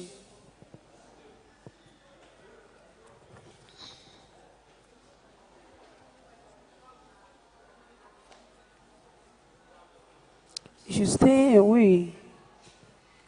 You should avoid soliciting or accepting from anybody on any remuneration or benefit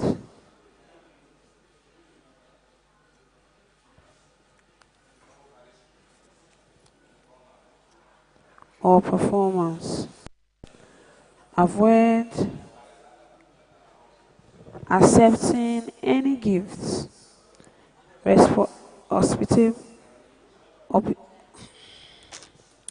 hospitability, or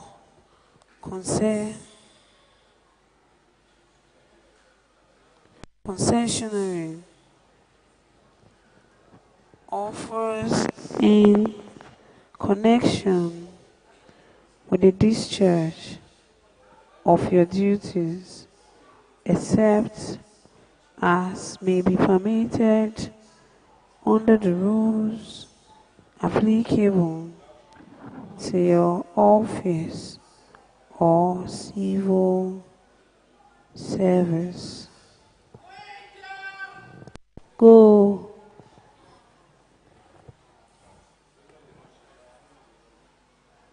Avoid using public funds.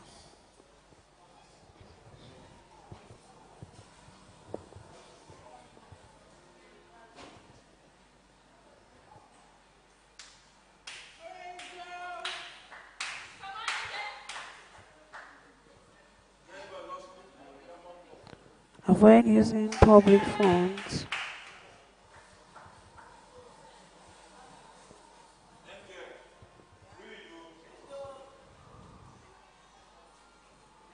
Property, services, and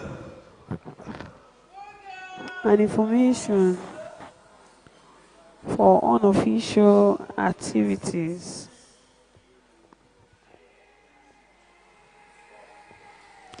Avoid supporting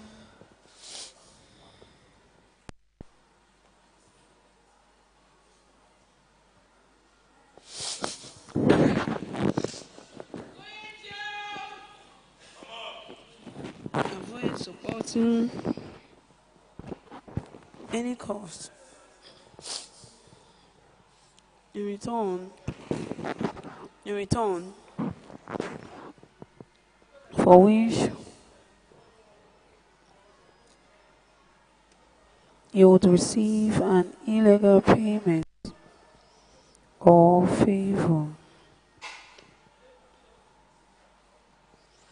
The role of government in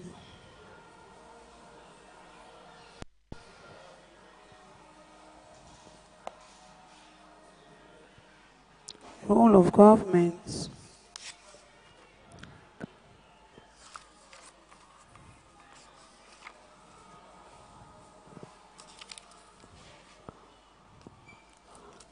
against corruption.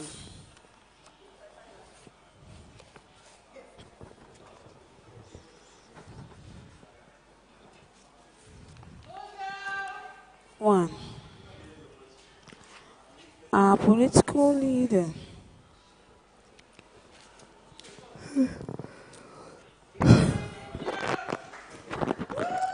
must set an example.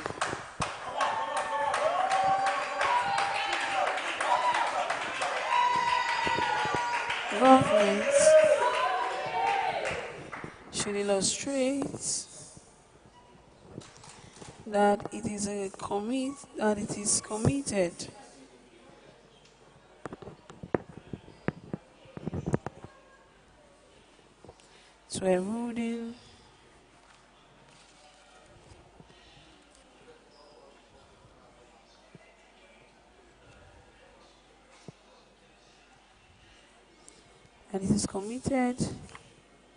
to eroding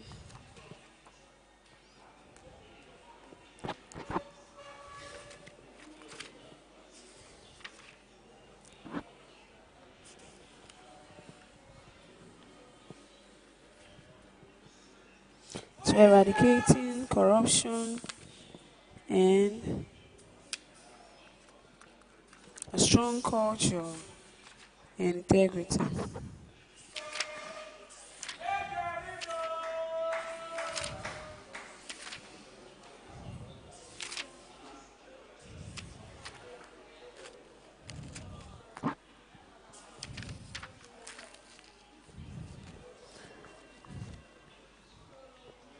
Government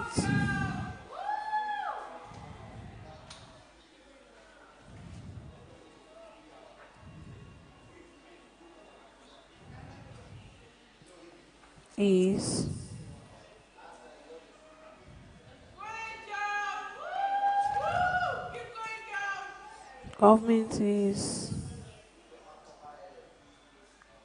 government must create a policy framework that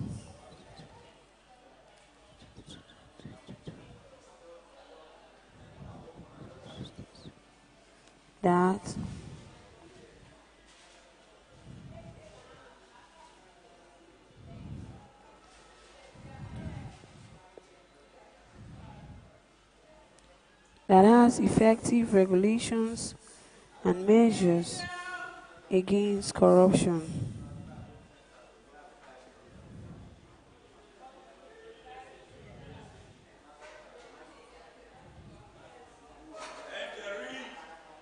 Government must assist independent watchdog bodies in combating corruption.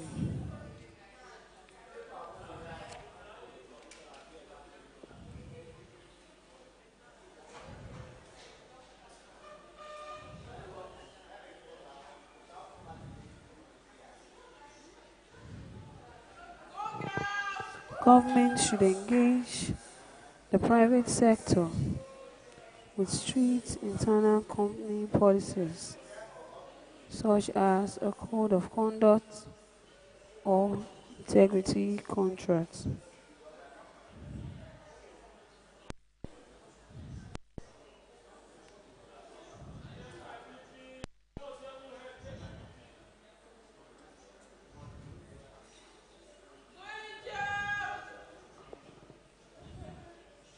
Government should generate strong support from public and private sector leaders.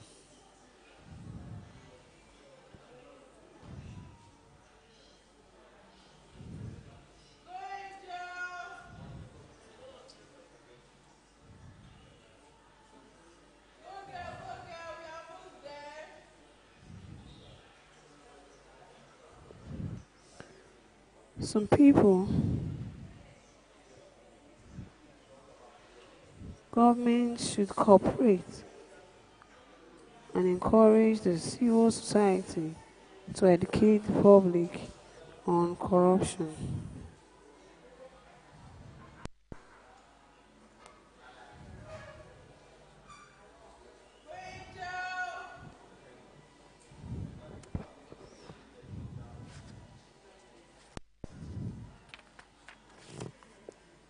Governments should introduce and promote an attitude of zero tolerance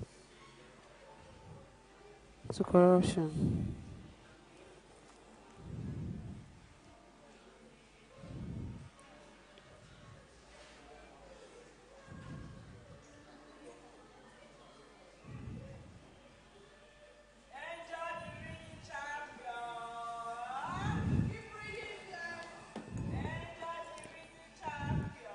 Reason why some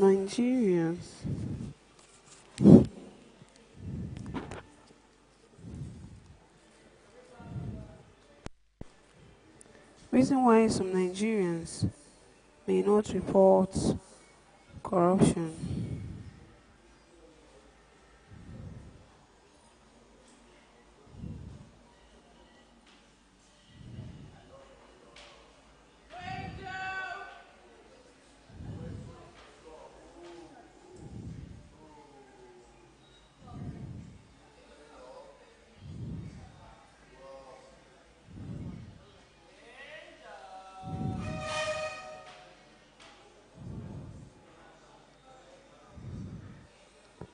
In most cases,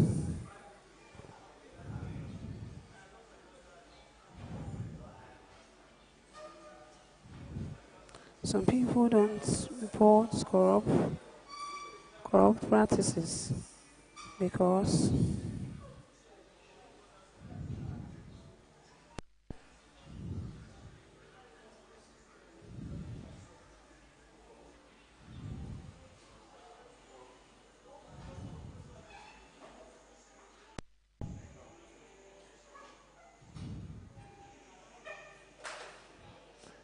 fear or victimization by the corrupt.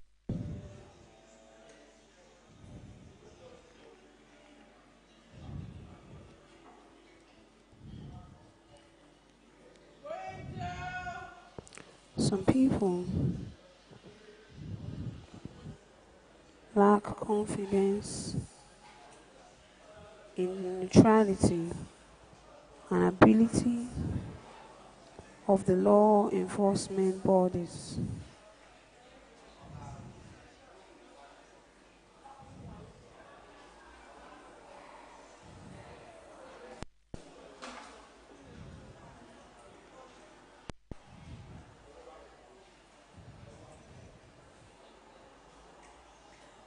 Some people do not want to spend life going to court to give to give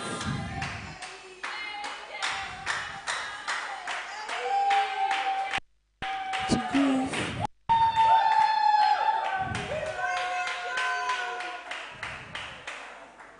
to give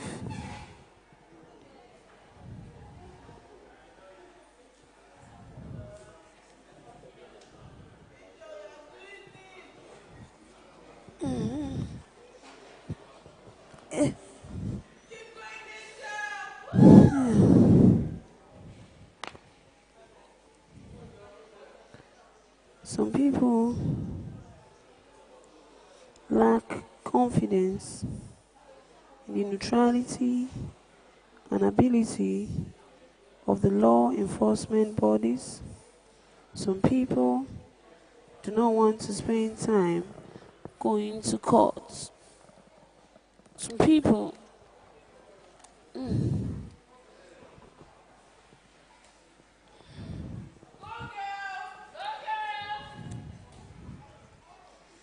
some people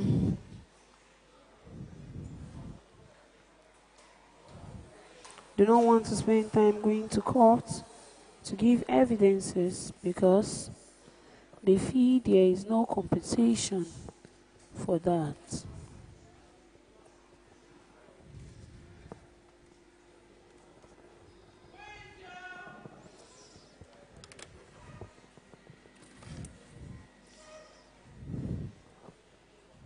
Some people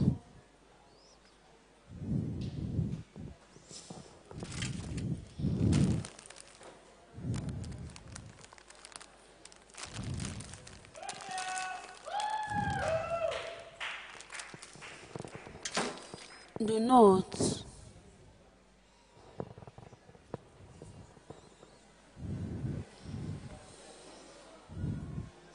want to spend time, or rather, some people claim that the criminal justice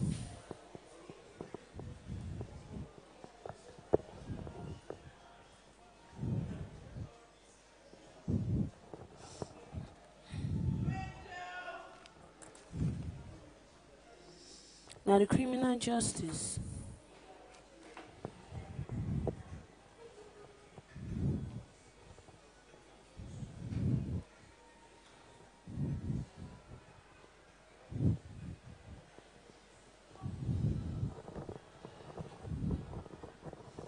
that the criminal justice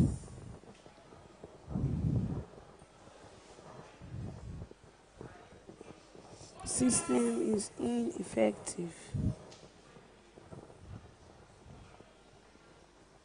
Others are afraid that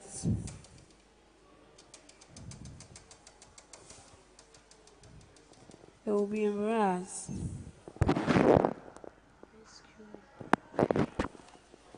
That they will be embarrassed. Please, please, please rescue me. I don't die. That they will be embarrassed.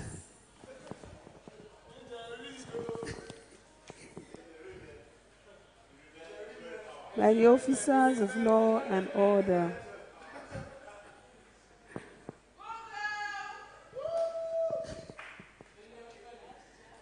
Some citizens don't know what corruption means.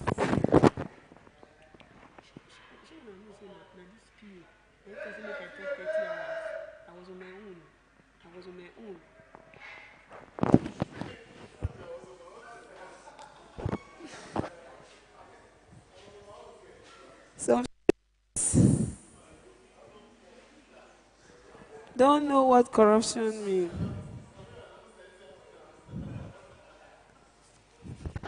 Some people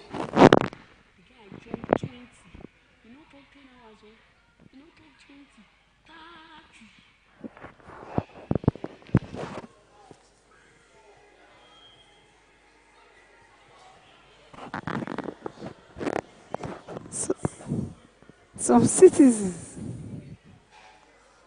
just don't have the sense of loyalty and patriotism for the country.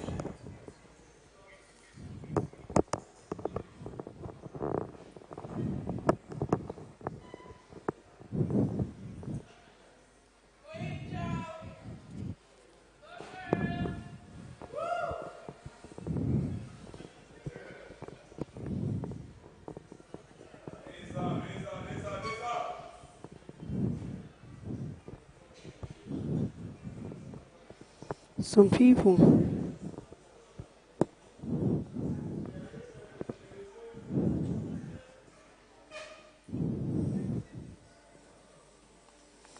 some citizens just don't have the sense of loyalty and patriotism.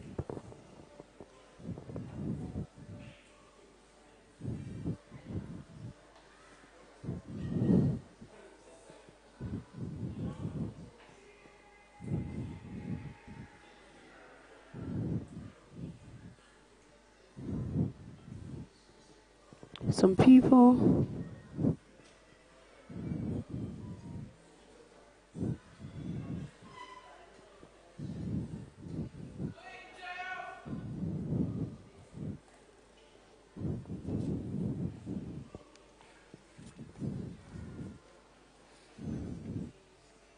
some people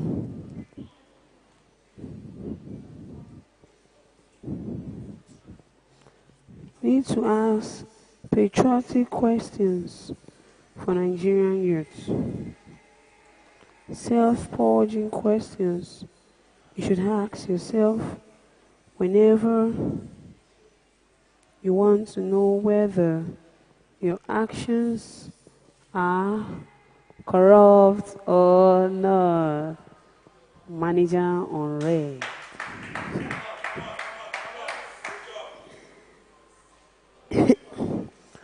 What is this that I am about to do now? Is what I am about to do legal or illegal?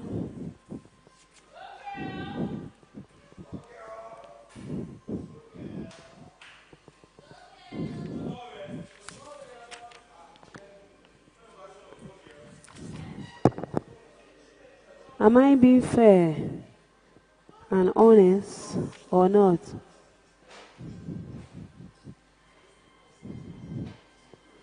How will it look like if the next person gets to know what I'm about to do? Would my child, my colleague, or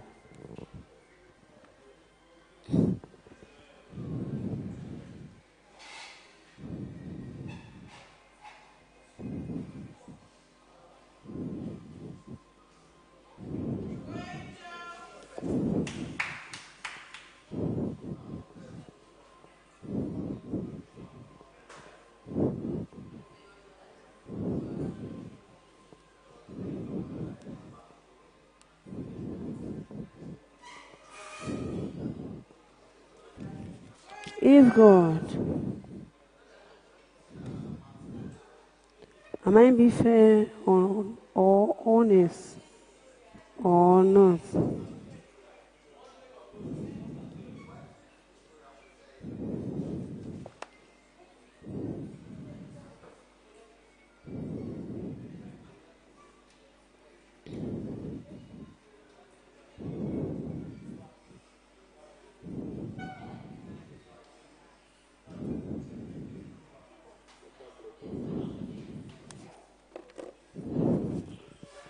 The lie. Am I being fair or honest?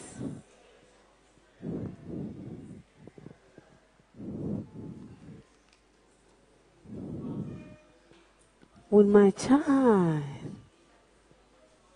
my colleague, these questions is the question The patriotic citizen should ask themselves, am I being honest? Am I being fair?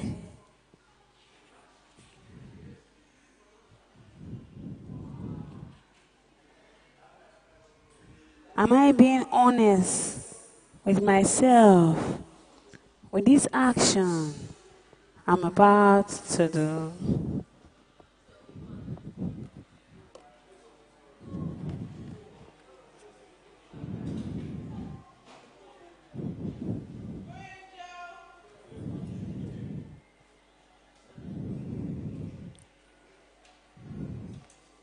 This action I'm about to do.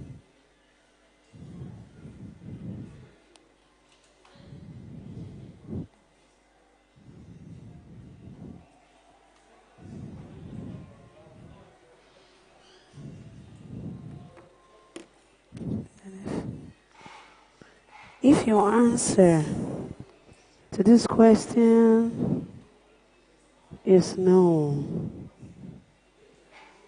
then what you're about to do is corrupt.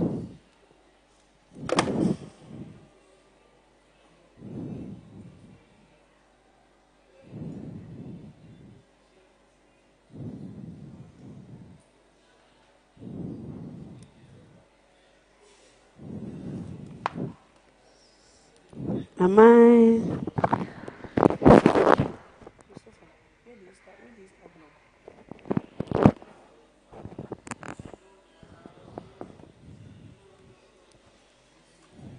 am I a liar?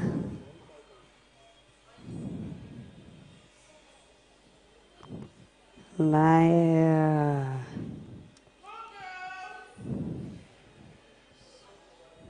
If your answer to this question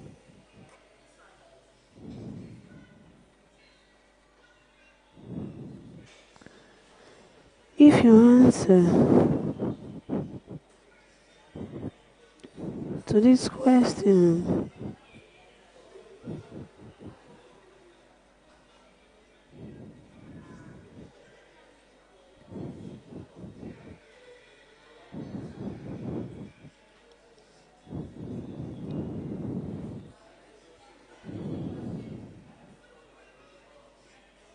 if your answer to this question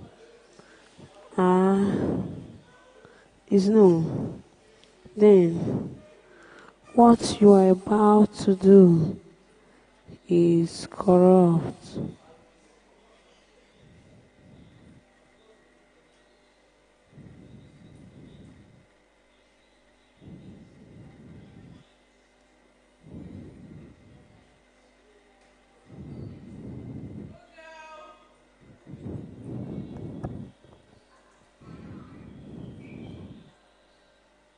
Well,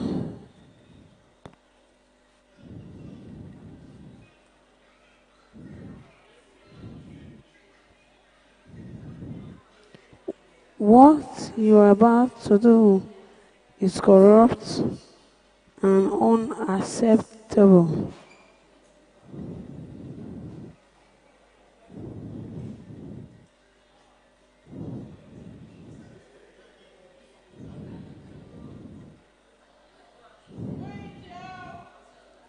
If you are still not sure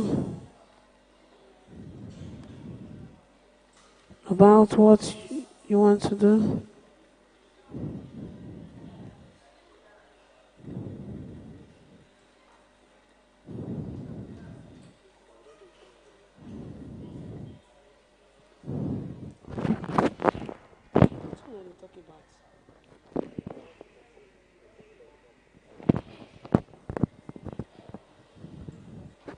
but then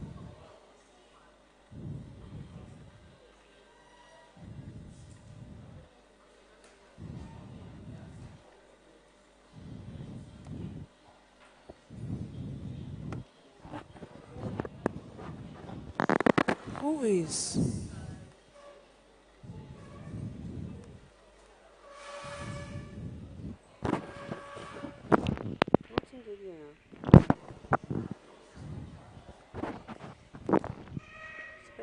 me or send link for WhatsApp.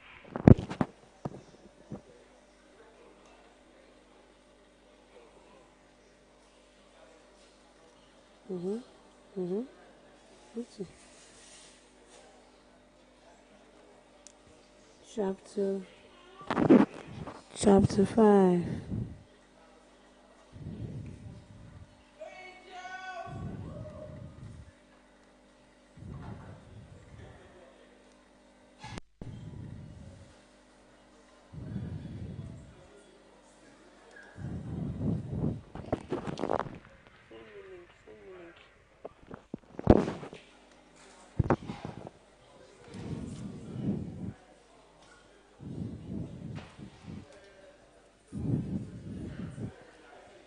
Macro measures to fight corruption.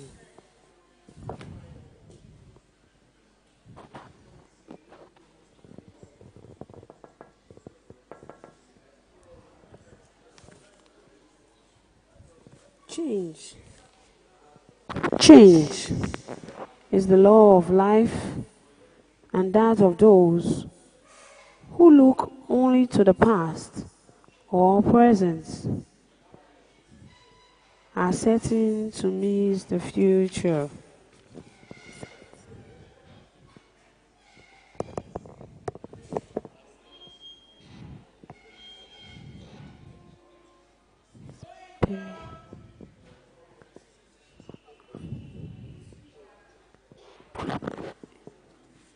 But then, on Chrome or Facebook,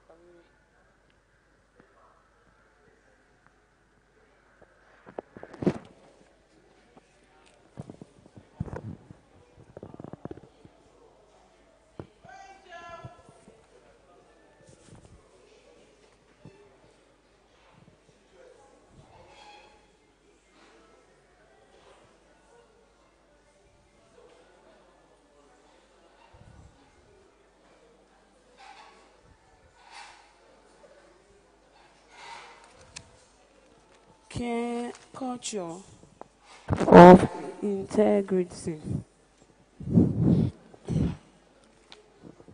Culture of integrity.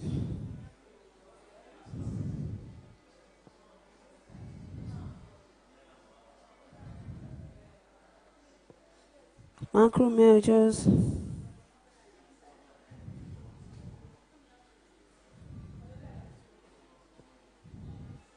to fight negative correction.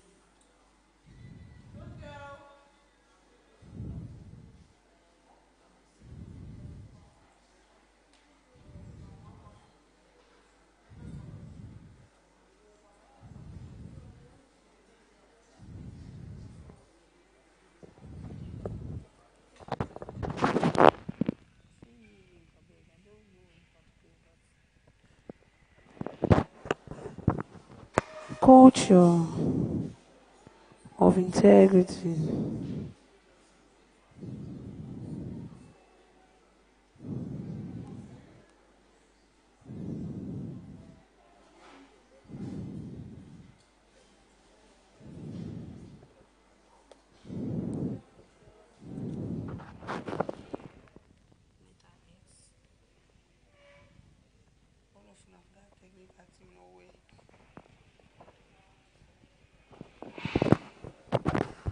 Culture of integrity. I don't suffer for that.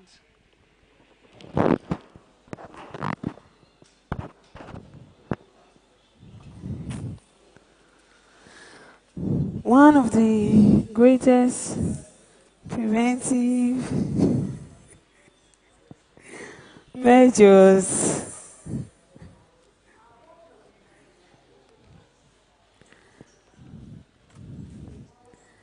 against corruption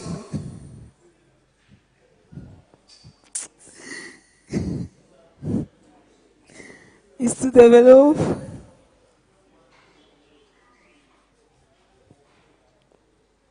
a culture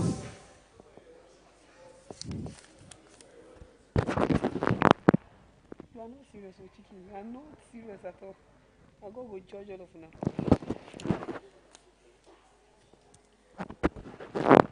Now your video, the X video.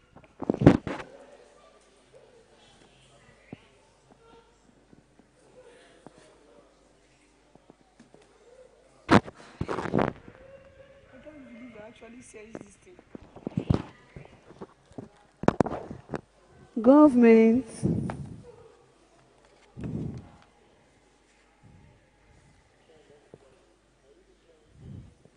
government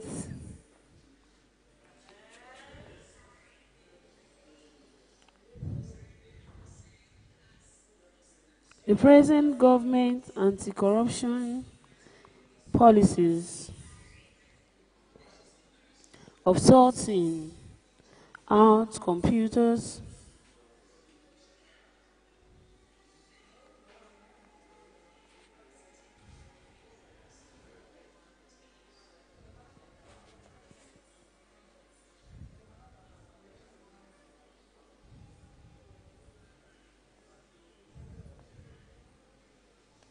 of sorting out computers is to develop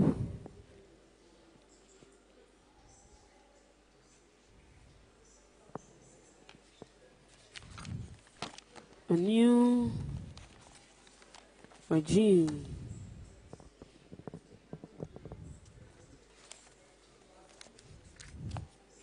culture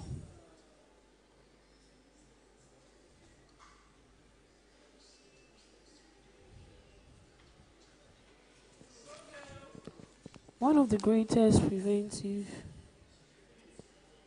measures against corruption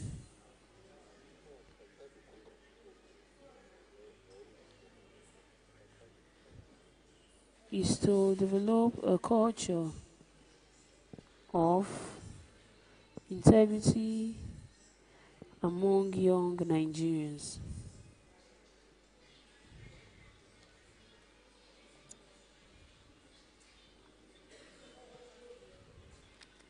The present government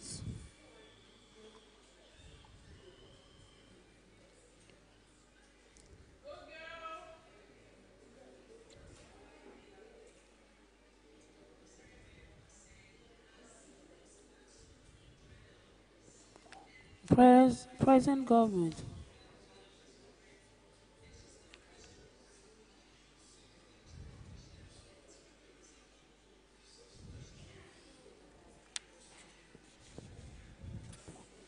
Nigeria so far is certainly a positive step that must be followed through, but with careful considerations must be adopted in line with any action aimed at achieving this.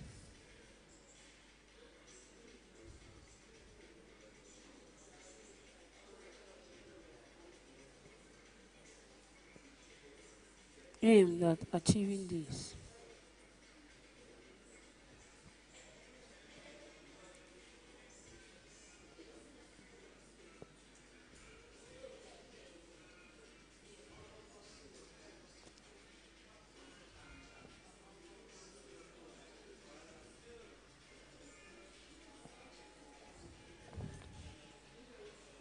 Lesson from the EFCC.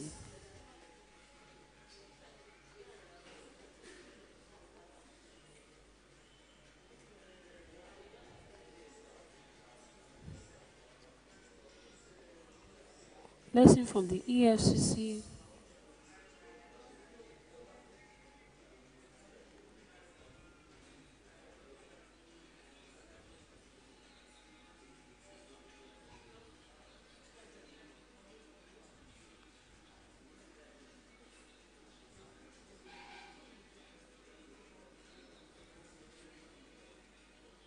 making arrests of and pushing some Nigerians who were popular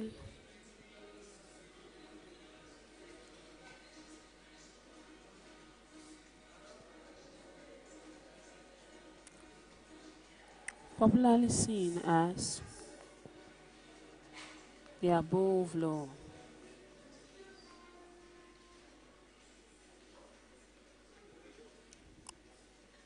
This is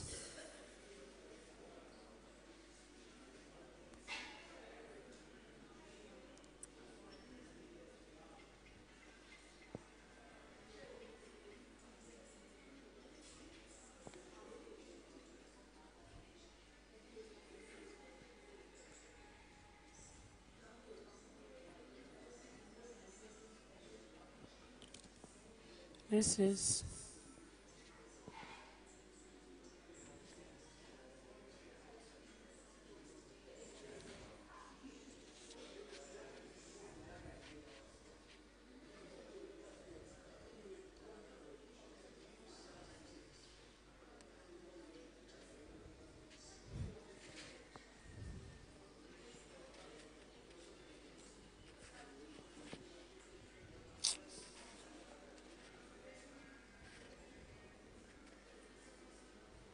well, most people often mistakenly feel that what belongs to the government is no one's own. But that is not the case.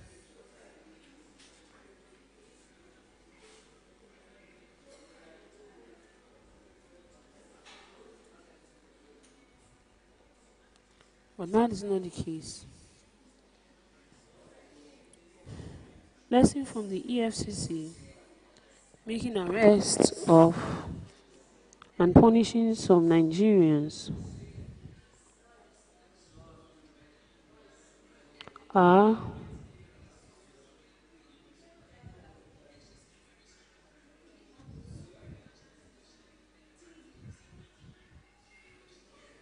are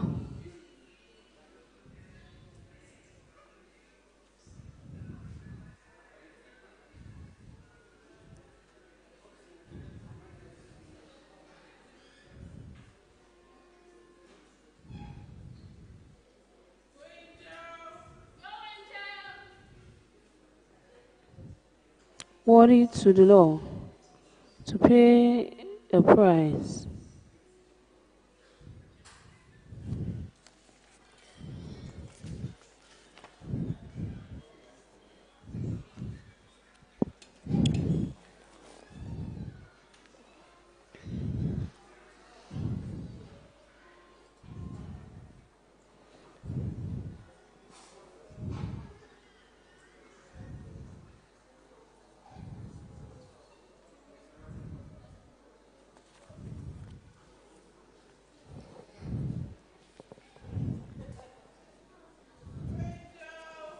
It is undoubtedly that if the youth learn how to maintain their integrity,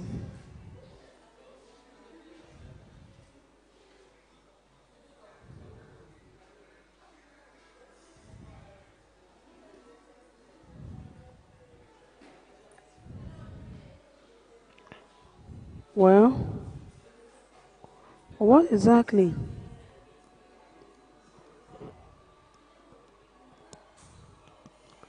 is killing our development?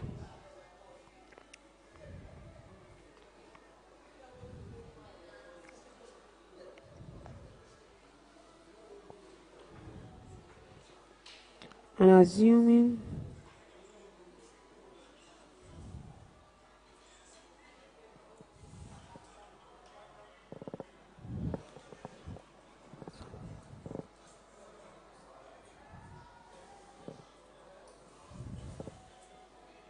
well, that is exactly what is killing our development and makes people loot and vandalize national resources, assuming it's government property.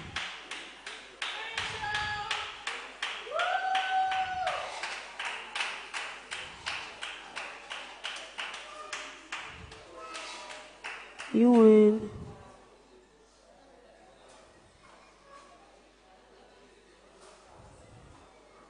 Anti-Corruption Convention and Global Network.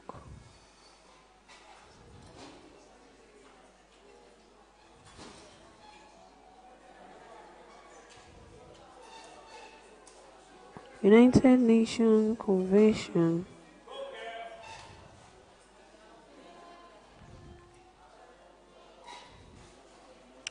against corruption.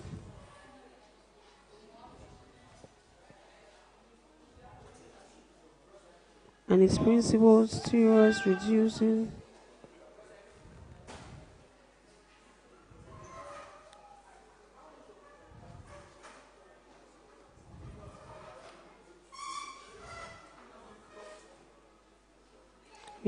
corruption, and it makes out solid measures to help governments recover money stolen by their citizens. Nigeria can benefit from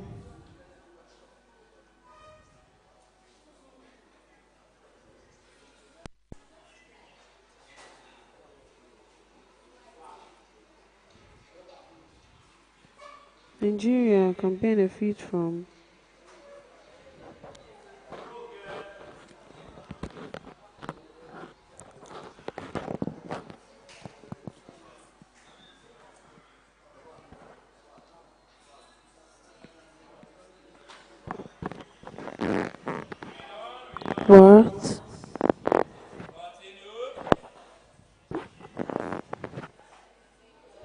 But then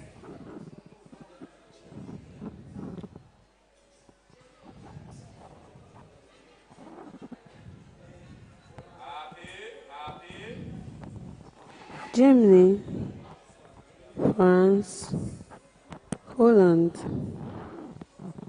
Australia, Canada, USA, UK, and Japan.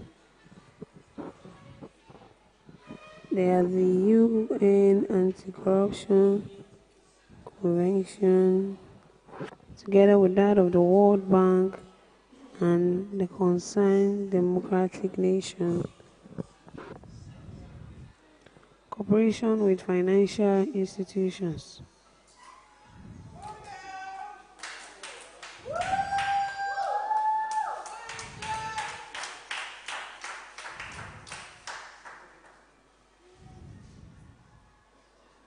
Cooperation with financial institutions. Financial institutions have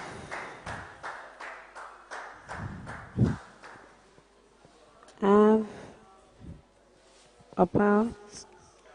Financial institutions have part of the knife and the yam, so or not to design, so or not to release information about suspicious financial dealing.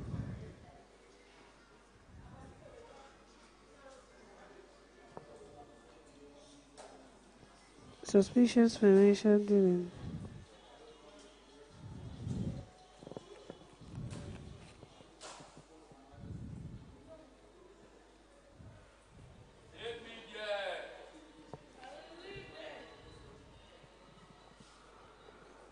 If money is laundered via a bank, no one else somewhere except the bank can easily detect who, when, and how such transaction was carried out. Operations between the government and the bank is a necessary way forward for reliable and fair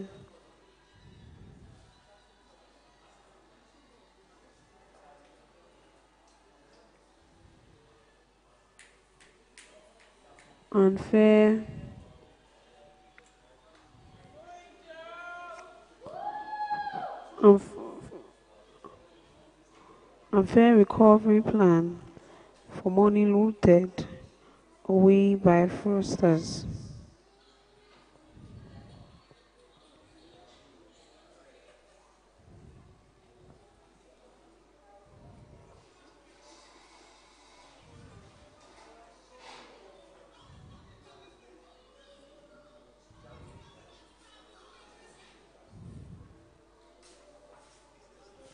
Money laundering and money laundering and financial crime must apparently be demonstrated in full action, especially by virtue of Nigerian membership in the corruption non-compliant nation.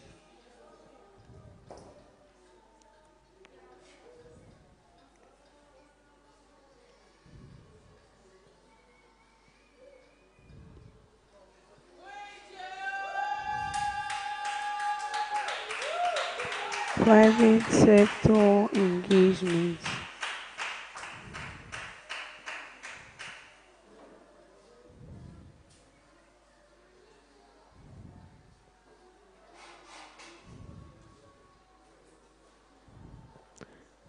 Private sector arrangements.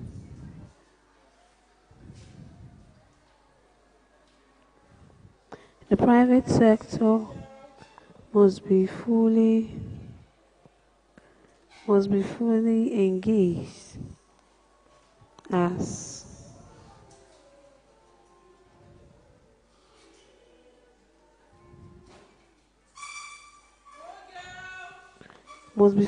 engaged as a major actor in fighting corruption and maintaining high standards of integrity and responsibility.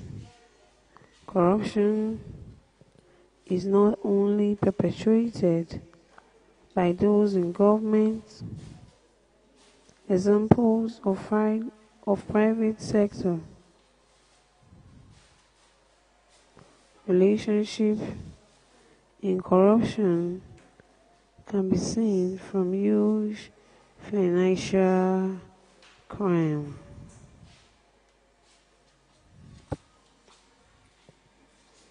I couldn't have done it without you, sir, truthfully, says a grateful one. Corruption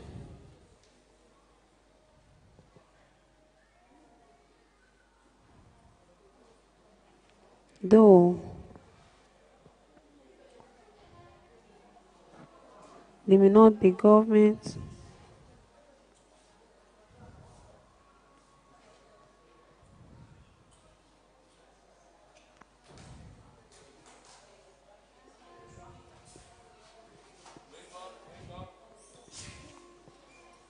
they should be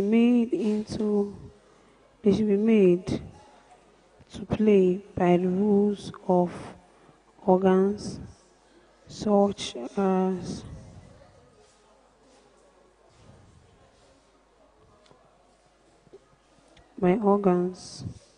such as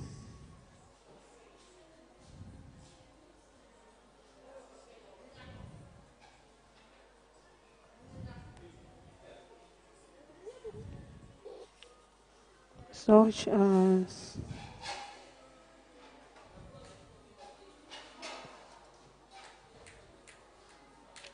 business, international business transaction, UN Global Impact,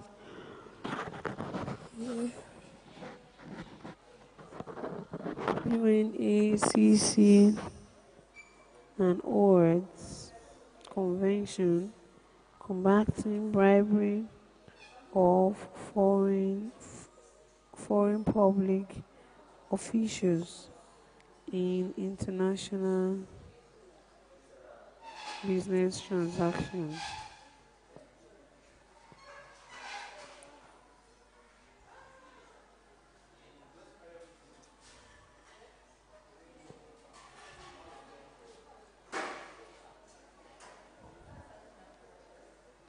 An international business transaction.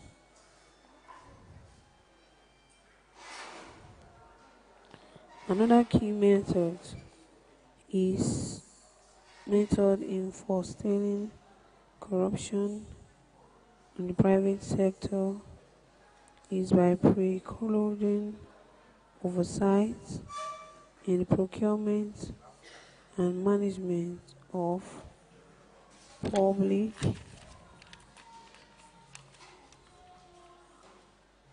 finances. This is possible through prevention of inflation of public contracts.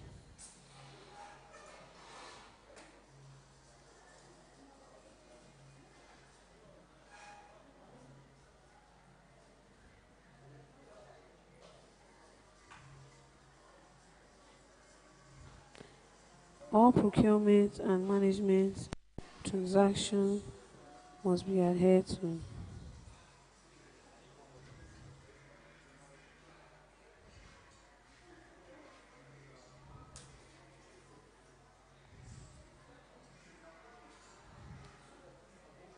Independent judiciary. One of the main goals of an effective democracy is to strengthen an independent judiciary. If judges are corrupt, there will be no public confidence in the justice system, and this can compromise the whole system of governance. There should be strong cooperation with UN, Justice Service,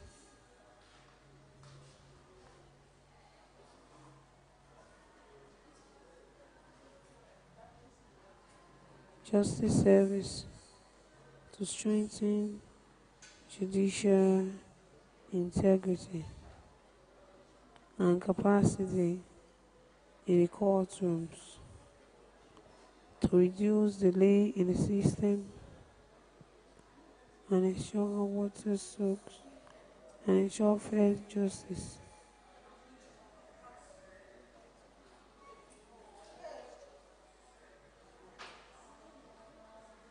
In fair places.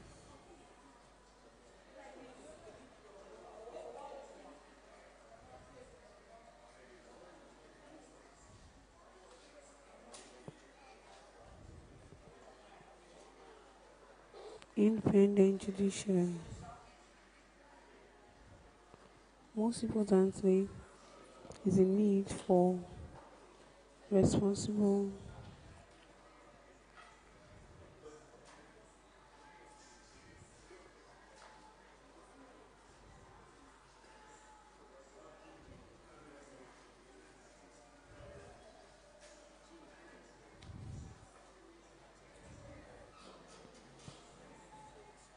Importantly,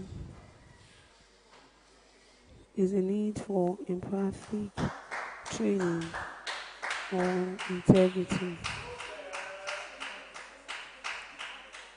on integrity, on integrity, ethics, and responsibility for young legal trainees.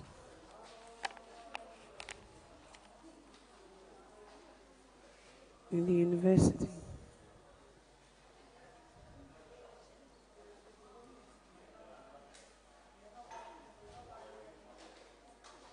And law schools.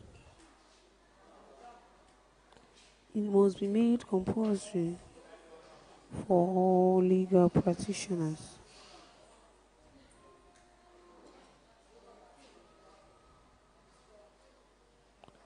to give details on their track record or annual basis.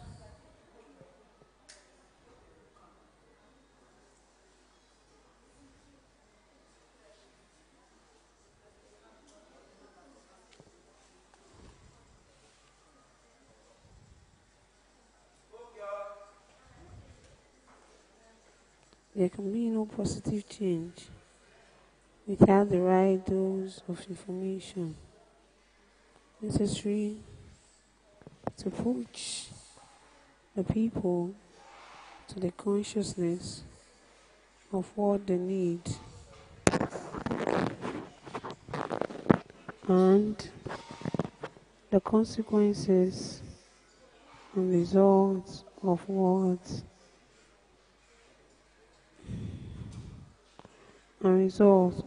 they do.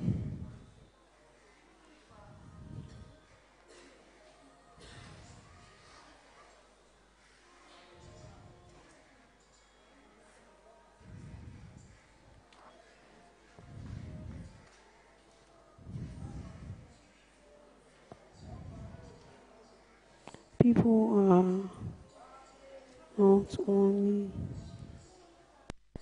taught through threat of us, threat of use of the police and punishment, but through smooth socialization process that tame their mind.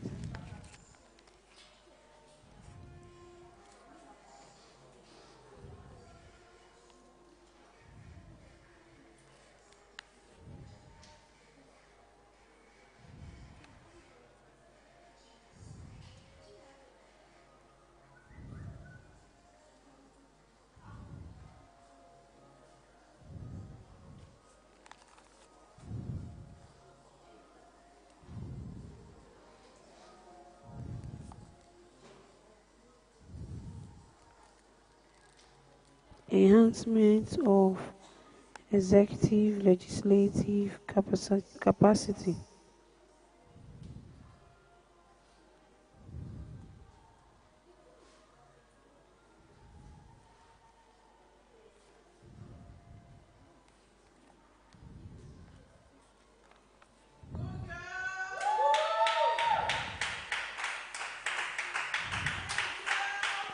Legislation should necessitate public officials, including members of his own arm of unconditional government.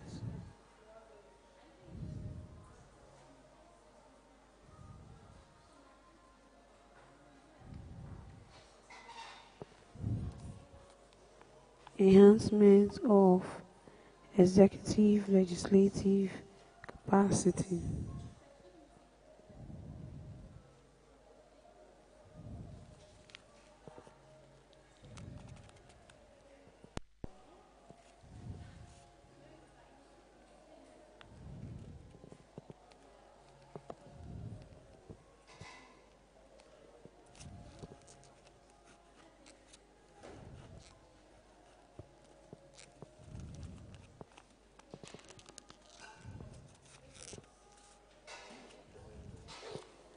Enhancement of executive legislative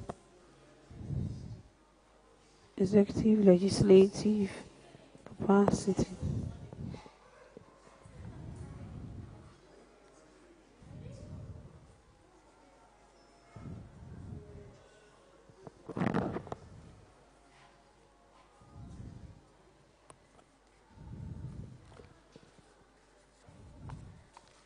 The legislation should necessitate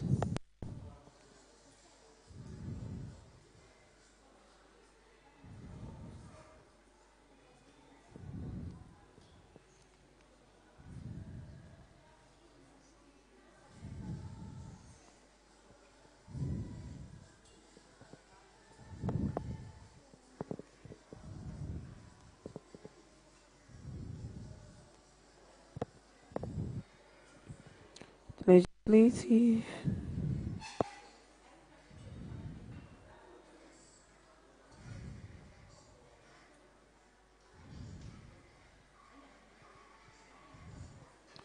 Legislation should necessitate public official, including members of his own arm, to unconditionally disclose their financial assets. This will easily help governments to determine people with wealth of inexplicable resources and why they are not using it in Nigeria.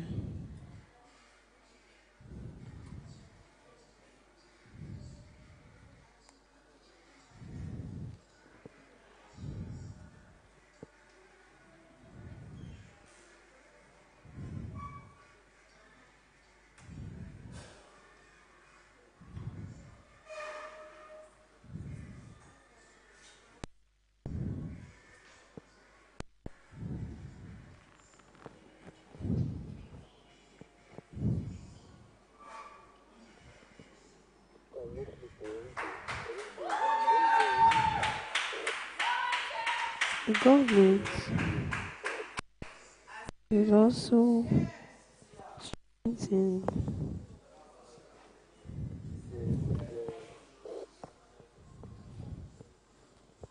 the government should also strengthen these institutions responsible for enforcing the Nigerian Code of Conduct and the Nigerian Code of Conduct.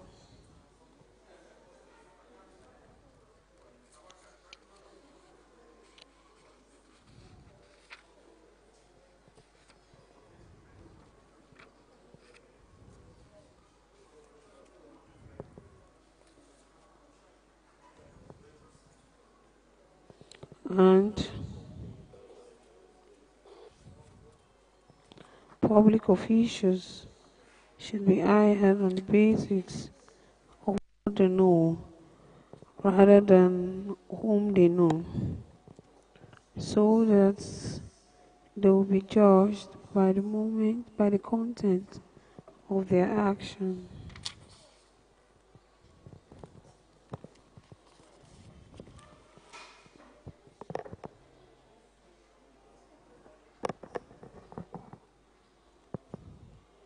It should be noted that youth are to be placed at the center stage of this anti-corruption fight.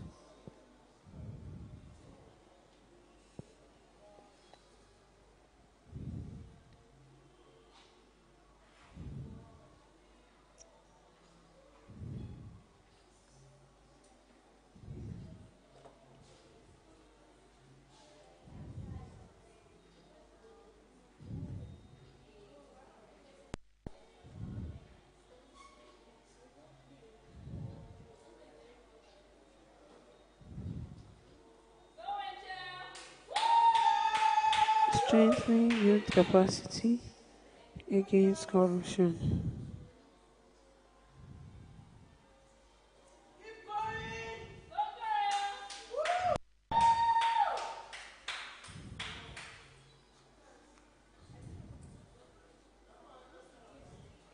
It should be noted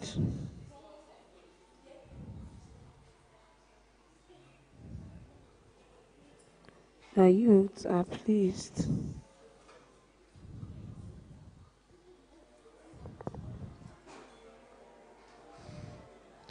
the youths are placed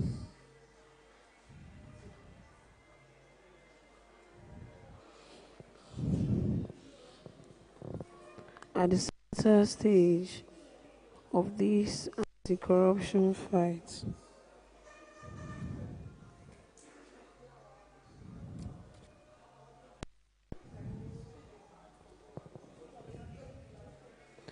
Youth should cooperate with anti-crime institutions in the lookout for fraud. For example, the growing problem of cybercrime.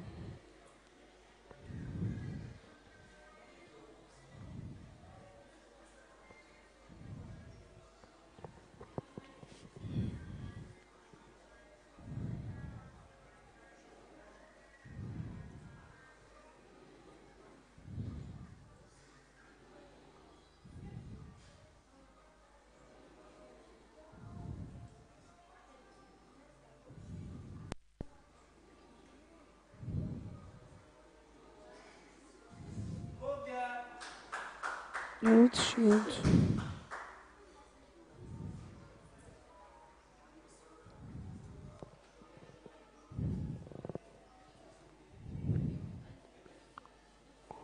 for example, the growing problem of cybercrime, advanced feed fraud, and other crime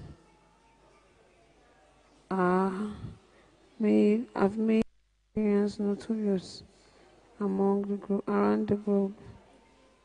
I have received more than a million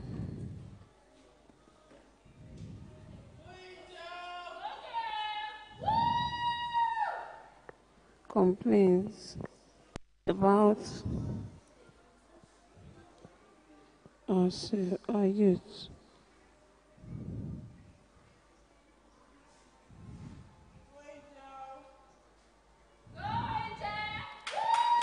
It is understandable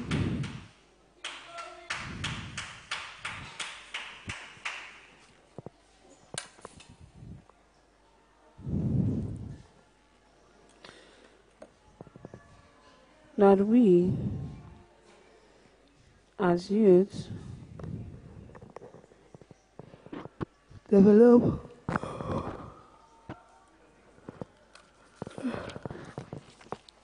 a patriotic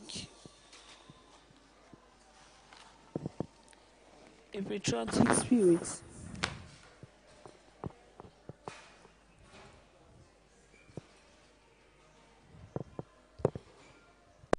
for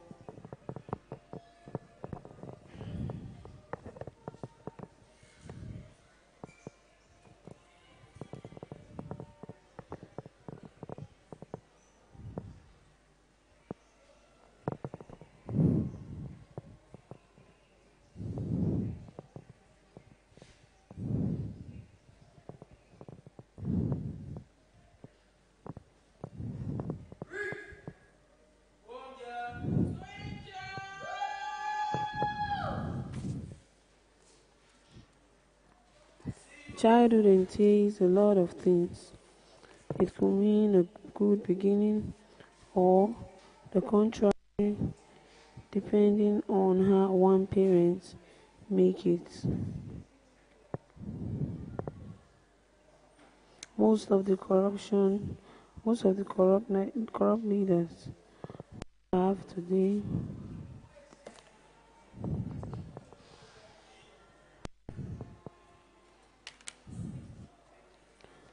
are of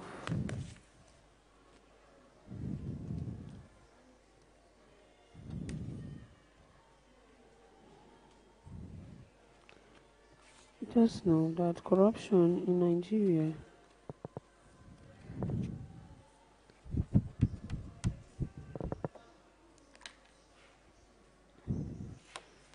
will be curbed by us, youth.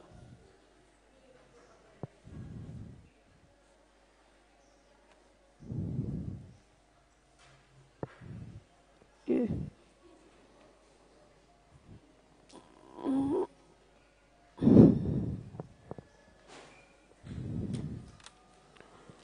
Corruption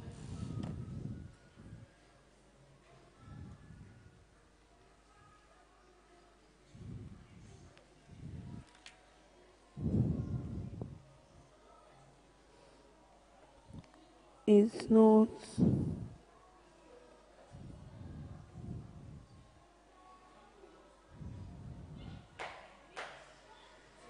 something we stand for.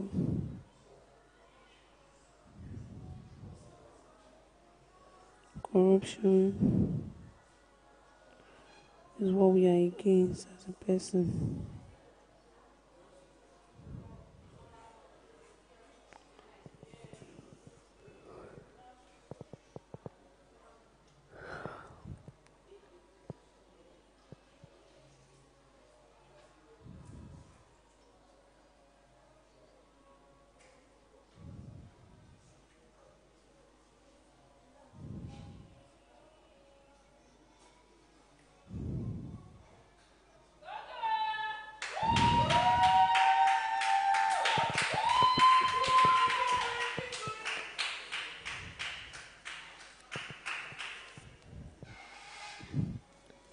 This could mean a good beginning or the contrary.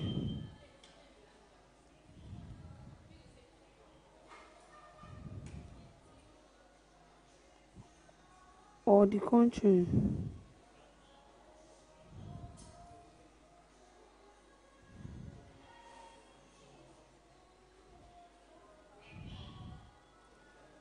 Or the contrary, depending on one parent make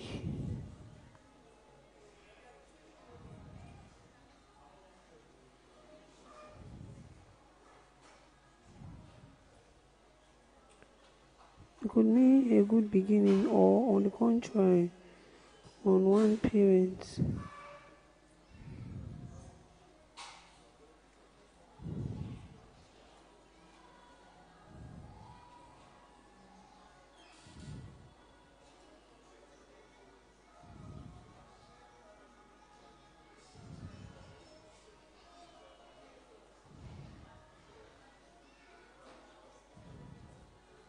make it. Most of the corrupt leaders we have today in this country learned corrupt habits right from their childhood.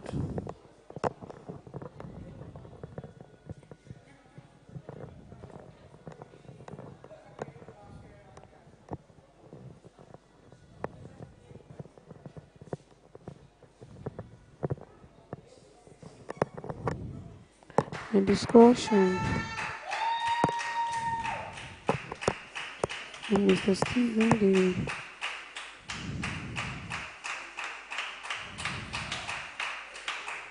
a discussion with Mr. Stephen Day, proprietor of St. Steve.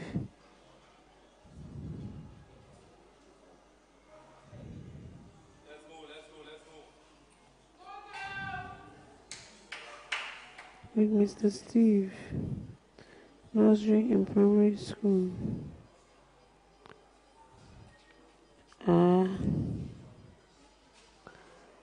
An image of what they believe that children are.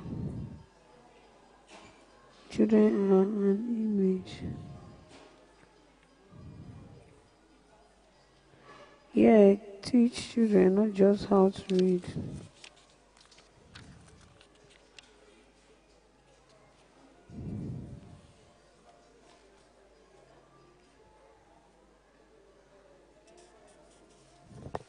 But most importantly, how to adhere to good societal and moral values.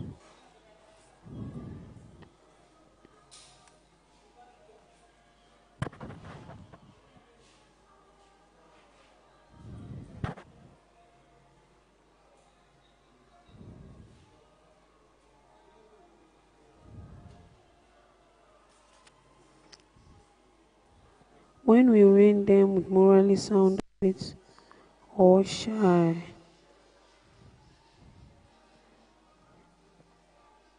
morally sound habits to shy against cheating, they end up becoming even more positive and hardworking than you can imagine.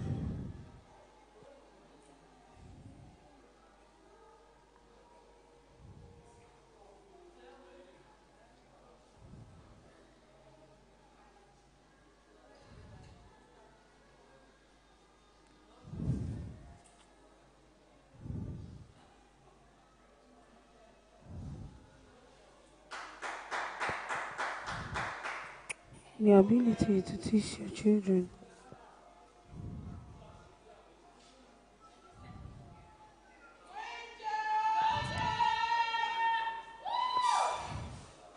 if every parent knows what this country wants, then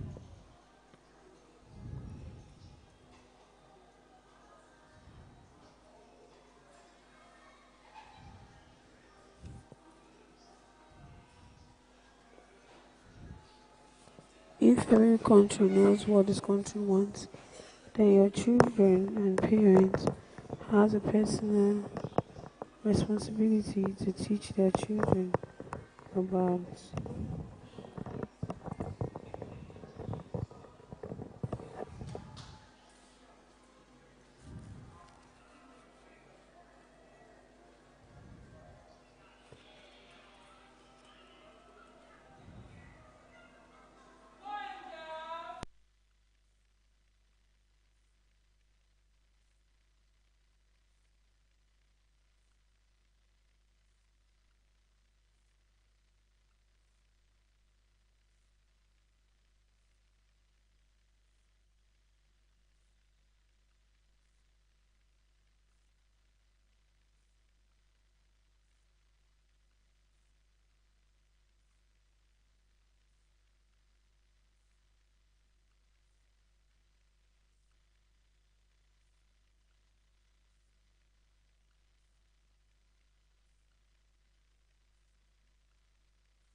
Son.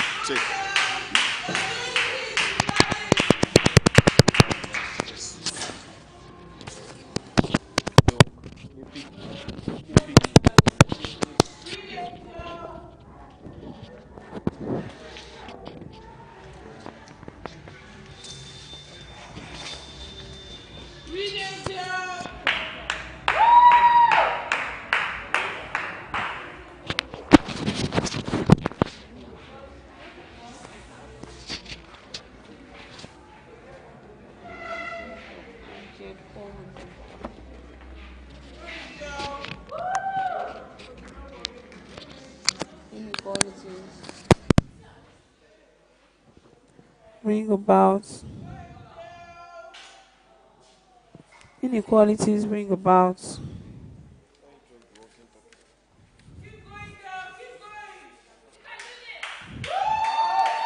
inequalities bring about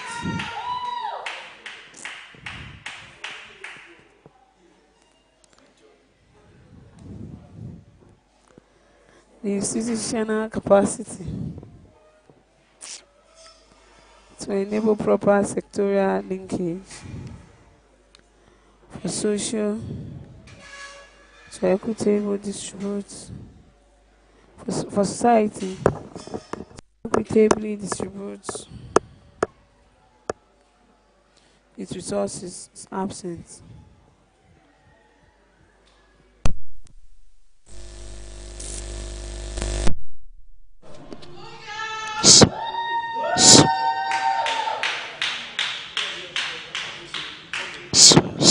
They go online. Say they go online. You dey hear am. But you dey go online. Make I check online. Make I check online.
Test.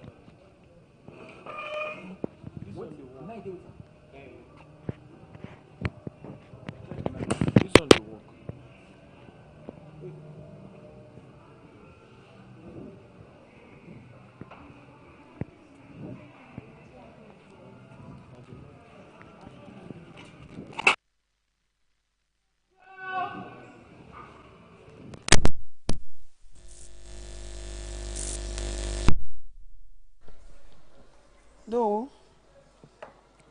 government is not the only source.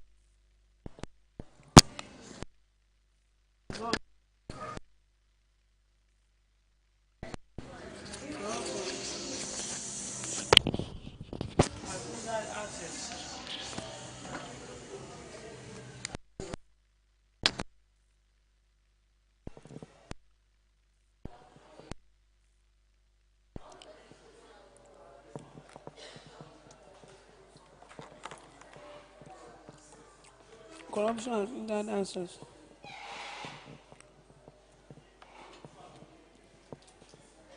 So,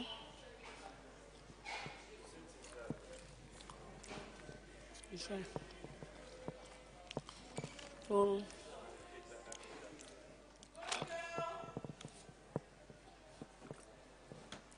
to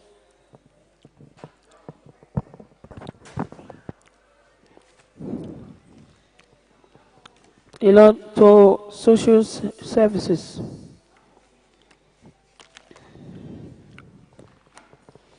and employment opportunities.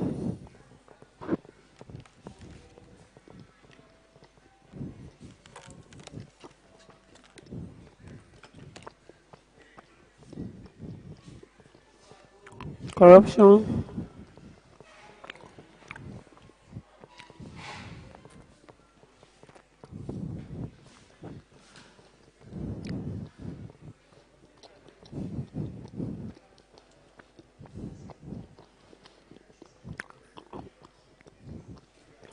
and unemployment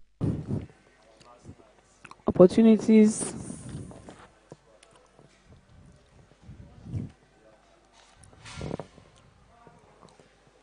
for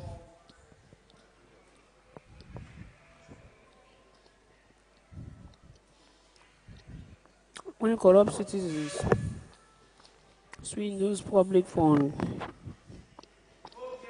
When corrupt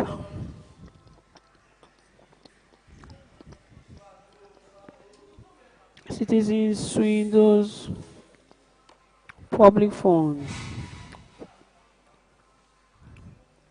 that ought to be invested into income generating ventures.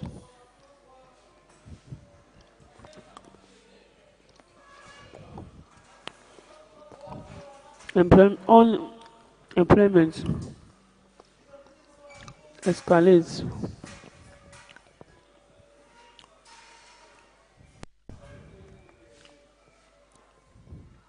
as a result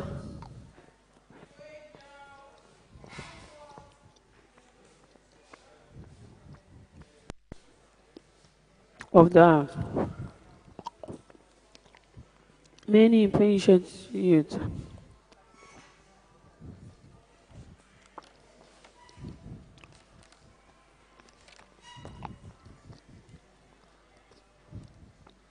dives into crime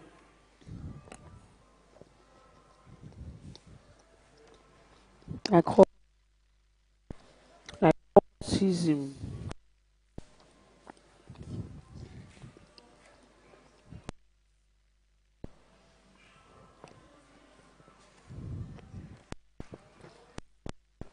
called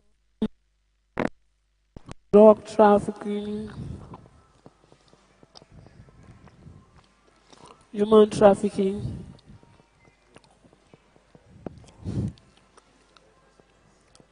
ritual killing, and other societal vices.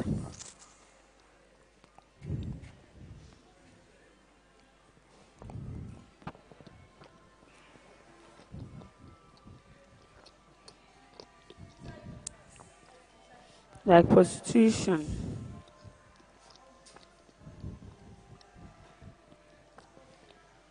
etc. Corruption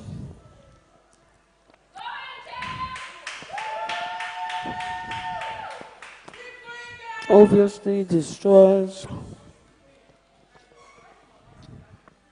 entrepreneurial ecosystem of a society.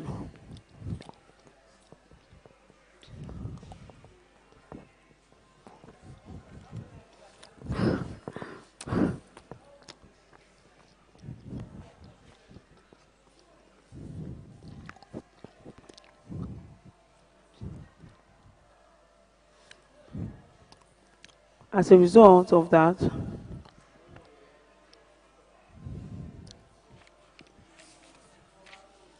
misallocation or misuse of public resources.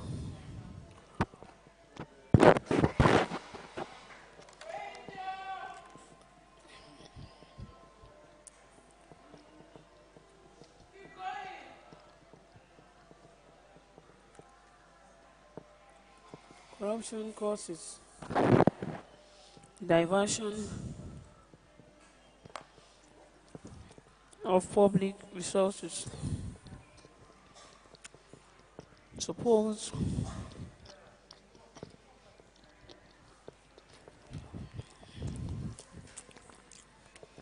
for the necessary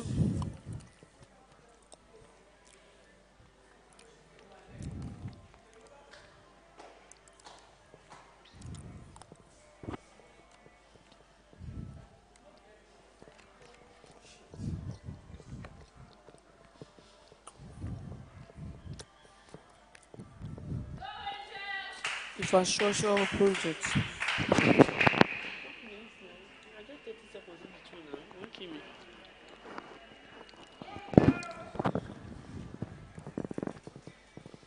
Infrastructure projects.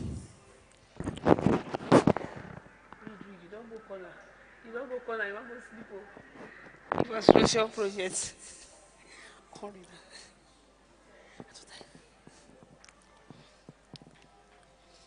This reduces the amount of money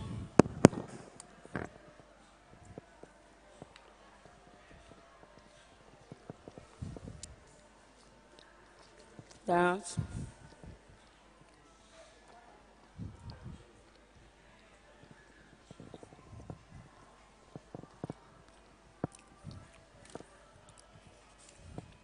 projects such as schools, hospitals, road,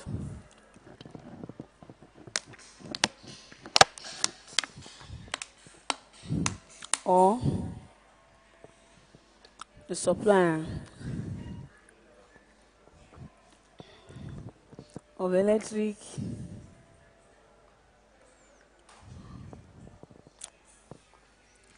power and drinking water to rural areas.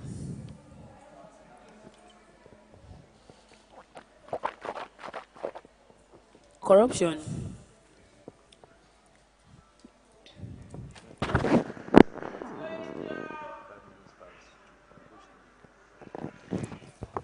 costs of corruption on the economy.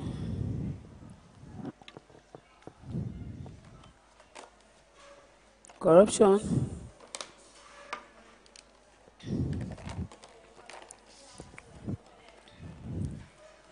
has a lot of effects on the economy.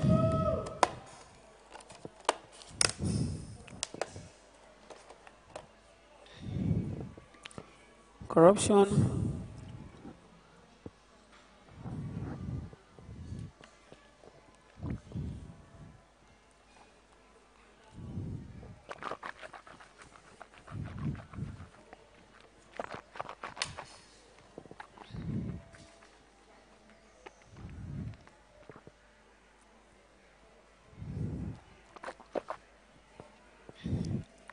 in its own way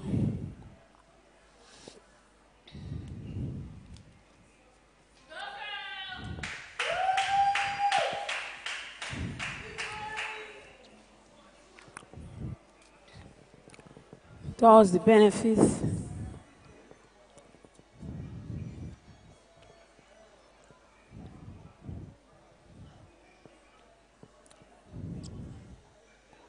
this reduces the amount of money for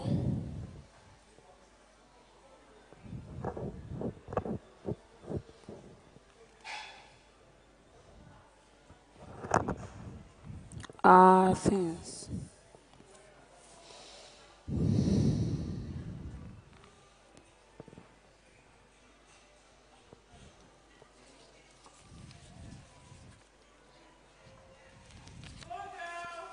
Macro measures.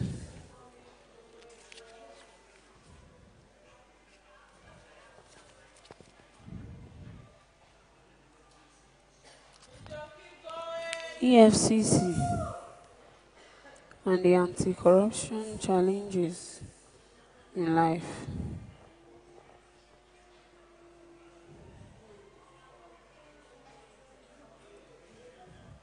An update on the activities of the Economic and Financial Crime Commission, EFCC, Nigeria.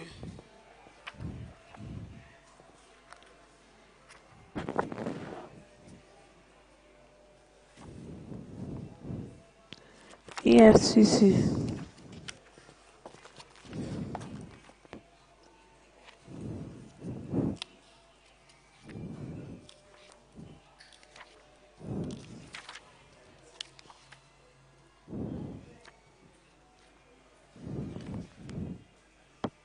the current chairman of the EFCC, Mrs. Fadia,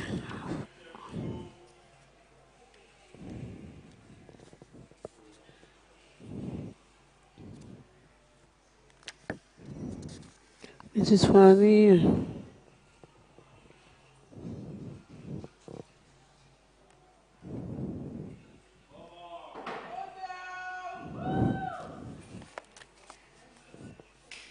after the screening and assumption, she took prompt steps to reposition and refocus the operation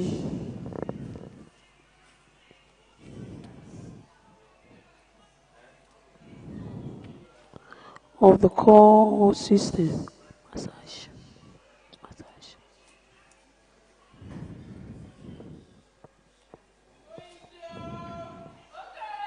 These steps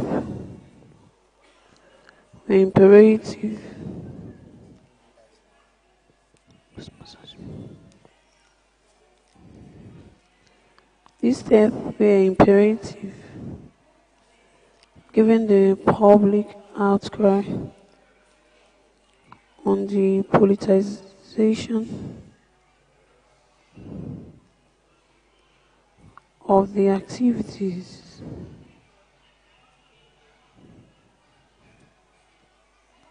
of the Commission.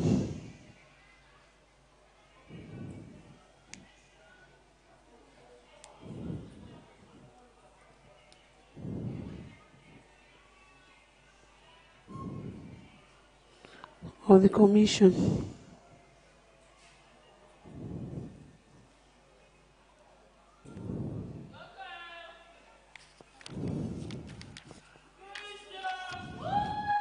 Secondly, it became expedient that old method of operation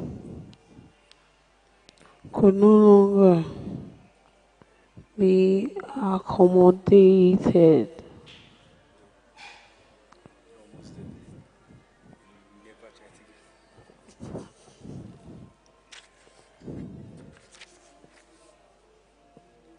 Given the emphasis of government on the observance of the rule of law,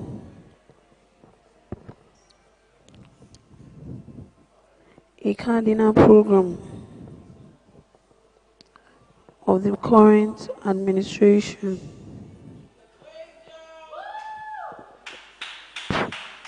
following measures were therefore taken to streamline commissions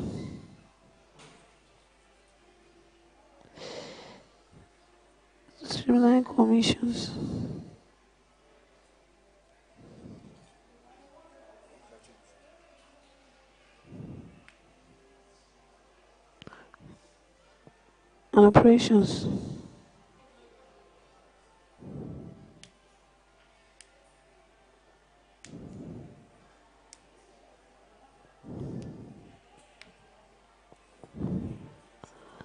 streamline commissions and operations, constitution of committees, four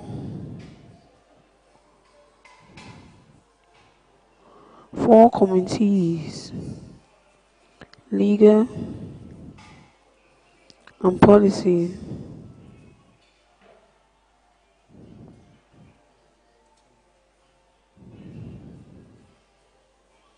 legal and policies,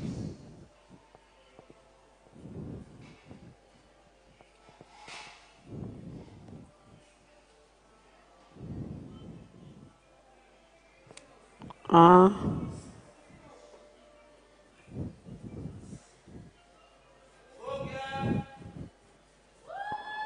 going to be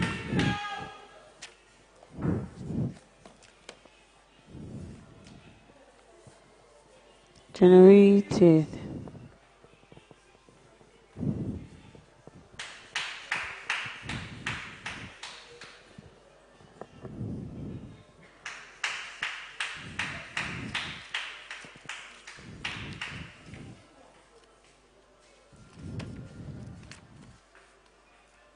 strengthening the youth capacity against corruption.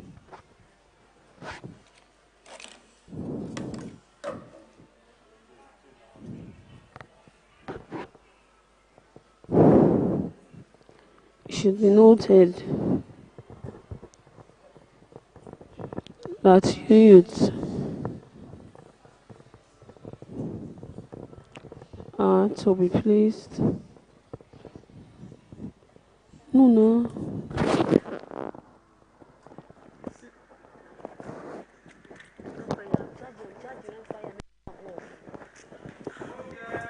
Are to be placed.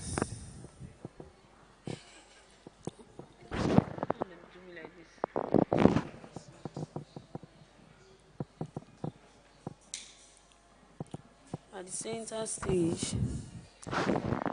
You don't collect the red of this anti-corruption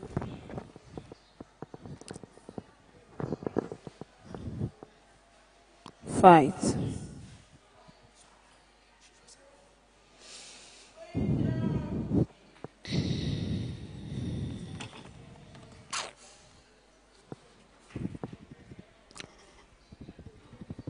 Youth should cooperate with anti-crime institutions in the look out for fraud. For example,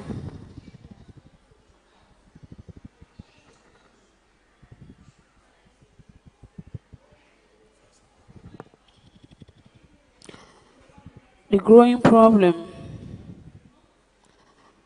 of cybercrime, advanced fee fraud, and other scams that have made Nigerians notorious around the globe.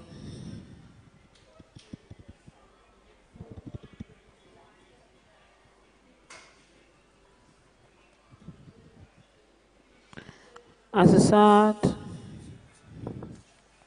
predicament for any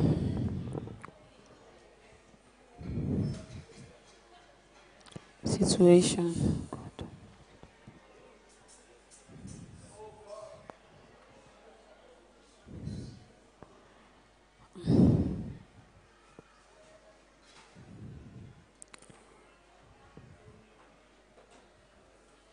The right various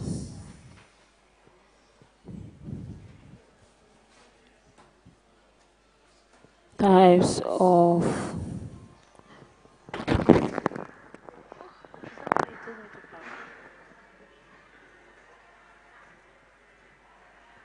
Is that why you told me to pack my teeth? They write various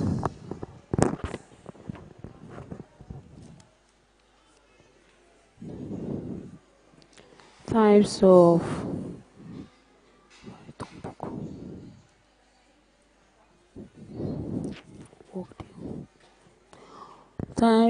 various types of books.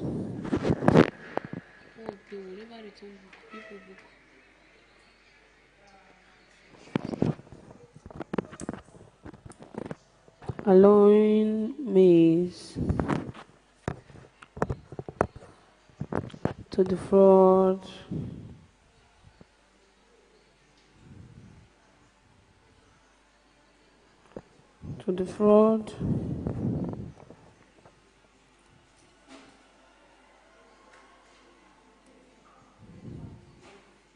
people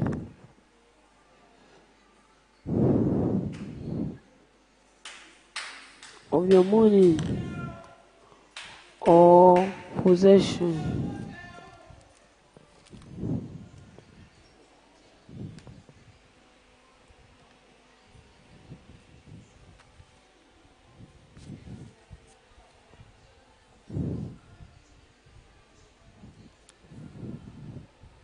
It should be noted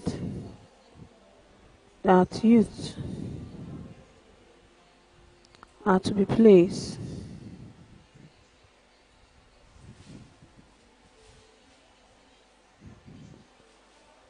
at the center stage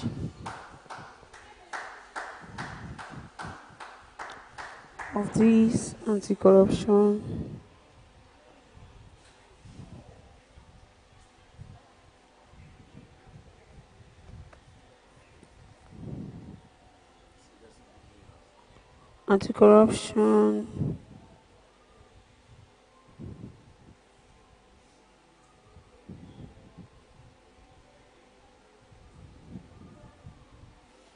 fraudulent scams. As it is rightly said, only greedy youth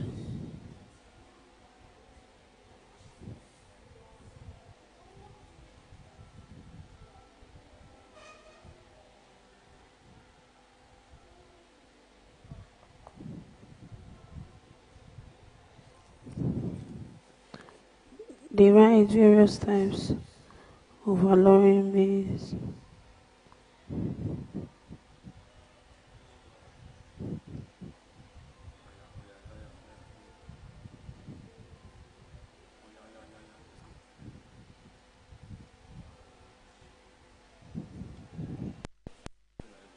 But around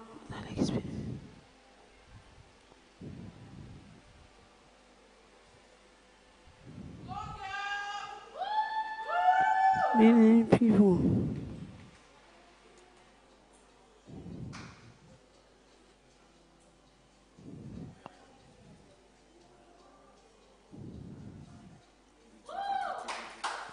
many people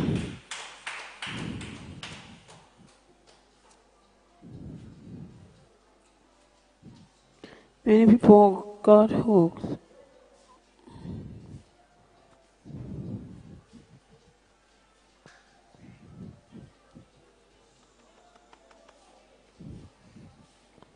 Many people get hooked.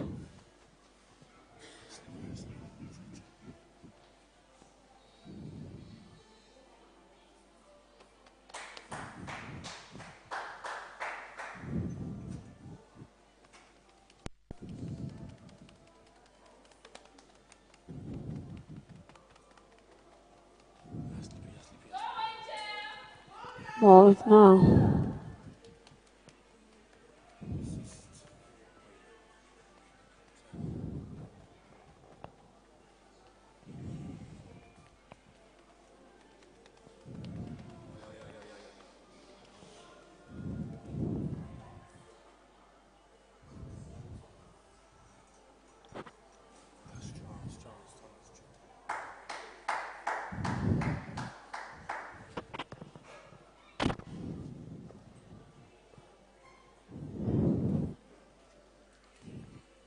Nigeria must be around that same time.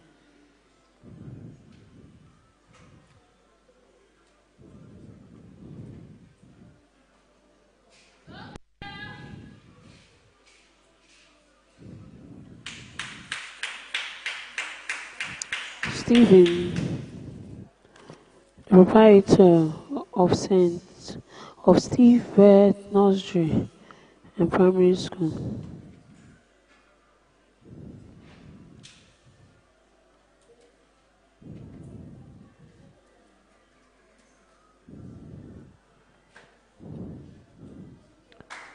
Yeah, in Lagos.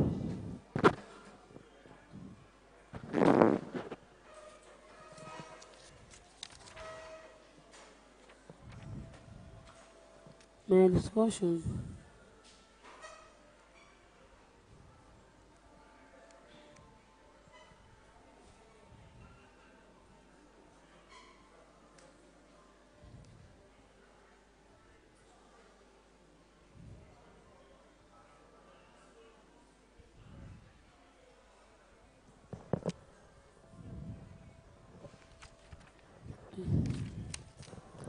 Most corrupt leaders we have today in this country learned from corrupt habits.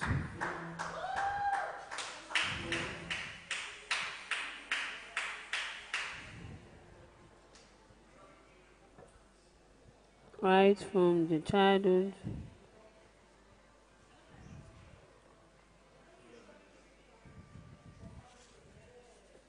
right from your childhood, entails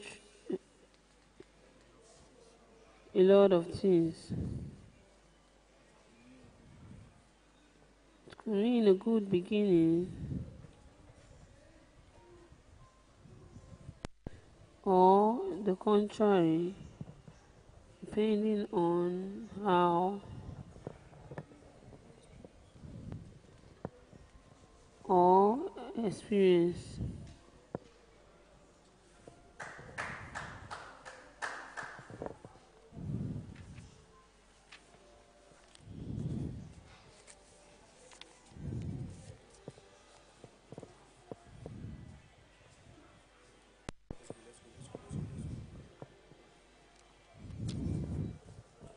It could.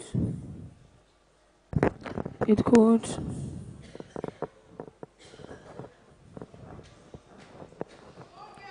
Also,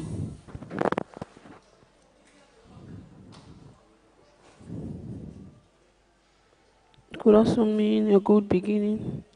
On the contrary, depending on how one parent make it.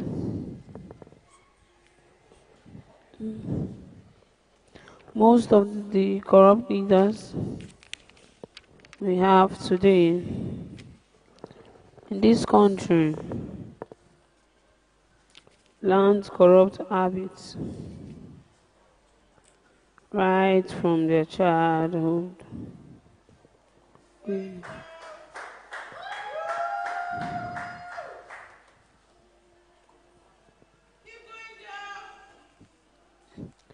Their image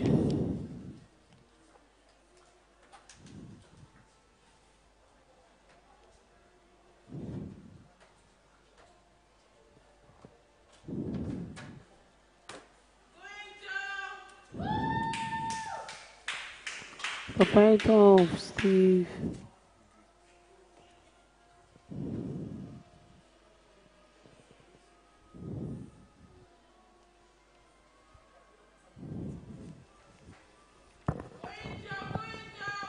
who is to be blamed?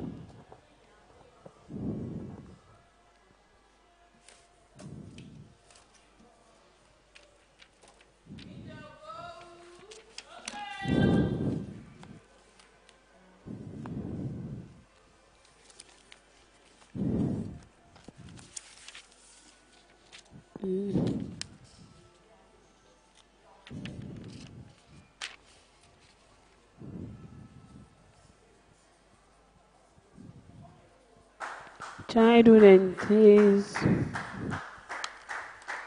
a lot of things. Could mean a good beginning or contrary, depending on how one parents make it.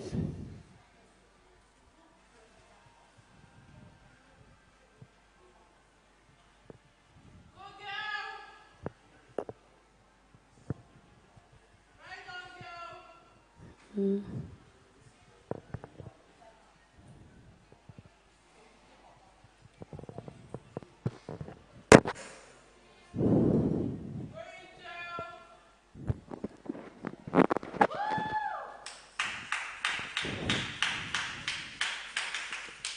Reveal that children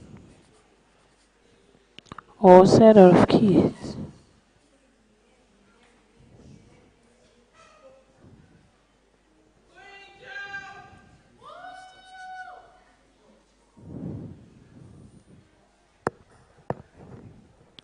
children and indicate what?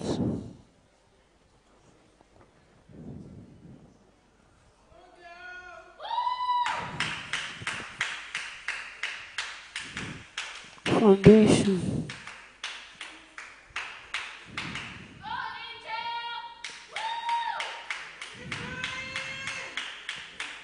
Yeah, we teach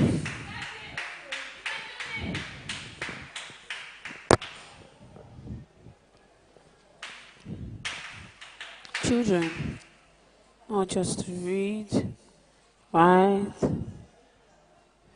how give to your foundation. It's, but most importantly, how to adhere.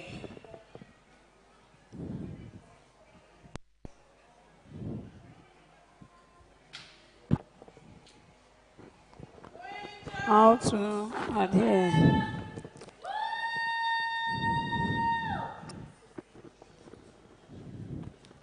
to circumstances.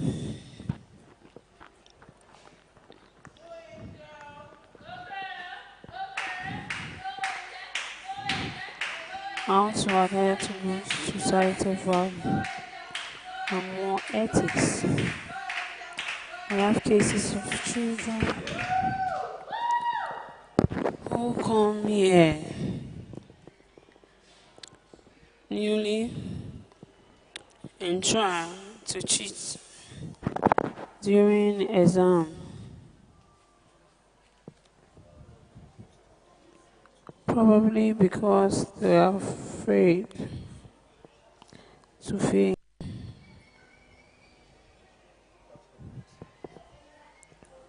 or partly as habits you to share stand against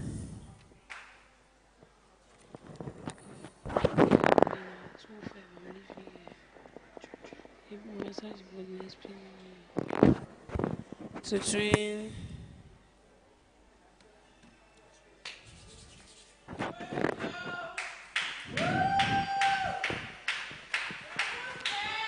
in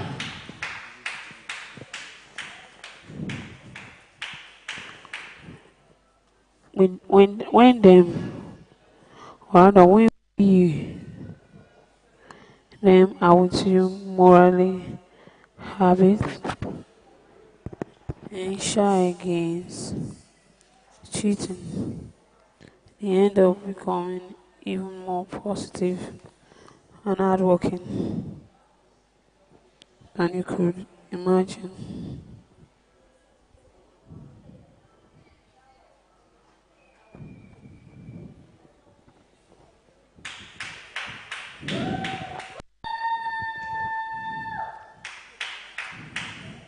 Cheating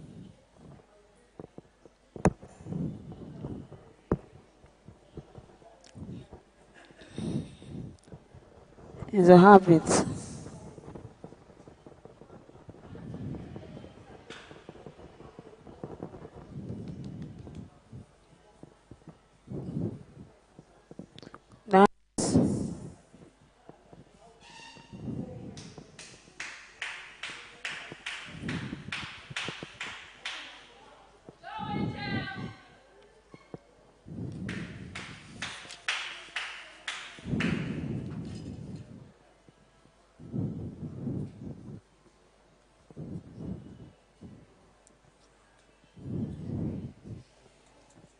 It's an habit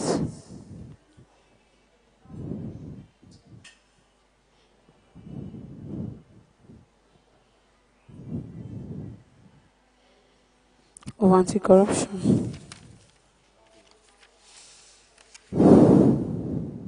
The EFCC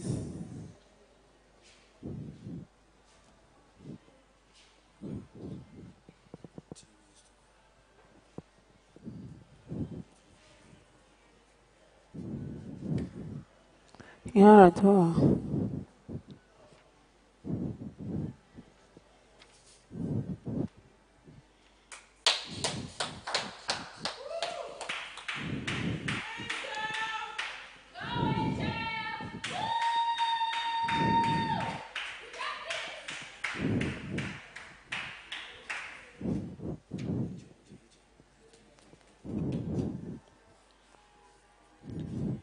The EFCC anti-corruption revolution endorsed by President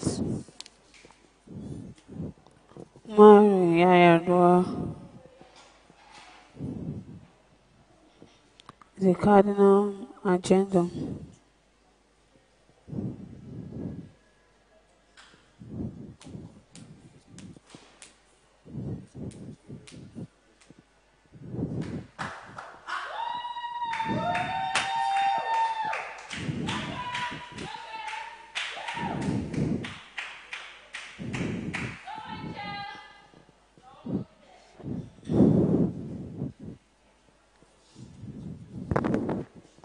It's a habit of Nigeria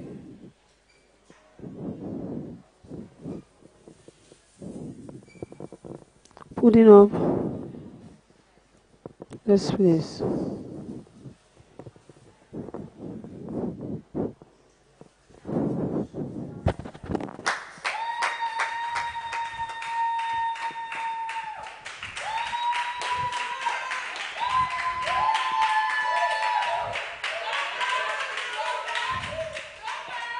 Putting on this place and looking suspiciously. It's a habit in the government policies at all levels, especially those that are looked, especially in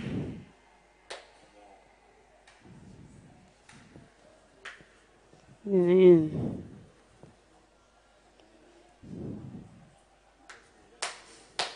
In the Benin. But I cannot explicitly say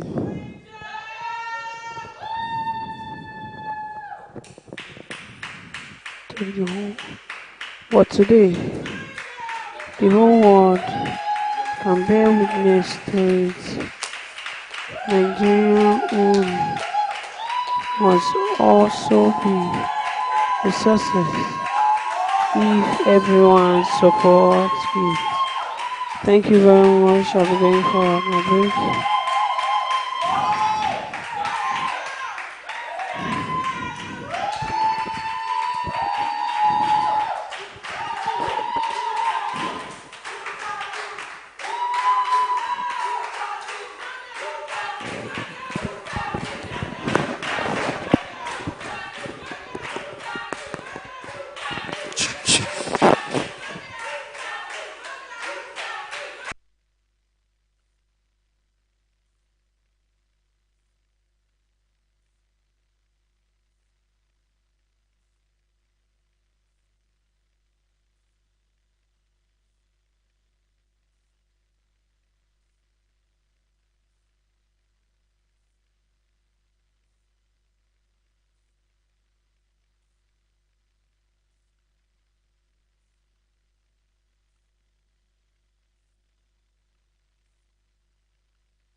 Excited, and we just want you to say one or two words while you have come to throw your support in this room. I wouldn't throw my weight behind a lovely young girl who in this day and time is set to achieve such a huge feat, to beat a world record. And she's an Edo girl. A lot of things have been happening in the past 7-8 years since we've been here, with Edo people doing marvelous things around the world. So this is another one, and it's exciting. And especially since she's a little girl, you know, we've had issues with human trafficking, and 60% of people trafficked were found to be females out of the state. So it's, you know, that it's one big cause that the governor has fought and hopefully has succeeded in.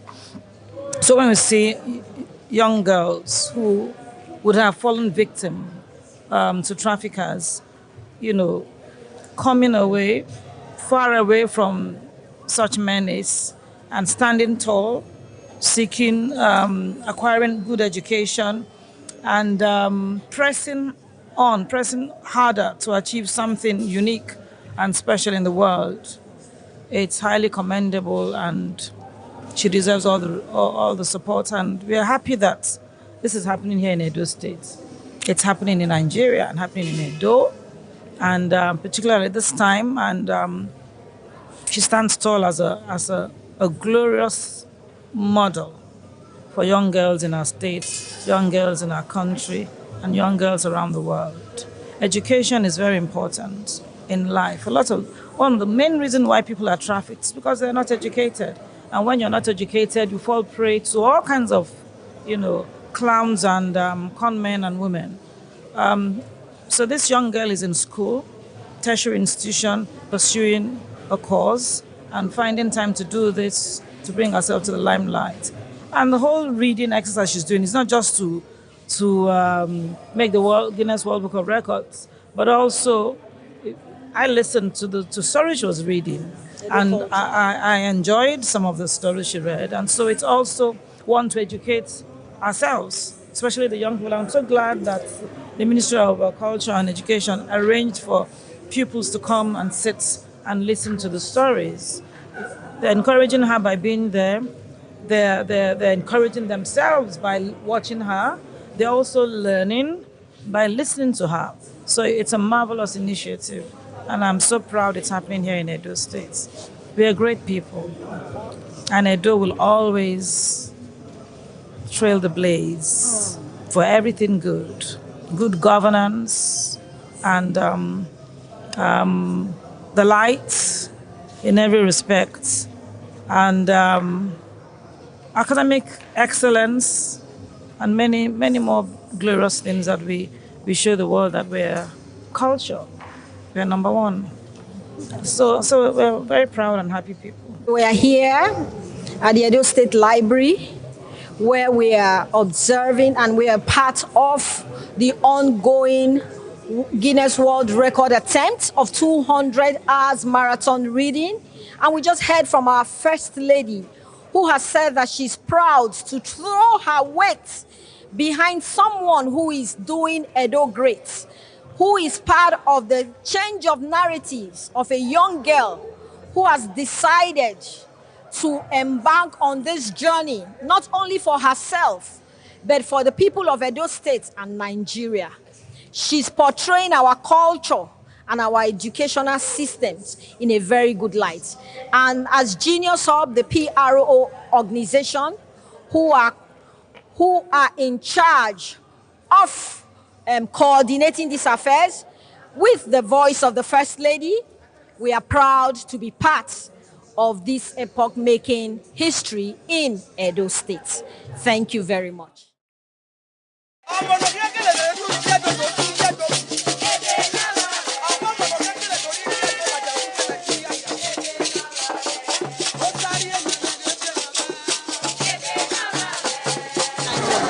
You see see where we don't get for education now. Some years ago, we did number 28 for Nigeria. Now we enter number 1. And so, we go take and go number 1 for Africa in the world. You know, we get to educate ourselves for those things so that the new business we will bring come, they will find skill. Anybody where they do business for Nigeria go find skill inside of those states. And so, education now the number 1. Anybody where they be educated, you won't be ignorant, you will know work, you will know book, you will fit talk well, you will fit argue, you will fit think. Now education they move everybody to the next level. Now education carry all of us reach where we dey. So that education, we don't go joke with that. We cannot joke with it. So where we deal with education now, we go improve our universities. All the 3 universities we get for the state, by God's grace, we go even raise them to higher standards.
see where we don't get for education now.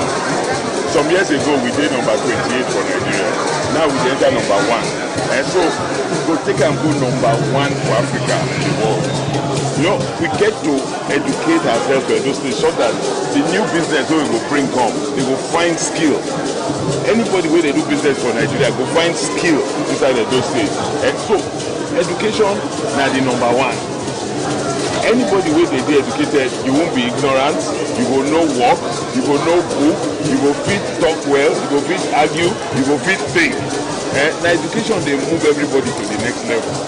Now education carry all of us reach where we dey. So that education we don't go joke with that. We cannot joke with it. So where we deal with education now, we go improve our universities. All the 3 universities we get for the state, by God's grace, we go even raise them to higher standards.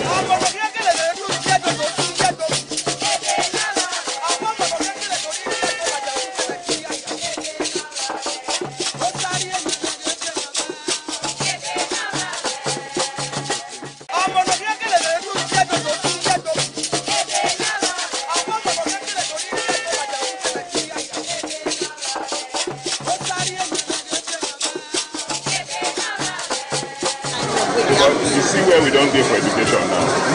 Some years ago, we did number 28 for Nigeria. Now we enter number 1. And so, we go take and go number 1 for Africa in the world. You know, we get to educate ourselves to those things so that the new business we will bring come, they will find skill. Anybody where they do business for Nigeria will find skill inside of those states. And so, education now the number 1. Anybody where they be educated, you won't be ignorant, you will know work, you will know book, you will fit talk well, you will fit argue, you will fit think. Now education they move everybody to the next level. Now education carry all of us reach where we dey. So that education we don't go joke with that. We cannot joke with it. So where we deal with education now, we go improve our universities. All the 3 universities we get for the state, by God's grace, we go even raise them to higher standards.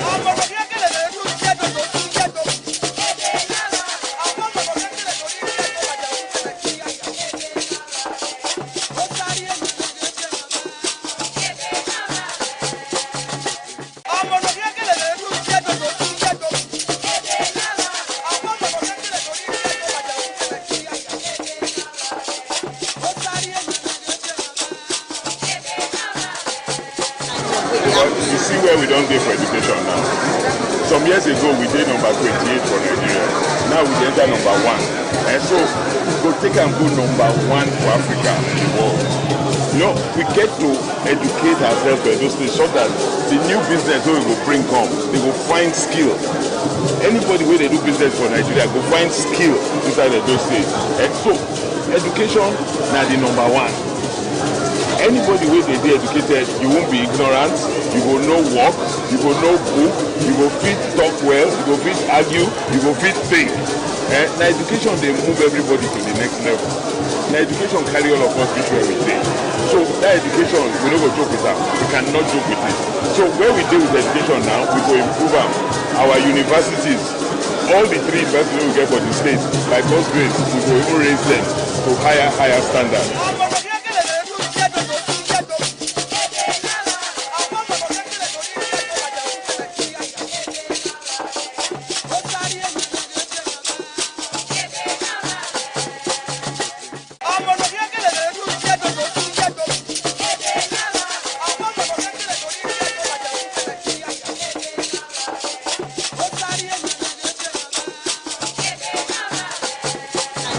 You see where we don't get for education now. Some years ago, we did number 28 for Nigeria. Now we enter number 1. And so, we go take and go number 1 for Africa in the world. You know, we get to educate ourselves to those things so that the new business we will bring come, they will find skill. Anybody where they do business for Nigeria will find skill inside of those states. And so, education now the number 1. Anybody where they be educated, you won't be ignorant, you will know work, you will know book, you will fit talk well, you will fit argue, you will fit think. Now education they move everybody to the next level. Now education carry all of us reach where we dey. So that education we don't go joke with that. We cannot joke with it. So where we deal with education now, we go improve our universities. all the three investors we get for the state, by God's grace, we will even raise them to higher standards.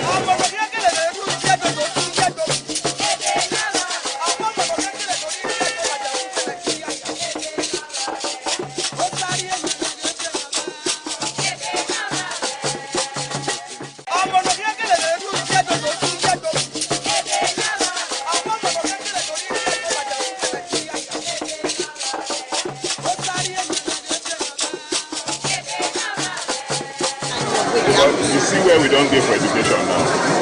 Some years ago we did number 28 for Nigeria. Now we enter number 1. And so we take and go number 1 for Africa in the world. You know, we get to educate ourselves for those things so that the new business we will bring come, they will find skill.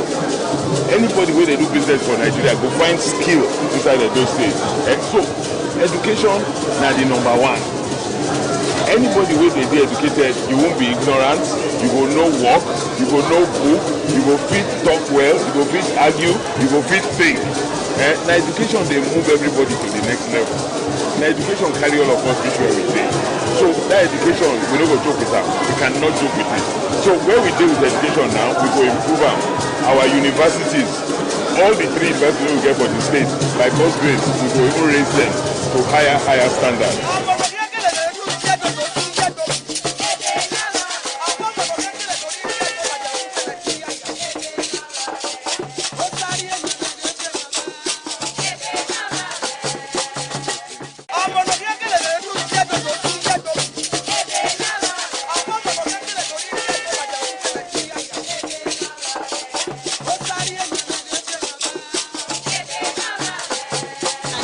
You see where we don't get for education now.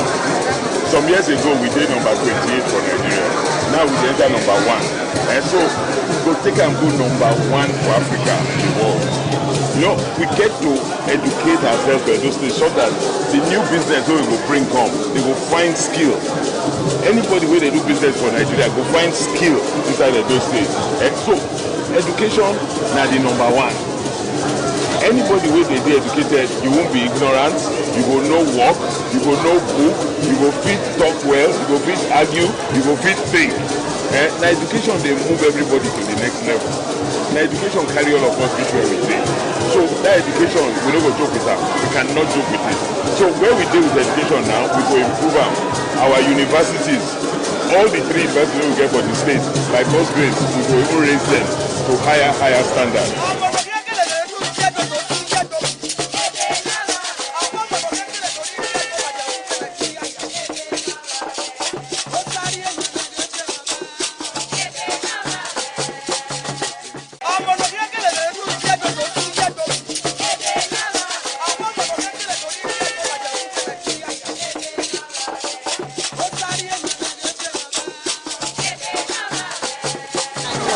You see where we don't get for education now.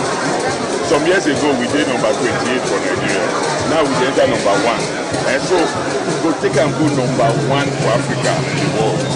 You know, we get to educate ourselves for those things so that the new business we will bring come, they will find skill. Anybody where they do business for Nigeria will find skill inside those states. And so education now the number 1. Anybody where they be educated, you won't be ignorant, you will know work, you will know book, you will fit talk well, you will fit argue, you will fit think. Now education they move everybody to the next level. Now education carry all of us reach where we dey. So that education we don't go joke with am. We cannot joke with it. So where we deal with education now, we go improve am. Our universities, all the three investors we get for the state, by God's grace, we go even raise them to higher standards.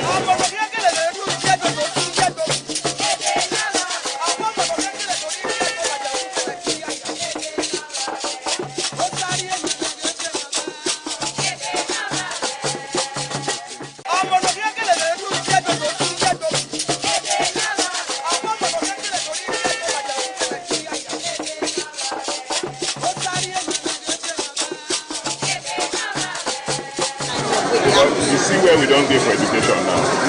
Some years ago we did number 28 for Nigeria. Now we enter number 1. And so we take and go number 1 for Africa in the world. We get to educate ourselves for Edo State so that the new business wey we go bring come, they go find skill.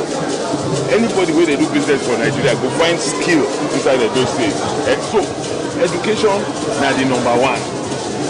Anybody wey dey educated, you won't be ignorant, you go know work, you go know book, you go fit talk well, you go fit argue, you go fit think. Na education dey move everybody to the next level. Na education carry all of us reach where we dey. So that education, we no go joke with am. We cannot joke with it. So where we dey with education now, we go improve am. Our universities, all the 3 universities we get for the state, by God's grace, we go even raise them to higher standards.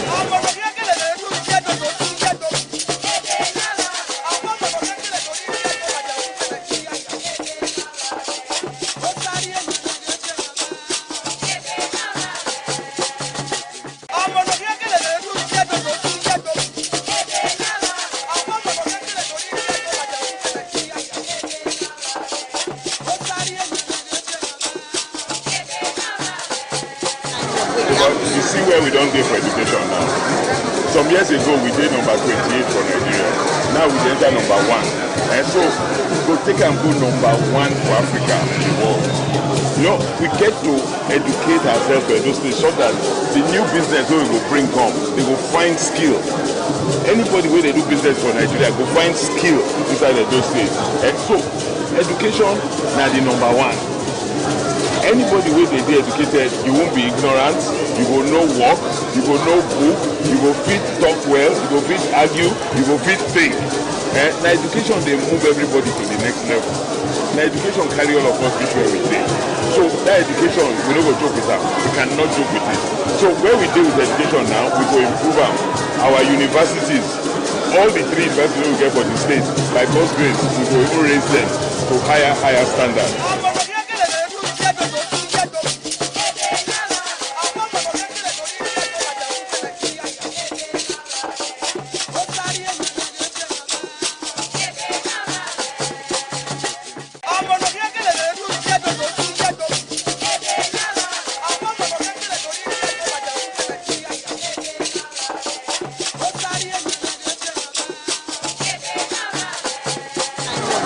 You see where we don't get for education now.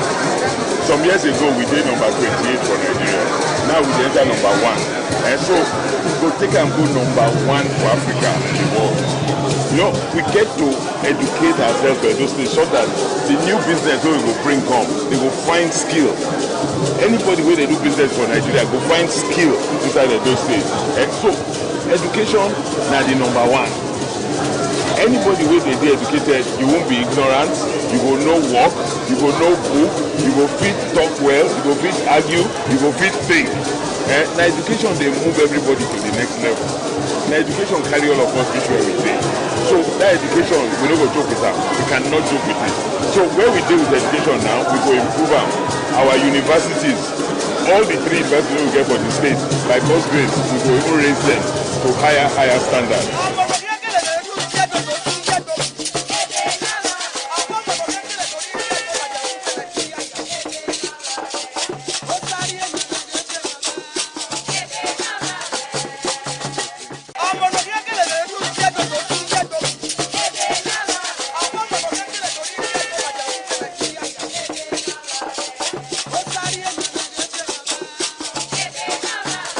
You see where we don't get for education now. Some years ago, we did number 28 for Nigeria. Now we enter number 1. And so, we go take and go number 1 for Africa and the world. We get to educate ourselves for Edo State so that the new business wey we go bring come, they go find skill. Anybody wey dey do business for Nigeria go find skill inside Edo State. So, education na the number 1.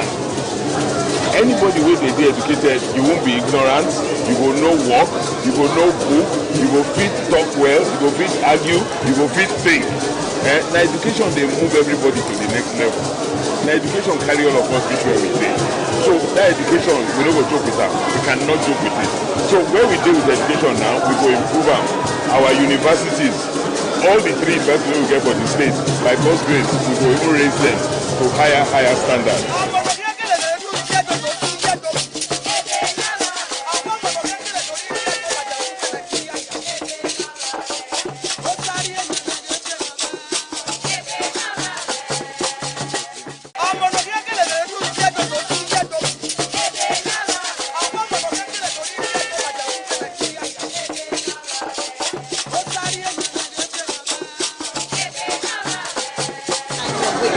see where we don't get for education now.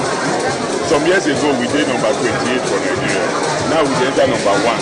And so, we go take and go number 1 for Africa and the world. You know, we get to educate ourselves for those things so that the new business we will bring come, they will find skill. Anybody where they do business for Nigeria go find skill inside of those states. And so, education now the number 1.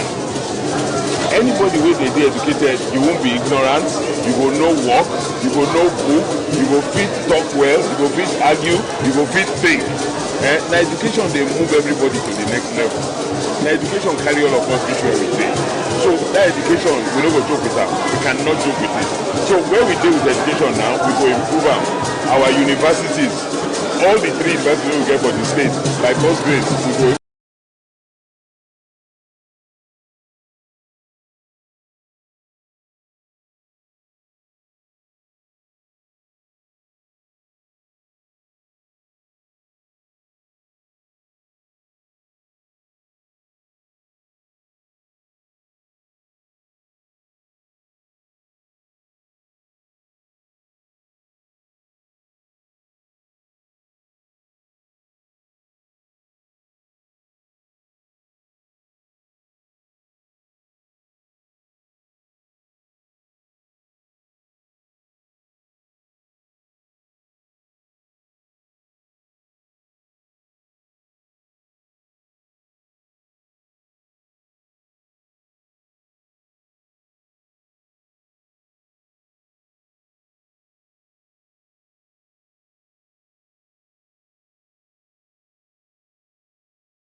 Osariemen Asein trying to break a world record in reading. It just ties in with what we have preached and the work we have done over the last 7 years in Edo State, trying to reenact education, particularly basic education, trying to develop a reading culture for our young ones and children in this state. To see one of them now taking it to another level, to try and get the world to see how well Edo young people are doing, how aspirational they are, and how competitive, globally competitive they have become. I believe that there can be no greater reward for our administration than what this young lady is doing, and so we are here to support her, and I want to ask all of you to support her because she's going to break the world record in she has broken the world record in reading, and what a record to break. And here we have Professor Damas Woko. Most of you may not realize he's one of Africa's greatest architects today. One of his seminal works is the Bakenzwa Cultural Center, which is one of the 1001 buildings you must see in this world before you die.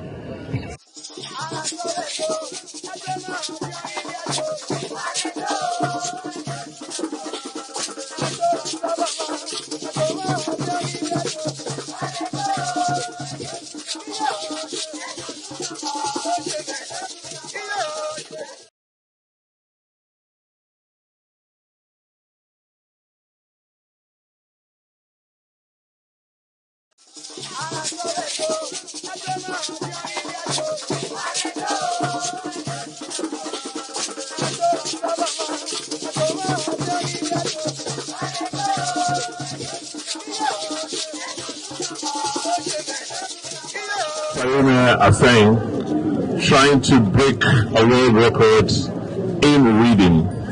It just ties in with what we have preached and what we have, the work we have done over the last 7 years in Edo State, trying to reenact education, particularly basic education, trying to develop a reading culture for our young ones and children in this state. To see one of them now taking it to another level, to try and get the world to see how well Edo young people are doing, how aspirational they are, and how competitive, globally competitive they have become. I believe that there can be no greater reward for our administration than what this young lady is doing, and so we are here to support her, and I want to ask all of you to support her because she's going to break the world record in she has broken the world record in reading, and what a record to break. And here we have Professor Damas Woko. Most of you may not realize he's one of Africa's greatest architects today. One of his seminal works is the Bakenzwa Cultural Center, which is one of the 1001 buildings you must see in this world before you die.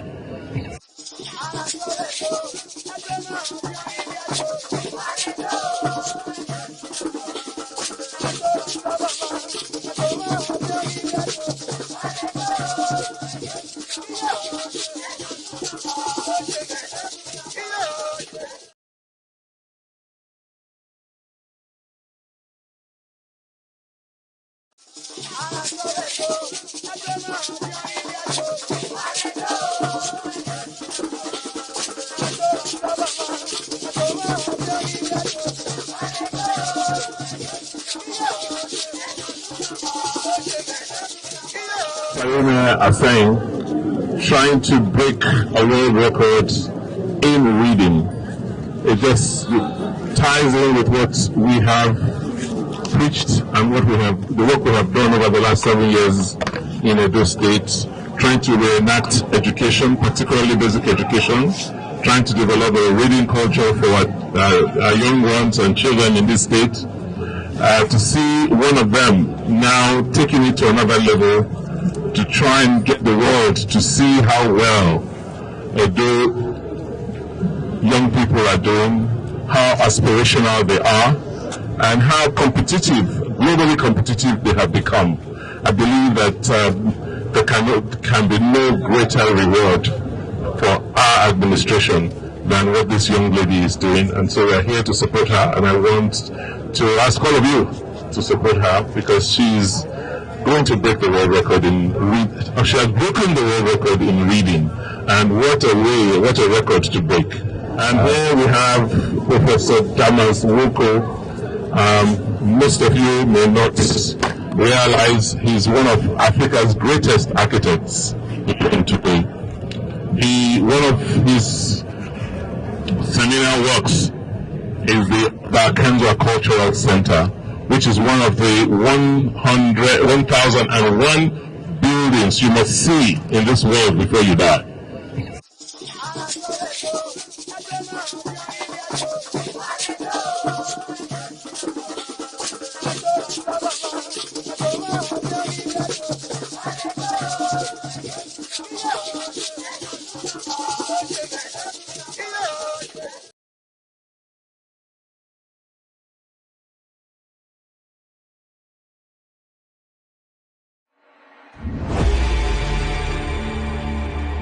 I must say this is a remarkable event. We know there have been a lot of records breaking. For this kind of record, the kind of record that we've never experienced before in Edo State. So I'm so happy that we have an Edo indigene who wants to break this record. As of now, she has already broken the record.